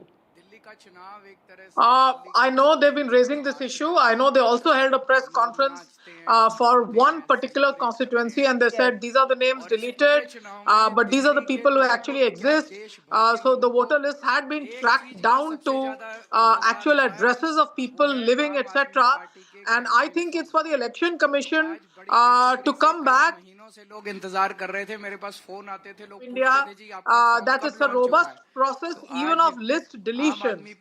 I don't think people have a doubt on the fact that we have a very clean election. Let me be very clear about it. But if there are... I apologize, Manisha, Priyam. I'm going to have to go across to where Arvind Kejriwal is speaking. Apologies there. इसे खूब प्रचार कीजिए, इस पे dance कीजिए, शादियों में, birthday में इसको खूब बजाइए. और जो एक हमारे देश की पार्टी है, गाली गलौज पार्टी, कौन सी है? तो हमारे देश की जो गाली गलौज पार्टी है, उसके नेता भी, मैं जानता हूं उन्हें भी गाना पसंद आएगा, वो भी अगर चाहें तो अपने घर में कमरा बंद करके अंदर से इसको गाने को चला सकते हैं और उस पे थिरक सकते हैं, कोई देख नहीं रहा. आप सब लोगों को फिर से बहुत बहुत बधाई, बहुत बहुत शुक्रिया.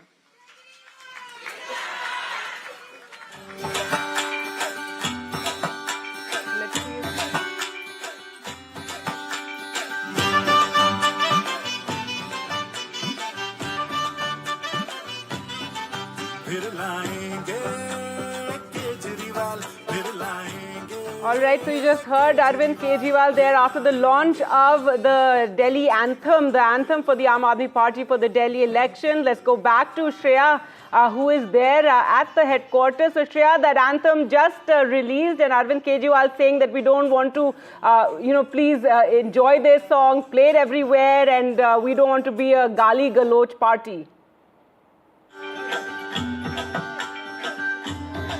That's right, we know it's a blistering attack on the BJP party, but we know for a fact that this song, the main hook of this song is Fir Aayenge Kejriwal. They have the confidence that the people of the national capital will vote him back in power, and we know they won the 2015 and 2020 elections. They have been ruling for the last 10 years, and BJP has been out of power for the 27 years, but they are confident, the Aam Aadmi Party is confident that with their social welfare schemes, they will be able to woo the voters again to vote for them, and at the same time they are quite watchful of the Congress's resurgence because they have traditionally captured the vote bank of the Congress, which is mostly the Dalits and the Muslims and people living in the unauthorized colonies and the slum dwellers. This time to around, we have seen that they have declared schemes such as free bus ticket, electricity, water, healthcare especially for the senior citizens, and also a monthly allowance for all women aged 18 to 60 who fall below the tax bracket, and their main vote bank has always been women and the common people who have played an instrumental role in bringing Aam Aadmi Party in power, and this time around too they are ready to fight the anti-incumbency and the corruption allegations around the Aam Aadmi Party, as well as around the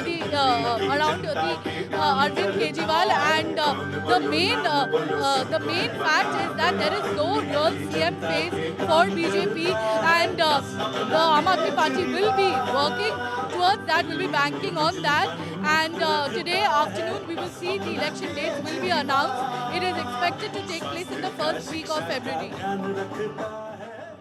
All right, thanks so much, Shreya. And let's quickly go back to Nirja Chaudhary and get one quick reaction from you, Nirja, on this song that has just been released, Fir Aayenge Kejriwal. We're, counting down to when the Delhi election dates are going to be announced at 2 p.m. today. Yeah, this is very interesting because... Yes, go ahead. Yes, can you hear me? Yes. Yeah, no, it's a very interesting song with the central theme being very clear about Kejriwal and coming back and government that he's promised. And as he says, शादियों पे भी बजाओ, पार्टियों में भी बजाओ, घर के अंदर, even if you're a BJP worker, shut your door and play this song and enjoy it. So anyway, that is typical Kejriwal. But the stakes are the highest for Arvind Kejriwal. The stakes are the highest. BJP can afford to lose. Congress can afford to lose also.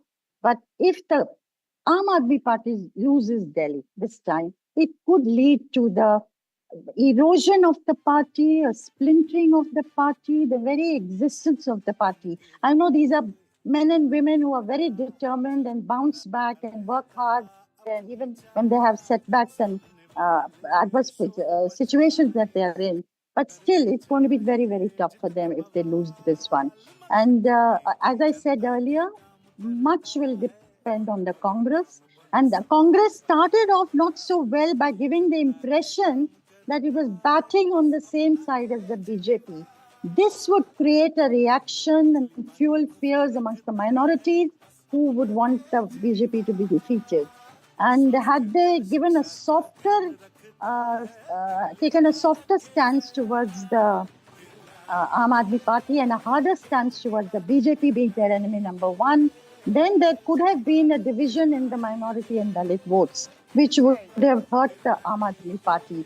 Because the Congress as well as the BJP, for their own reasons, consider Aam Aadmi Party and Arvind Kejriwal as the enemy number one in Delhi.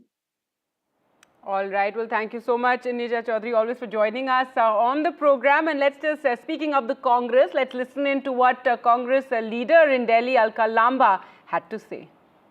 Right now, we are being joined with Congress leader Alka Lamba, also the candidate from Congress from Kalkaji. Ma'am, you are contesting against Chief Minister Atashi and also Ramesh Biduri from the BJP. Today, the Election Commission is going to announce the date for the elections. How does the Congress see it, and how is the preparation so far from the side of the Congress going on? आज जो तारीखों का ऐलान हो रहा है उसका जितना बेसब्री से इंतज़ार किसी राजनीतिक दल और उम्मीदवार को रहता है, उससे ज़्यादा इंतज़ार मेरी दिल्ली के लोगों को था। बहुत सहा इन 10 सालों में भाजपा आम आदमी पार्टी को आपदा और आपदा विपदा बता रहे हैं। शासन प्रशासन 10 साल लड़ते रहे, दिल्ली बर्बाद होती रही। आम आदमी पार्टी और भाजपा सत्ता में है, मिलकर काम करना था, लड़ते रहे, दिल्ली बर्बाद होती रही। कांग्रेस एक मजबूत विकल्प था और कांग्रेस वापस एक मजबूत विकल्प बनकर लोगों के बीच में उभर कर आ रही है। समस्याएं दिल्ली की परमानेंट हो चुकी हैं। जहरीली हवाएं, यमुना का पानी, भारी बिल, आपका अपराध, महंगाई, बेरोजगारी, परमानेंट समस्याओं के हल अब कोई टेम्परेरी सीएम, टेम्परेरी सरकार नहीं दे सकती। और कांग्रेस एक बार फिर से लौटेगी शीला दीक्षित जी की तरह, परमानेंट मुख्यमंत्री होगी। परमानेंट समस्याओं के परमानेंट सॉल्यूशन हम देने वाले हैं। अब टेम्परेरी का खेल जो है भाजपा और आम आदमी का जो चला है इन दौरान, वो खत्म होने जा रहा है। All right, Alka Lamba there, who is contesting against Atishi in the Kalkaji constituency. With that, we'll slip into a short break. But do remember, as part of the Uday Foundation's blanket donation drive, we've been promoting this. There's 60,000 blankets that are needed in this winter chill. Help save lives in the harsh winter. Blankets can be dropped off at this location on your screens there, the Uday Foundation in Sarvodaya Enclave. So this is for Delhiites. Do donate a blanket.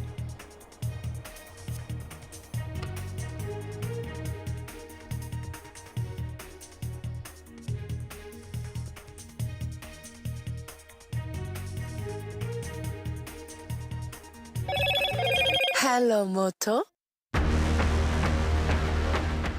Motorola Edge 50 Pro, world's first AI-powered pro-grade camera.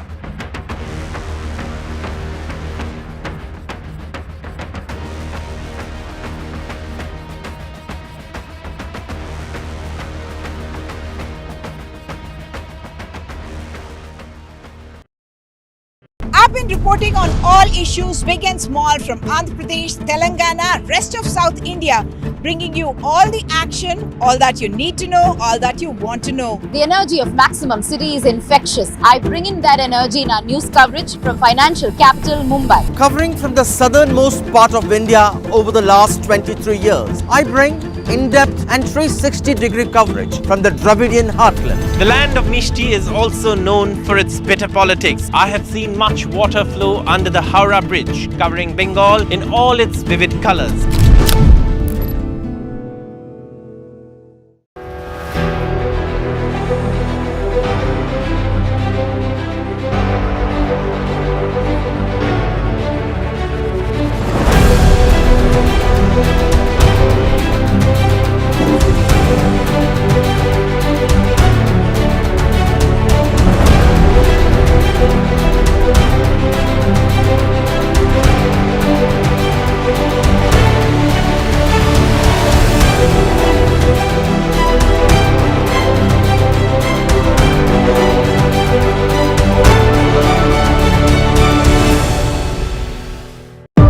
today's interconnected world, India's voice is more crucial than ever. When India speaks, the world listens. At NDTV World, we are that voice, bringing you intelligent and insightful news from India and beyond. From geopolitics and diplomacy to economic shifts, migrations, tech disruptions, and the stories of our diaspora. We cover the news that shapes our global future. NDTV World, your new home for global news, is here.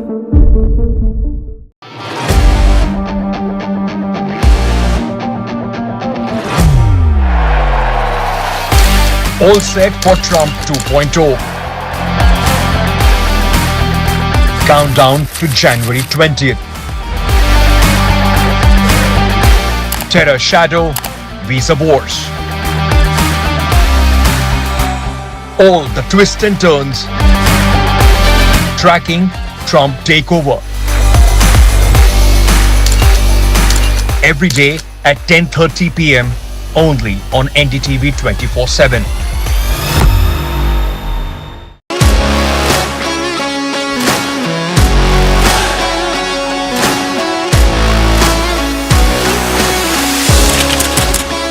We are able to maintain the democratic fabric and the democratic system. I want to do something that can make a difference. लगातार जनता की आवाज को सरकार तक पहुंचाने का काम मैं करता हूं. I was a student up until very recently. I really want to work and do something for my people because they have given me this opportunity. They have elected me. सोचा नहीं था कि राज्यसभा सांसद बनूंगी.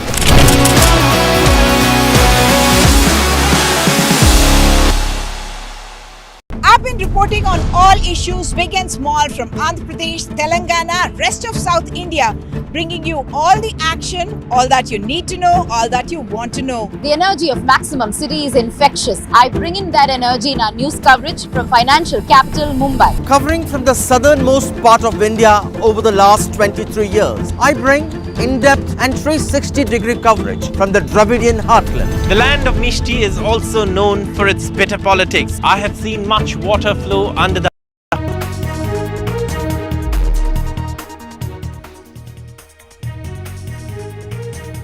Welcome back. News now from Telangana, where raids are taking place by the ACB in the Formula E case. Raids are taking place on prominent renewable energy firm, and raids in Hyderabad as well as other locations. Let's go across to Uma for more. Uma, give us the latest on these raids.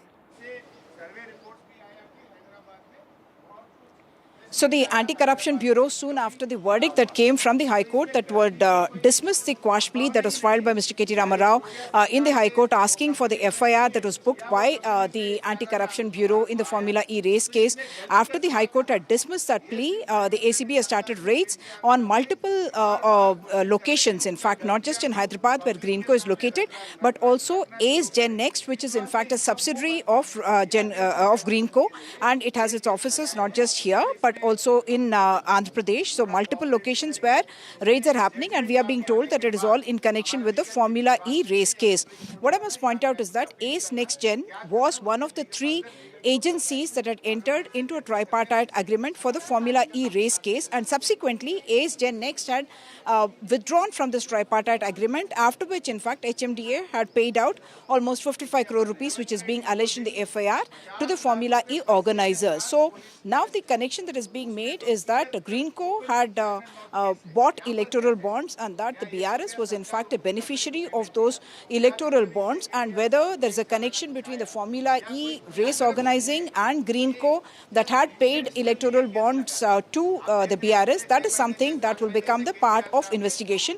Just a short while ago, I spoke with the former Transport Minister, Mr. Ajay Kumar.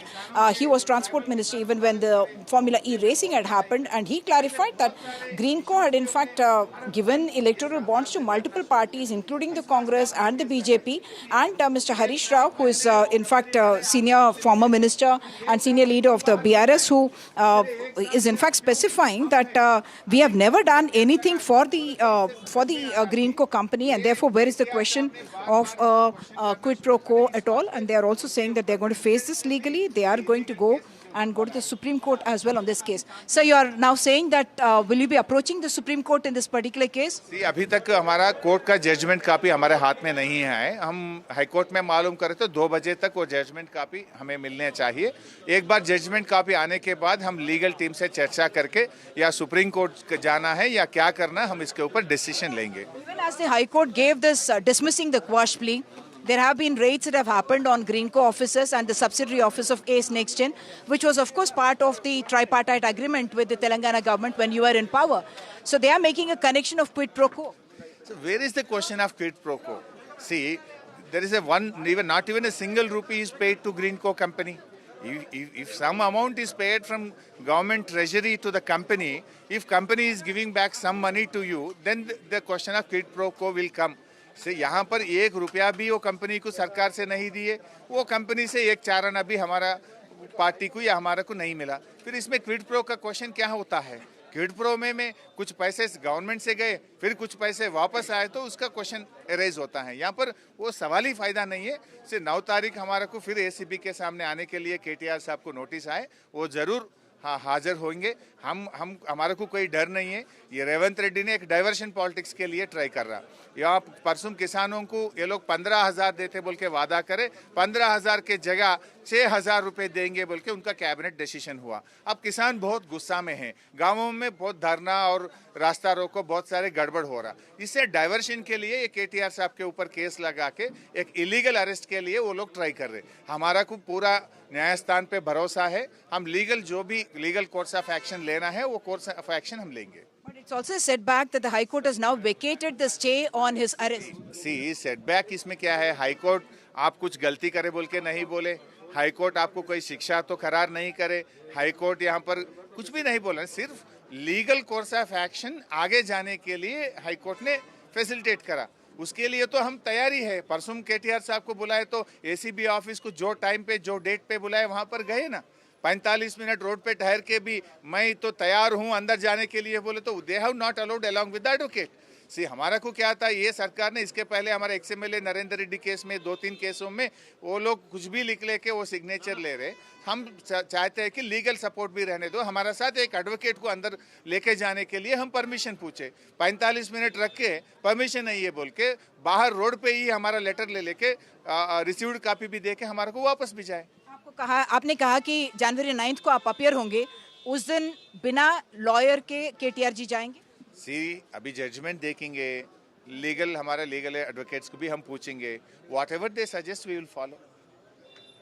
Politically, what is the mood in your party? Because your leader could get arrested is what the suggestion is with the stay being vacated. सी देखिए वो अब क्या होता होने के बाद हम उसके ऊपर रेस्पॉन्ड होंगे, लेकिन हमारा कैडर को तो एक ही हमारा सुझाव है कि आप लड़ते रहो। किसानों के साथ जो कांग्रेस सरकार ने अन्याय करा उसके अगेंस्ट में आप लड़ते रहो।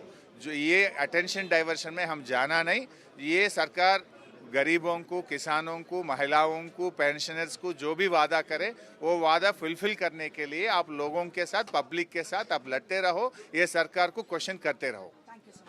So that's Mr. Harish Rao clarifying that they are going to be fighting this, and they believe that this is a diversionary tactic on the part of the Congress government here, and they do not see the High Court dismissing the quash plea as a major setback, because they believe that the court has not really commented on the merits of the case per se, only on the argument that was given saying that the sections that were applied in terms of criminal breach of trust and others, that was not found of any value in terms of quashing the petition by the High Court. Back to you, Gargi. All right, thanks so much for that, Uma. So KTR's petition there quashed by the High Court, but the party will go to a higher court there, and also raids taking place by the Anti-Corruption Bureau. Will continue to track that story. But news now from Tamil Nadu, where the DMK held a protest today against the state governor and his walkout from the assembly yesterday. They had said yesterday that a statewide protest would take place today after Governor Ravi's controversial walkout from the assembly on Monday morning for the second consecutive session. Governor Ravi, in a statement, accused the assembly of disrespecting the national anthem, claiming that the anthem was not played before his speech, which he described as a breach of protocol. The DMK has strongly criticized the governor's actions, accusing him of undermining the state's legislative authority and failing to fulfill his constitutional role. In fact, Chief Minister Stalin even described the walkout as childish. Let's just listen into what Kanimoi said. What is the message? We want the governor to be removed. Governor to be removed. The ruling DMK in Tamil Nadu took to the streets across Tamil Nadu, protesting against what they called the governor's insult to the Tamil anthem. This a day after the Tamil Nadu governor walked out of the Tamil Nadu assembly, protesting not singing the national anthem before and after his customary address. In fact, the governor did not make his customary address, and he took objection to the convention of the Tamil Nadu assembly, where the Tamil anthem is played first and then the national anthem is played after the governor's address. The governor called this as disrespect to the constitution and a violation of what he calls the national anthem code. But the Tamil Nadu Assembly Speaker has denied these allegations, saying that for decades the Tamil Nadu Assembly has a convention, has a tradition of beginning the session with the Tamil Thai வாழ்த்து or the Tamil anthem, and then singing the national anthem at the end of the governor's address, and there is no question of disrespect to the national anthem. Chief Minister M.K. Stalin has called the act of the governor childish, saying that he is only shirking from his constitutional responsibilities, his democratic responsibilities, and he says many are questioning why the governor should cling to this position if he cannot discharge his democratic responsibilities. The larger political point is that there's been a tug of war between the Raj Bhavan and the ruling DMK in Tamil Nadu over the last 3 years, and the DMK alleges that the BJP is using governors to take on their political opponents, particularly in the opposition-ruled states like Tamil Nadu, Kerala and West Bengal, and that these governors actually create obstacles for the state's development. And today, the ruling DMK is demanding the recall of Governor R.N. Ravi. In a statement after walking out of the assembly yesterday, the Raj Bhavan has denied allegations. It says Governor R.N. Ravi loves Tamil language and Tamil culture, and he sings the Tamil anthem with reverence. In Chennai with Suresh, Sam Daniel, for NDTV. All right, some breaking news now coming in. Interim bail has been granted to Asaram. The Supreme Court today granted bail to Asaram on medical grounds, and this is till March end. Remember, the self-styled Godman was sentenced to jail by a sessions court in Gujarat. He was convicted under various provisions for the rape of a female disciple at Surat, at his ashram in Surat. Let's go across to Nupur now for more. Nupur, give us more details. So basically today the Supreme Court has granted interim bail to Asaram Bapu on medical grounds. The Supreme Court has noted that he is a heart patient and has already suffered a heart attack previously. And he has been granted interim bail to undergo medical treatment. And Supreme Court has also said that Supreme Court has granted him interim bail till March 15, and by the end of March he can also approach High Court for his ongoing petition in the same case. The Supreme Court has said that it has not commented on the merits of the case. It has clarified that it has not commented on the merits of the rape case that Asaram Bapu has filed the petition in the top court. And so basically, this is just an interim bail granted on medical grounds for medical treatment. All right, so it's granted on medical grounds, though Asaram has spent a lot of time outside of jail on the same medical grounds, isn't it? Actually, the Supreme Court today said that the facts of the case, his health condition is actually worrying, and the Supreme Court expressed some worries about his health conditions. Asaram Bapu's lawyer also pressed that the police officer that accompany him during the medical treatment should not interfere with where he goes, what kind of treatment he gets, from which hospital he is getting the treatment. So basically, today the Supreme Court has issued directions and for his treatment on to the extent of which the police officers can interfere, and the other details are also awaited in a detailed order. Right. So for now, these are all the inputs we have. All right, so the Supreme Court not going into the merits of the case, but interim bail granted to Asaram on medical grounds given his health conditions, and remember, he is quite elderly. He was convicted of raping a disciple in 2013, the rape of a female disciple at the Surat ashram. He has made several appeals since then, and has also been granted bail earlier as well on medical grounds. Asaram is accused of, in fact, convicted of raping a teenage girl in his ashram in 2013. Well, moving on to news now coming in from Mumbai, where there's been a big security upgrade at actor Salman Khan's house, and now bulletproof glass has been put up at Salman's balcony, and this is after there was an incident of shooting at Salman Khan's residence. Remember, that case is being pursued by the Mumbai police. But let's go across to Radhika now for more. And Radhika, so big security upgrade there, keeping in mind the actor's safety. That's a big security upgrade for actor Salman Khan. Of course, he's been enjoying, Y+ security over the last couple of years. Of course, the number of police officials had been enhanced post the shooting incident. But now, of course, the extensive renovation at his residence Galaxy apartment, which is where the shooting incident took place a few months back. In fact, the windows of actor's home now bulletproof is what we are hearing, and high-tech security system also being installed in his residence, and high-resolution CCTV cameras and security system have been installed to ensure that no untoward incident take place.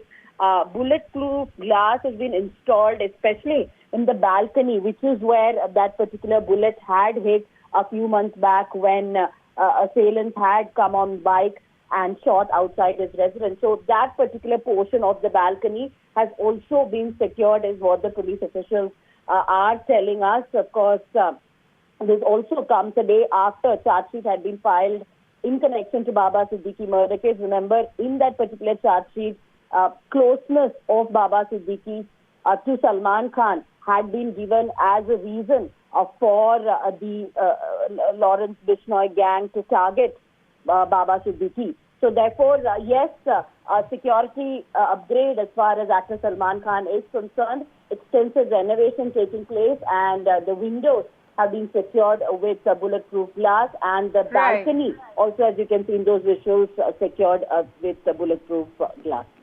That's right, Radhika. After a series of threats that Salman Khan has received, ostensibly from the Lawrence Bishnoi gang and that shooting incident as well, now a big security upgrade with bulletproof glass there being installed in Salman Khan's balcony at his Mumbai residence, Galaxy apartment.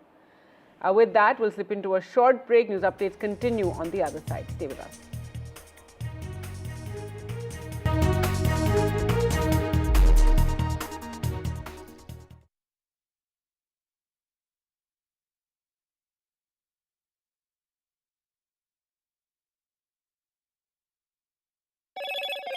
Hello, Moto.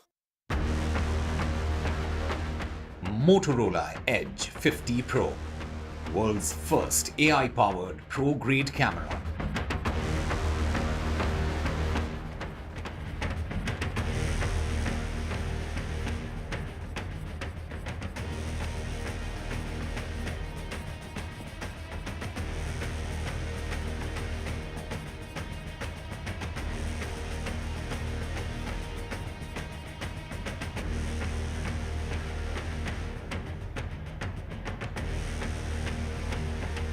The Election Commission will announce the schedule for the Delhi Assembly elections at 2 p.m.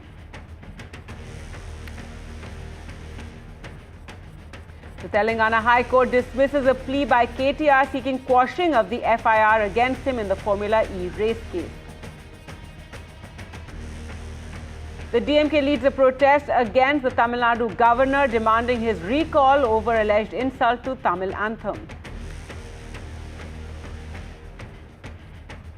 Chinese media reports 53 people have died after an earthquake of magnitude 7.1 hit Tibet near the Nepal border.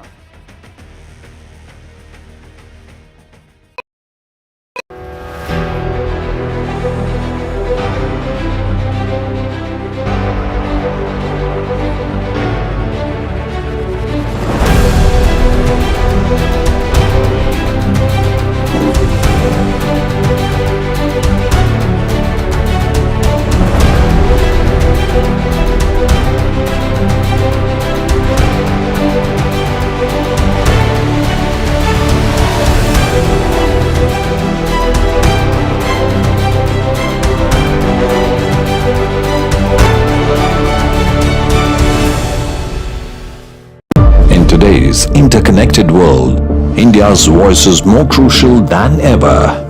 When India speaks, the world listens. At NDTV World, we are that voice, bringing you intelligent and insightful news from India and beyond. From geopolitics and diplomacy to economic shifts, migrations, tech disruptions, and the stories of our diaspora. We cover the news that shapes our global future. NDTV World, your new home for global news is here.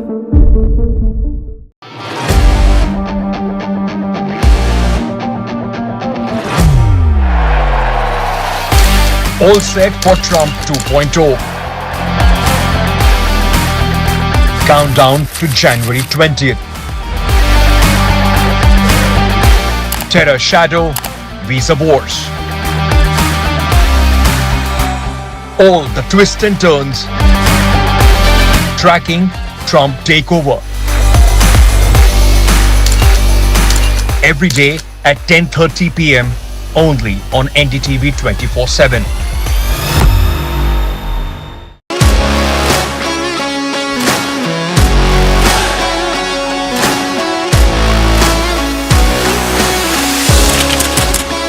We are able to maintain the democratic fabric and the democratic system. I want to do something that can make a difference. लगातार जनता की आवाज को सरकार तक पहुंचाने का काम मैं करता हूं. I was a student up until very recently. I really want to work and do something for my people because they have given me this opportunity. They have elected me. सोचा नहीं था कि राज्यसभा सांसद बनूंगी.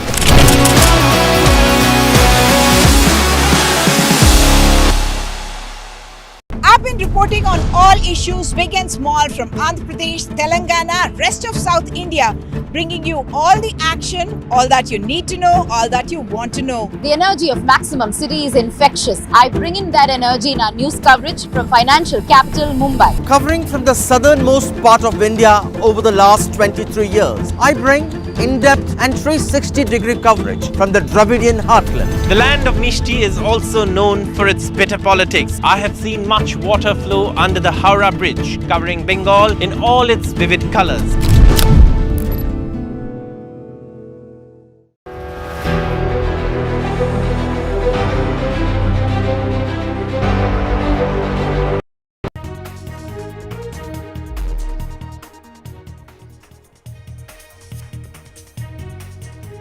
The Election Commission set to announce the schedule for the Delhi Assembly elections at 2 p.m. today. Our BJP and Congress in election mode. AAP releases its election song.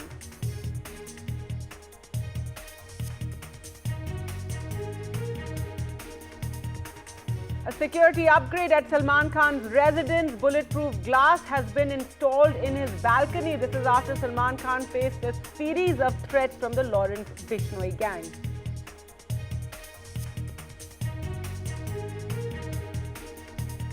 The Supreme Court has granted interim bail to rape convict Asaram on medical grounds. The bail has been granted till the end of March. Asaram convicted of raping a female devotee.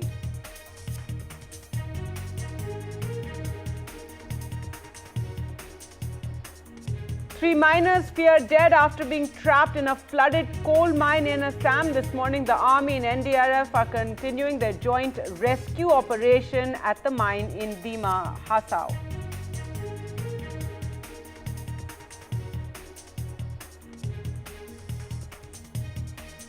The latest in the Formula E case in Telangana. Now raids are taking place on the renewable energy firm by the Anti-Corruption Bureau. The firm was an initial sponsor for the Formula E race.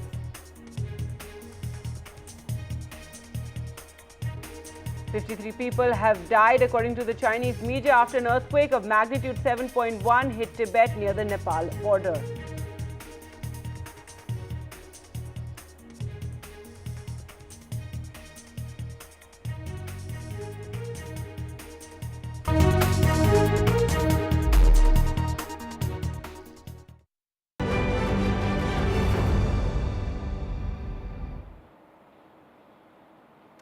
Hello and welcome. You're watching NDTV. I'm Gargi Raut. In just an hour from now, the dates of the Delhi Assembly elections will be announced by the Election Commission. They will be announced at 2 p.m. and the tenure of the 7th Delhi Assembly ends on February 15th. Members of the next Assembly must be elected. Ruling Aam Aadmi Party is pushing hard for a third consecutive term, while opposition BJP has gone all out to turn tables. Also in the fight is the Congress, which is going alone and targeting both the BJP and Aam Aadmi Party, who was its ally during the Lok Sabha polls. Well, let's go across to our reporters now. And Sunil Prabhu joins us from the Election Commission, and Shreya joins us from the AAP headquarters, Ishika from the BJP headquarters. Sunil, first to you. This is a really, one of those big elections that we're now looking forward to, and already all parties have been in election mode, and now at 2 p.m. we'll know the schedule for the polls. That's right. This is definitely important election for urban India, in particular Delhi, where the Aam Aadmi Party is trying to wrest control after being 10 years in power. The BJP, which has not been in government since 1998, feels that after its stellar performance in the 2024 elections, it will be able to make a comeback in Delhi, and that is why they have trying very hard. The Congress, of course, as you're well aware, has been out of power after Sheila Dikshit's tenure came to an end in 2013 and has been waiting in the wilderness, a poor third in this election, but nevertheless putting up a fight. The Election Commission has been at the receiving end from both the BJP and the AAP, be it on electoral rolls, be it on a number of issues. And I think this is something that is going to be watched by all to ensure a free and fair election after the Election Commission came under greater scrutiny, be it in the Maharashtra or in the BR elections. And it's in that backdrop now that everybody will be seeing how this plays out in the state and the national capital of Delhi. So it's going to be an important election. Right. The dates, of course, as you rightly pointed out, will be most likely before the 10th of February. And that's something that all political parties have factored in, and hopefully in the next few days, the political campaign will begin, because most of the political parties have already announced their candidates for the coming assembly elections. That's right. This election has major implications, Sunil, not just in Delhi, but beyond on the opposition as well. Well, Aishwarya also joining us from the Congress headquarters. But first to you, Shreya, we saw a short while ago Aam Aadmi Party releasing its campaign song and, centered around Arvind Kejriwal.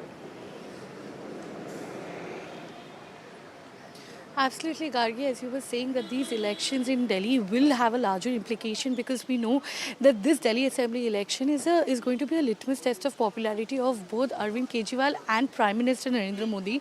And we have seen that today the song was released, the campaign song was released, and it said that the name of the song is Fir Layenge Kejriwal. They're quite confident that the people will vote in their favor, but then at the same time they're quite cautious because the BJP has been pushing for a strong infrastructural development model, the urban development model, as against Kejriwal's welfare scheme model. And also with the resurgence of Congress, they are also quite cautious of the Congress party as well, because we know that Congress has been in power back in the earlier years for almost 15 years, and then the Aam Aadmi Party kind of captured their traditional vote bank, and then there was no going back, and they kept winning two successive terms. And this time too, they are quite confident that their social welfare schemes will work in their favor. People, especially the national capital's poor,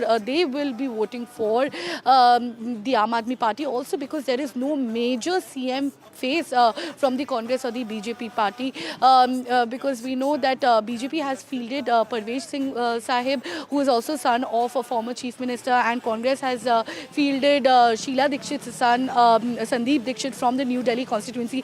And both these sons of former chief ministers, will be fighting against Kejriwal, who held power in the New Delhi constituency since 2013. And he has called this contest a battle between chief minister's sons and common man. So he really believes that the common man, or the common people of the national capital is in favor of Aam Aadmi Party, and they need at least 50 seats to vindicate itself from all the allegations, be it the corruption allegations or the anti-incumbency fear. And it is going to be an interesting election next month, and we know that the dates and the schedule of the election will be out in 1 hour or so, and the election campaign has already been kick-started, and soon we will see a more intense election campaign starting off after the dates are released of the Delhi Assembly elections. All right, well, let's go across to Ishika now at the BJP headquarters, and it's been 37 years, Ishika, for the BJP out of power in Delhi, and this time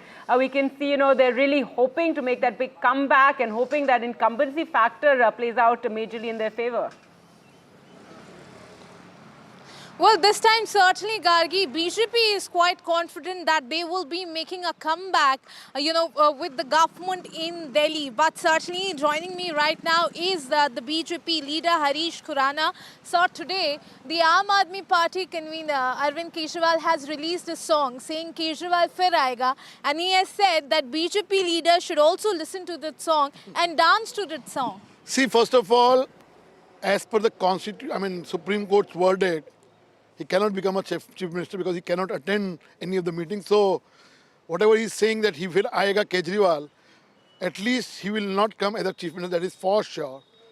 And Aam Aadmi Party is going to rout out this election because people of Delhi have made up their mind about Delhi. BJP will come back to power after 98, and we are sure shot that Delhi people are themselves are saying, and they are dancing and saying, Kejriwal ja rahe hain. Kejriwal is going, so they are dancing on the tunes of whatever tunes what they have, but they are dancing that Kejriwal ja rahe hain. Because people are fed up with the drinking water what they are serving in right now. Whatever the promise they have made about the Yamuna, whatever about the Delhi pollution, there are a lot of issues which people of Delhi are fed up with the issues, and whatever the false promises they have made they are fed up with that, and the time has come now. To Arvind Kejriwal has to go now.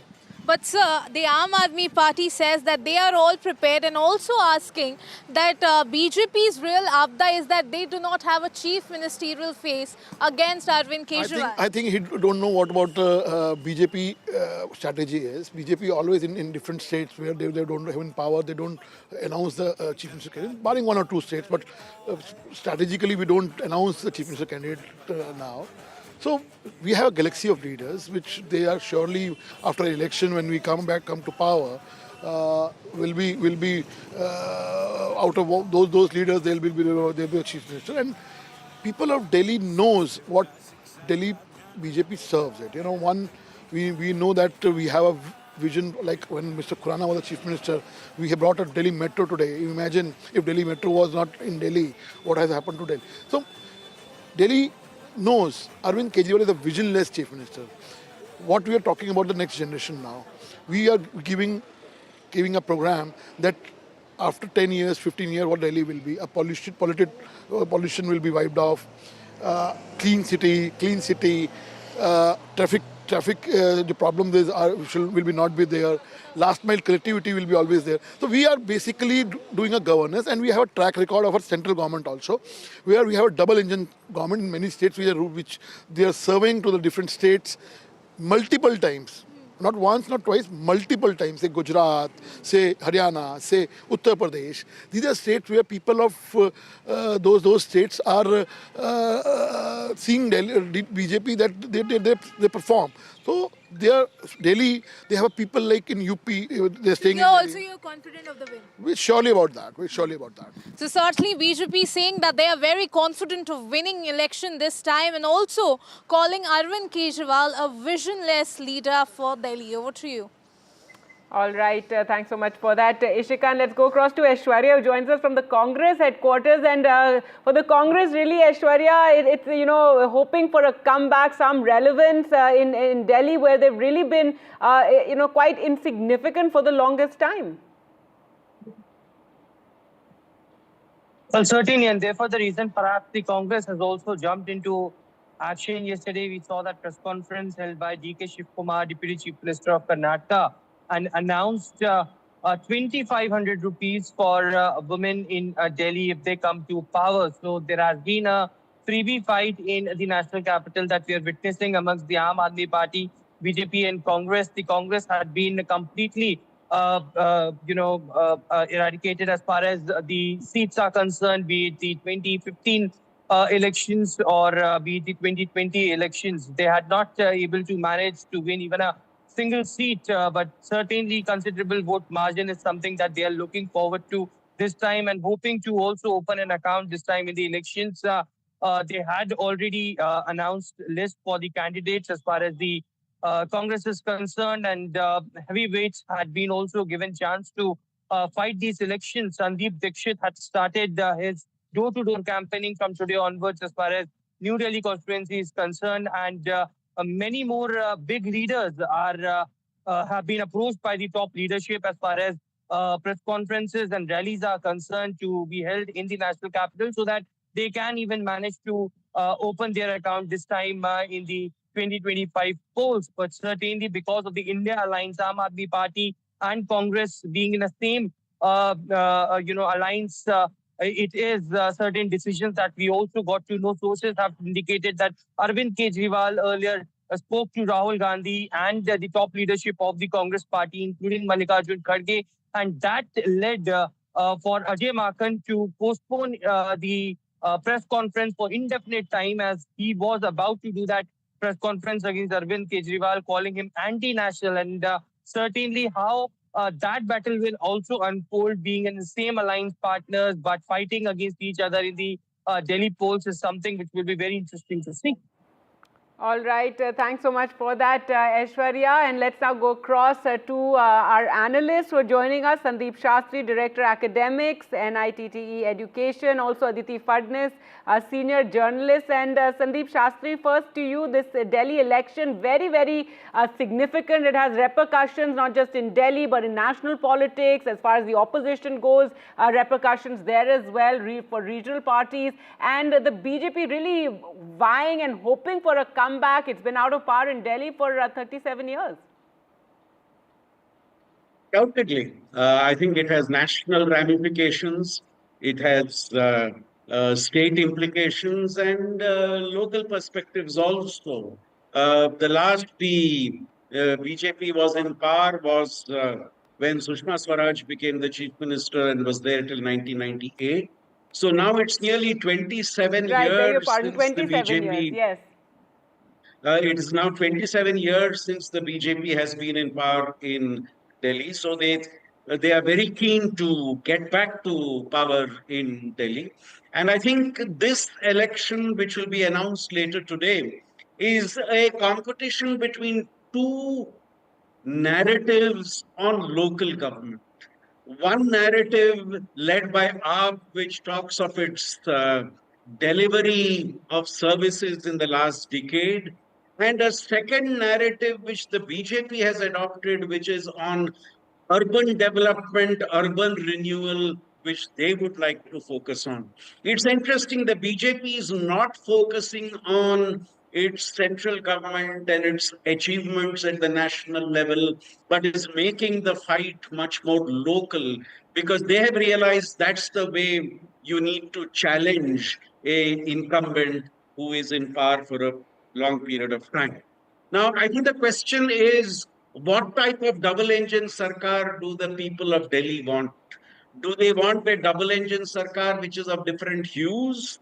One AAP and one BJP, or one Congress and one BJP? Or do they want a double-engine sarkar which is of a similar color, both being the BJP? I think this is the type of competition and the type of narrative and the type of choice that you will see the voter of Delhi being asked to make. And if you go by recent history, we have seen now in three Lok Sabha elections, the BJP making a clean sweep of Delhi, 2014, 2019 and 2024.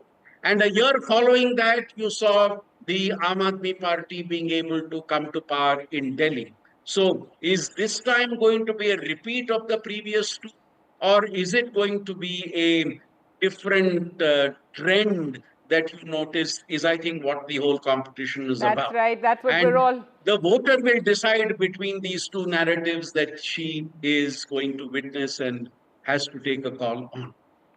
That's right. Aditi, Fadnis, it's been quite confounding for the BJP how they've, in these last two elections, despite not been able to get the Delhi voters, while Delhi votes for Modi in the central elections, in the Lok Sabha elections, somehow that Arvind Kejriwal's managed to garner all the attention at the local level, and as we saw in the last two elections. So this is something which now sees them playing at a more local level, as Sandeep Shastri said there. Yes, absolutely. I think issues of religion, issues of religious identity, these things are kind of in the background. And much more interesting is the achievements that Kejriwal has done, has managed to do, particularly in his second term, which has captured actually the imagination of the Delhiite. So the quintessential Delhiite is a person who has come to Delhi, who comes to work maybe during the day and goes back in the evening. So for him, it is very important to have facilities for travel, for his livelihood. But it's also the local person who lives here and has not really been there for he might have been born here or might not have been born here, but has made Delhi his home.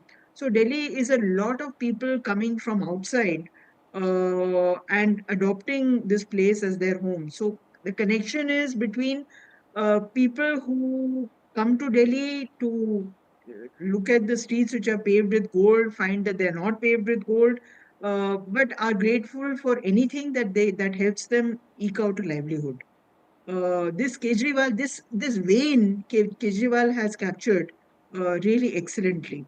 I think this election will also be a kind of a referendum on his incarceration, on the incarceration of his colleagues, on issues of corruption, which I'm sure the BJP will raise with full force in his government, and also a kind of a referendum on people who have left the Aam Aadmi Party. And there are a lot of people who've left the Aam Aadmi Party to join the BJP and other parties.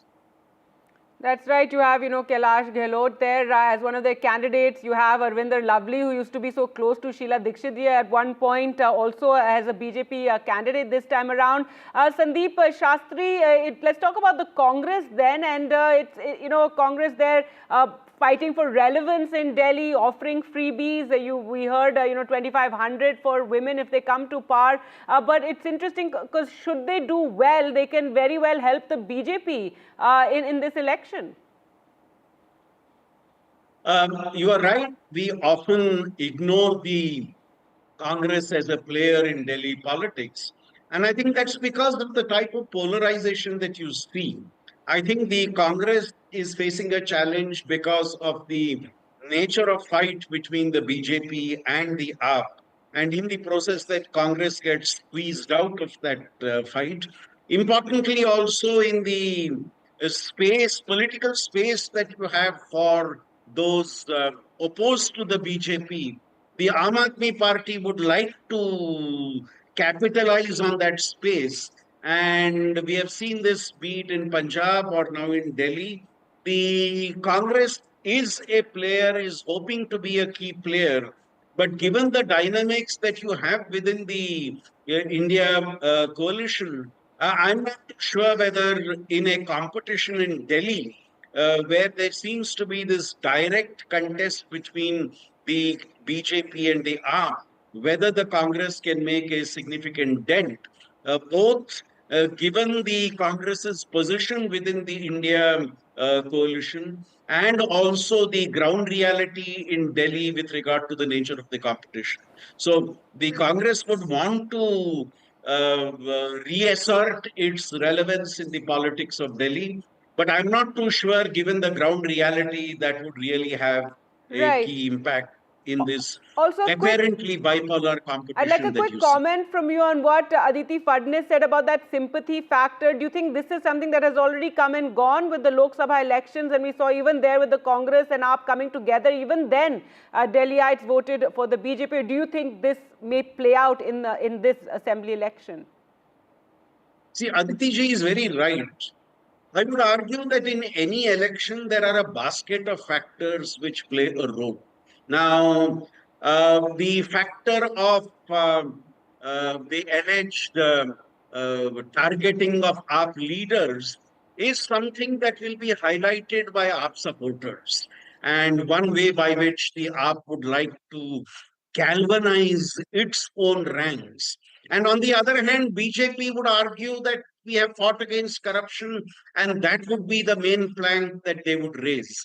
So I think given the nature of polarization of voters in Delhi, I think both sides would try to galvanize support on the basis of what they think are the key issues for them.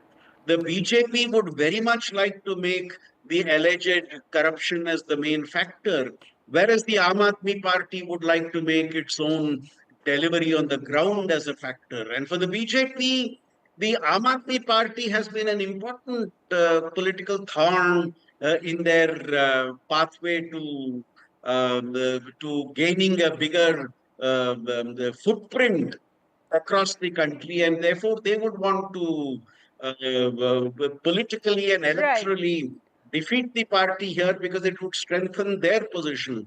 And for the AAP, being able to do well in Delhi is very critical to the future of the party, not only as a party of Delhi, but as a national as a party which has national ambitions from both perspectives. This is where it all began. This is where we saw, Aam Aadmi Party, come up, Arvind Kejriwal come up. And quickly, Aditi Fadnis, to you, the other big issue that AAP is raising right now is about voter list manipulation. We saw the Chief Minister yesterday speaking about this. Today, Arvind Kejriwal too has posted on social media talking about large-scale fraud. So something that they're very concerned about, and this is something the opposition raised after the Maharashtra elections as well. Well, it's interesting that he should raise it before the election, has even been announced. Usually this is raised after the results are out, these kind of concerns. So I'm not sure how significant a factor this is going to be for voters. But certainly, I think particularly in minority-dominated areas, in Old Delhi, for instance, or in Shaheen Bagh and those areas, these things are going to be quite important as days go by. I think people are going to try and make up their mind, but I don't think all across Delhi in all 70 seats, this is going to be such an important issue. All right, well, we'll leave it there. Thank you so much both for joining us on the program. And in just around half an hour from now, the Election Commission will announce the dates for this very, very crucial, critical election, the Delhi Assembly elections, which will be taking place by February. Well, with that, we'll slip into a short break. News and updates continue on NDTV. On the other side, we'll get to the latest on the earthquake that's taken place along the Tibet-Nepal border.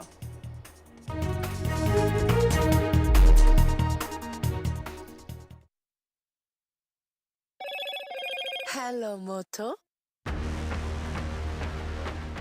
Motorola Edge 50 Pro, world's first AI-powered pro-grade camera.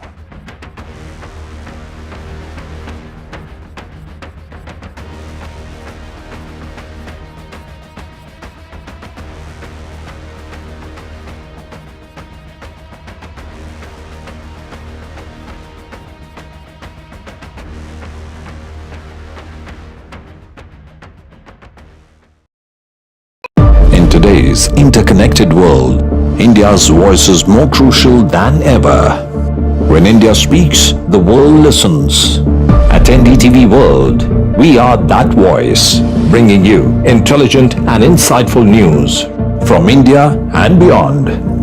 From geopolitics and diplomacy to economic shifts, migrations, tech disruptions, and the stories of our diaspora. We cover the news that shapes our global future. NDTV World, your new home for global news is here.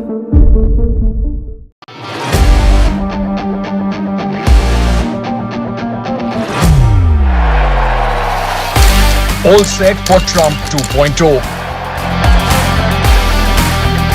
Countdown to January 20th. Terror shadow, visa wars. All the twists and turns. Tracking Trump takeover. every day at 10:30 p.m. only on NDTV 24x7.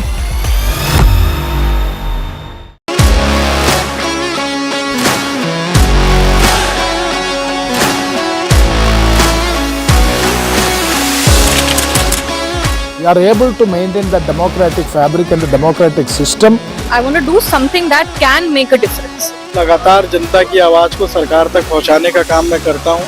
I was a student up until very recently. I really want to work and do something for my people because they have given me this opportunity. They have elected me. सोचा नहीं था कि राज्यसभा सांसद बनूंगी.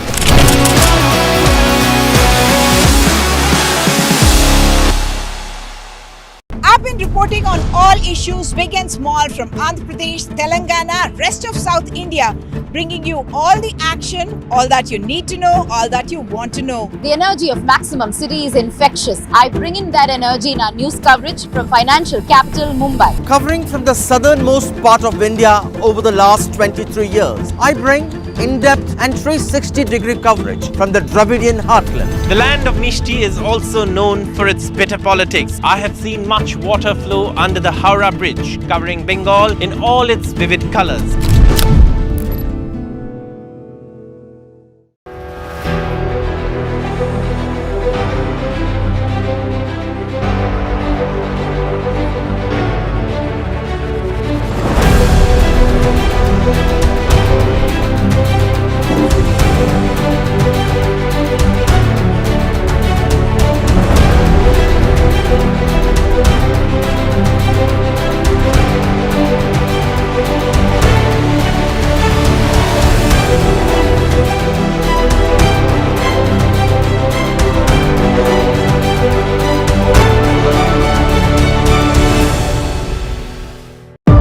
today's interconnected world, India's voice is more crucial than ever. When India speaks, the world listens. At NDTV World, we are that voice, bringing you intelligent and insightful news from India and beyond. From geopolitics and diplomacy to economic shifts, migrations, tech disruptions, and the stories of our diaspora. We cover the news that shapes our global future. NDTV World, your new home for global news is here.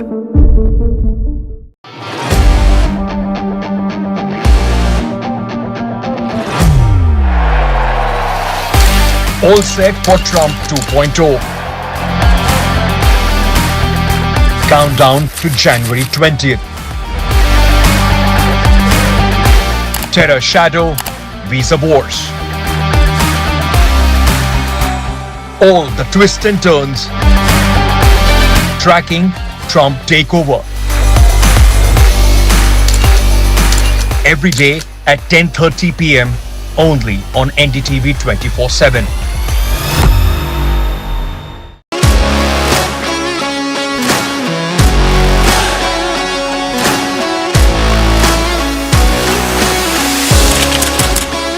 We are able to maintain the democratic fabric and the democratic system.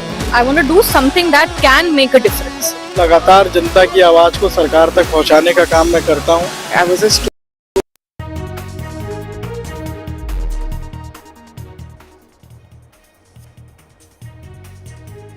Welcome back. News now from Mumbai, and actor Salman Khan's house has undergone a security upgrade. This after the series of threats Salman Khan has received from the Lawrence Bishnoi gang. Now Salman bulletproof glass being set up there on the balcony of Salman Khan's house. Remember, there had been a firing incident when bullets were fired towards Salman Khan's residence, and after that, this big security upgrade. He already has a major security also given to him by the government, but now at his residence as well, bulletproof glass as well as high-resolution CCTV cameras have been installed at his house, his apartment there in Galaxy Apartment. So a big security upgrade given the series of threats that he's been receiving over the years from the Lawrence Bishnoi gang. NDTV's Radhika sent us this report.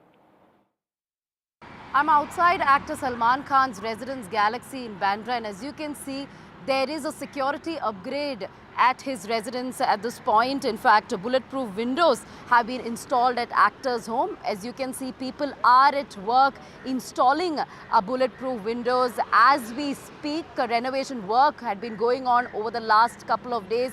As a result of the threat perception, the security here has been beefed up. And besides that, high-tech security system, high-resolution CCTV cameras have also been set up around the premises. Number of police officials are also at the spot. Of course, he enjoys Y+ security at this point ever since that shooting incident happened outside his residence, and also after Baba Siddiqui's murder. Yesterday in the charge sheet, Mumbai police did speak about how the reason for Baba Siddiqui's murder, one of the reasons was his closeness to actor Salman Khan, who was time and again being targeted by Lawrence Bishnoi. So yes, what you can see in those visuals is the bulletproof glass that is being installed on that particular balcony. This is where one of the bullets was shot when that incident happened a few months back.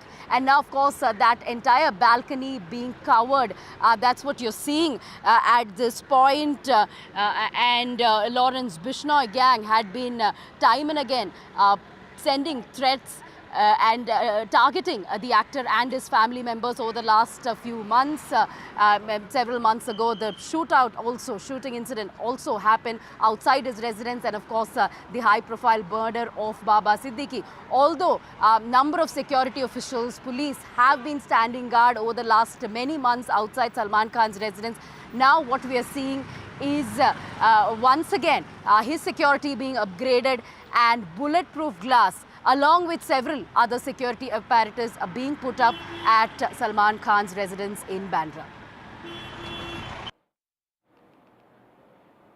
All right, and staying with news from Mumbai, a massive scam reported there by a jewelry company where thousands of investors were duped. The company had offered cashback schemes with very high interest rates which attracted the customers but turned out to be bogus, and the owner of the jewelry company have fled. There were protests today.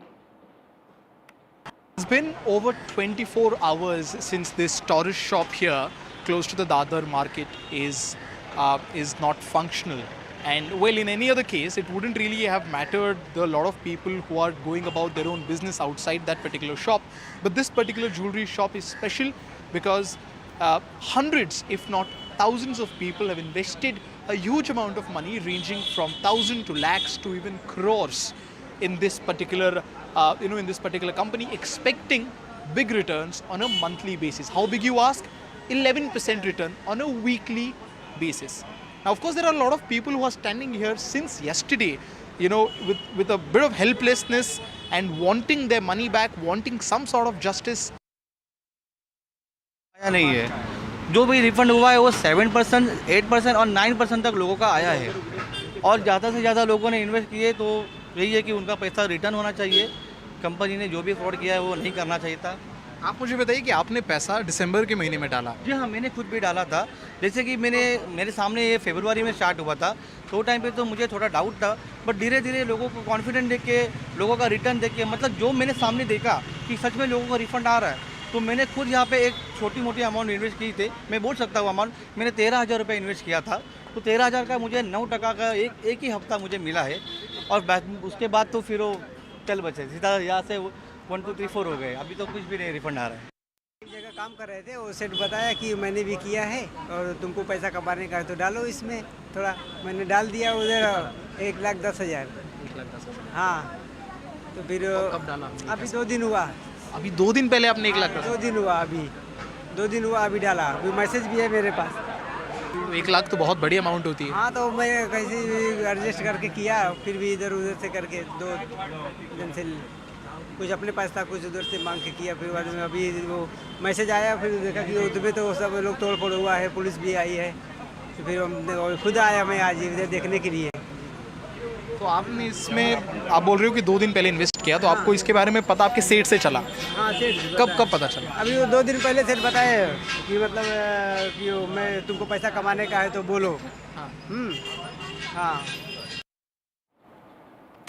All right, the big international story, 53 people died after an earthquake of magnitude 7.1 hit Tibet. This is near the Nepal border, and this according to the Chinese media. Tremors of the earthquake were felt in several parts of India as well, including Bihar, Assam and West Bengal. In fact, in Bihar, people are rushed out of their apartments and houses, though there was no damage. According to the United States Geological Survey, the earthquake took place at 6:35 a.m., 93 kilometers northeast of Lobuche near the Nepal-Tibet border.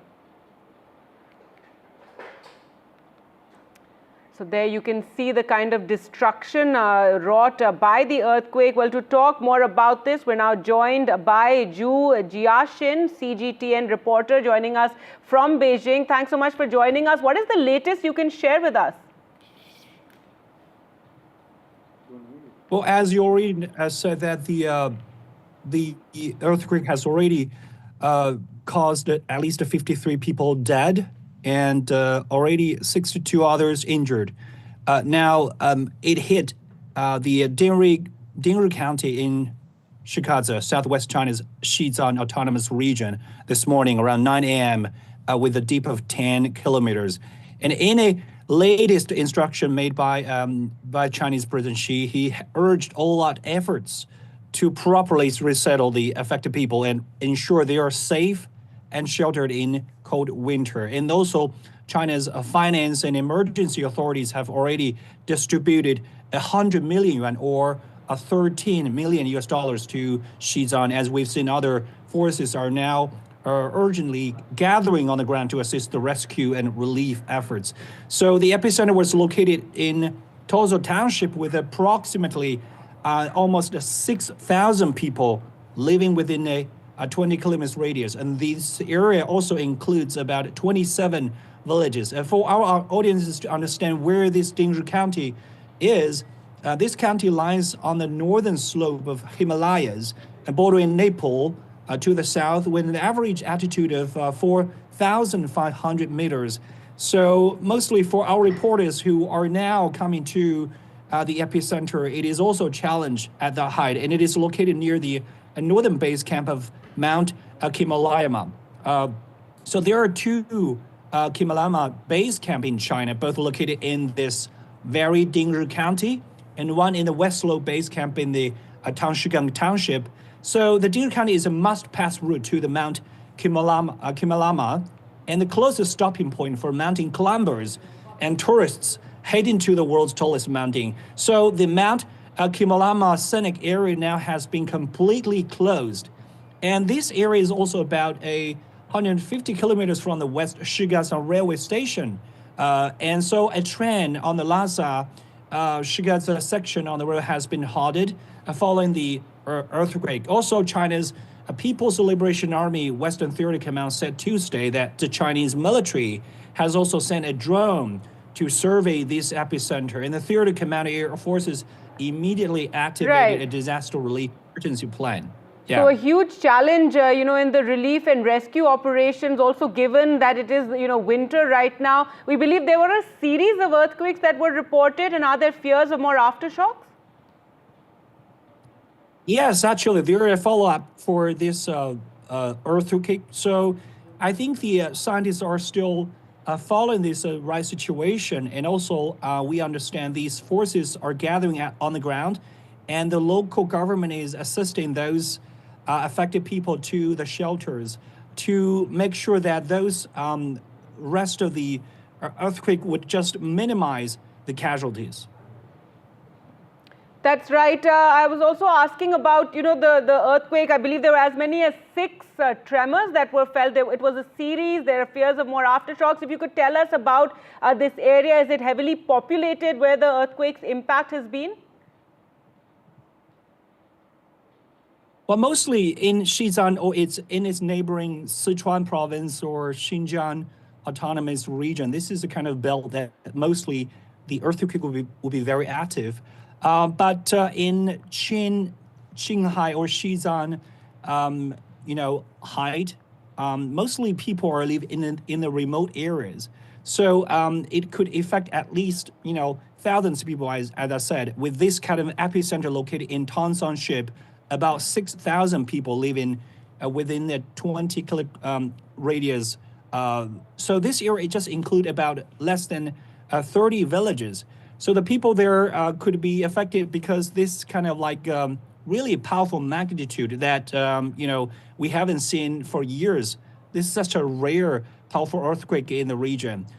But actually, local efforts has been deployed to make sure that this is could be minimized, these casualties.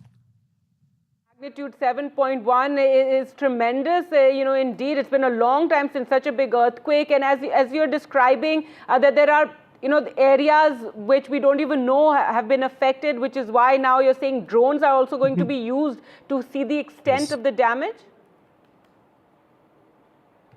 Yes, as I said, the Chinese military in that region has already sent the drone to survey and to monitor if there are those kind of like remote areas, with villages or people. Sometimes they're living in the remote areas or in the mountain areas.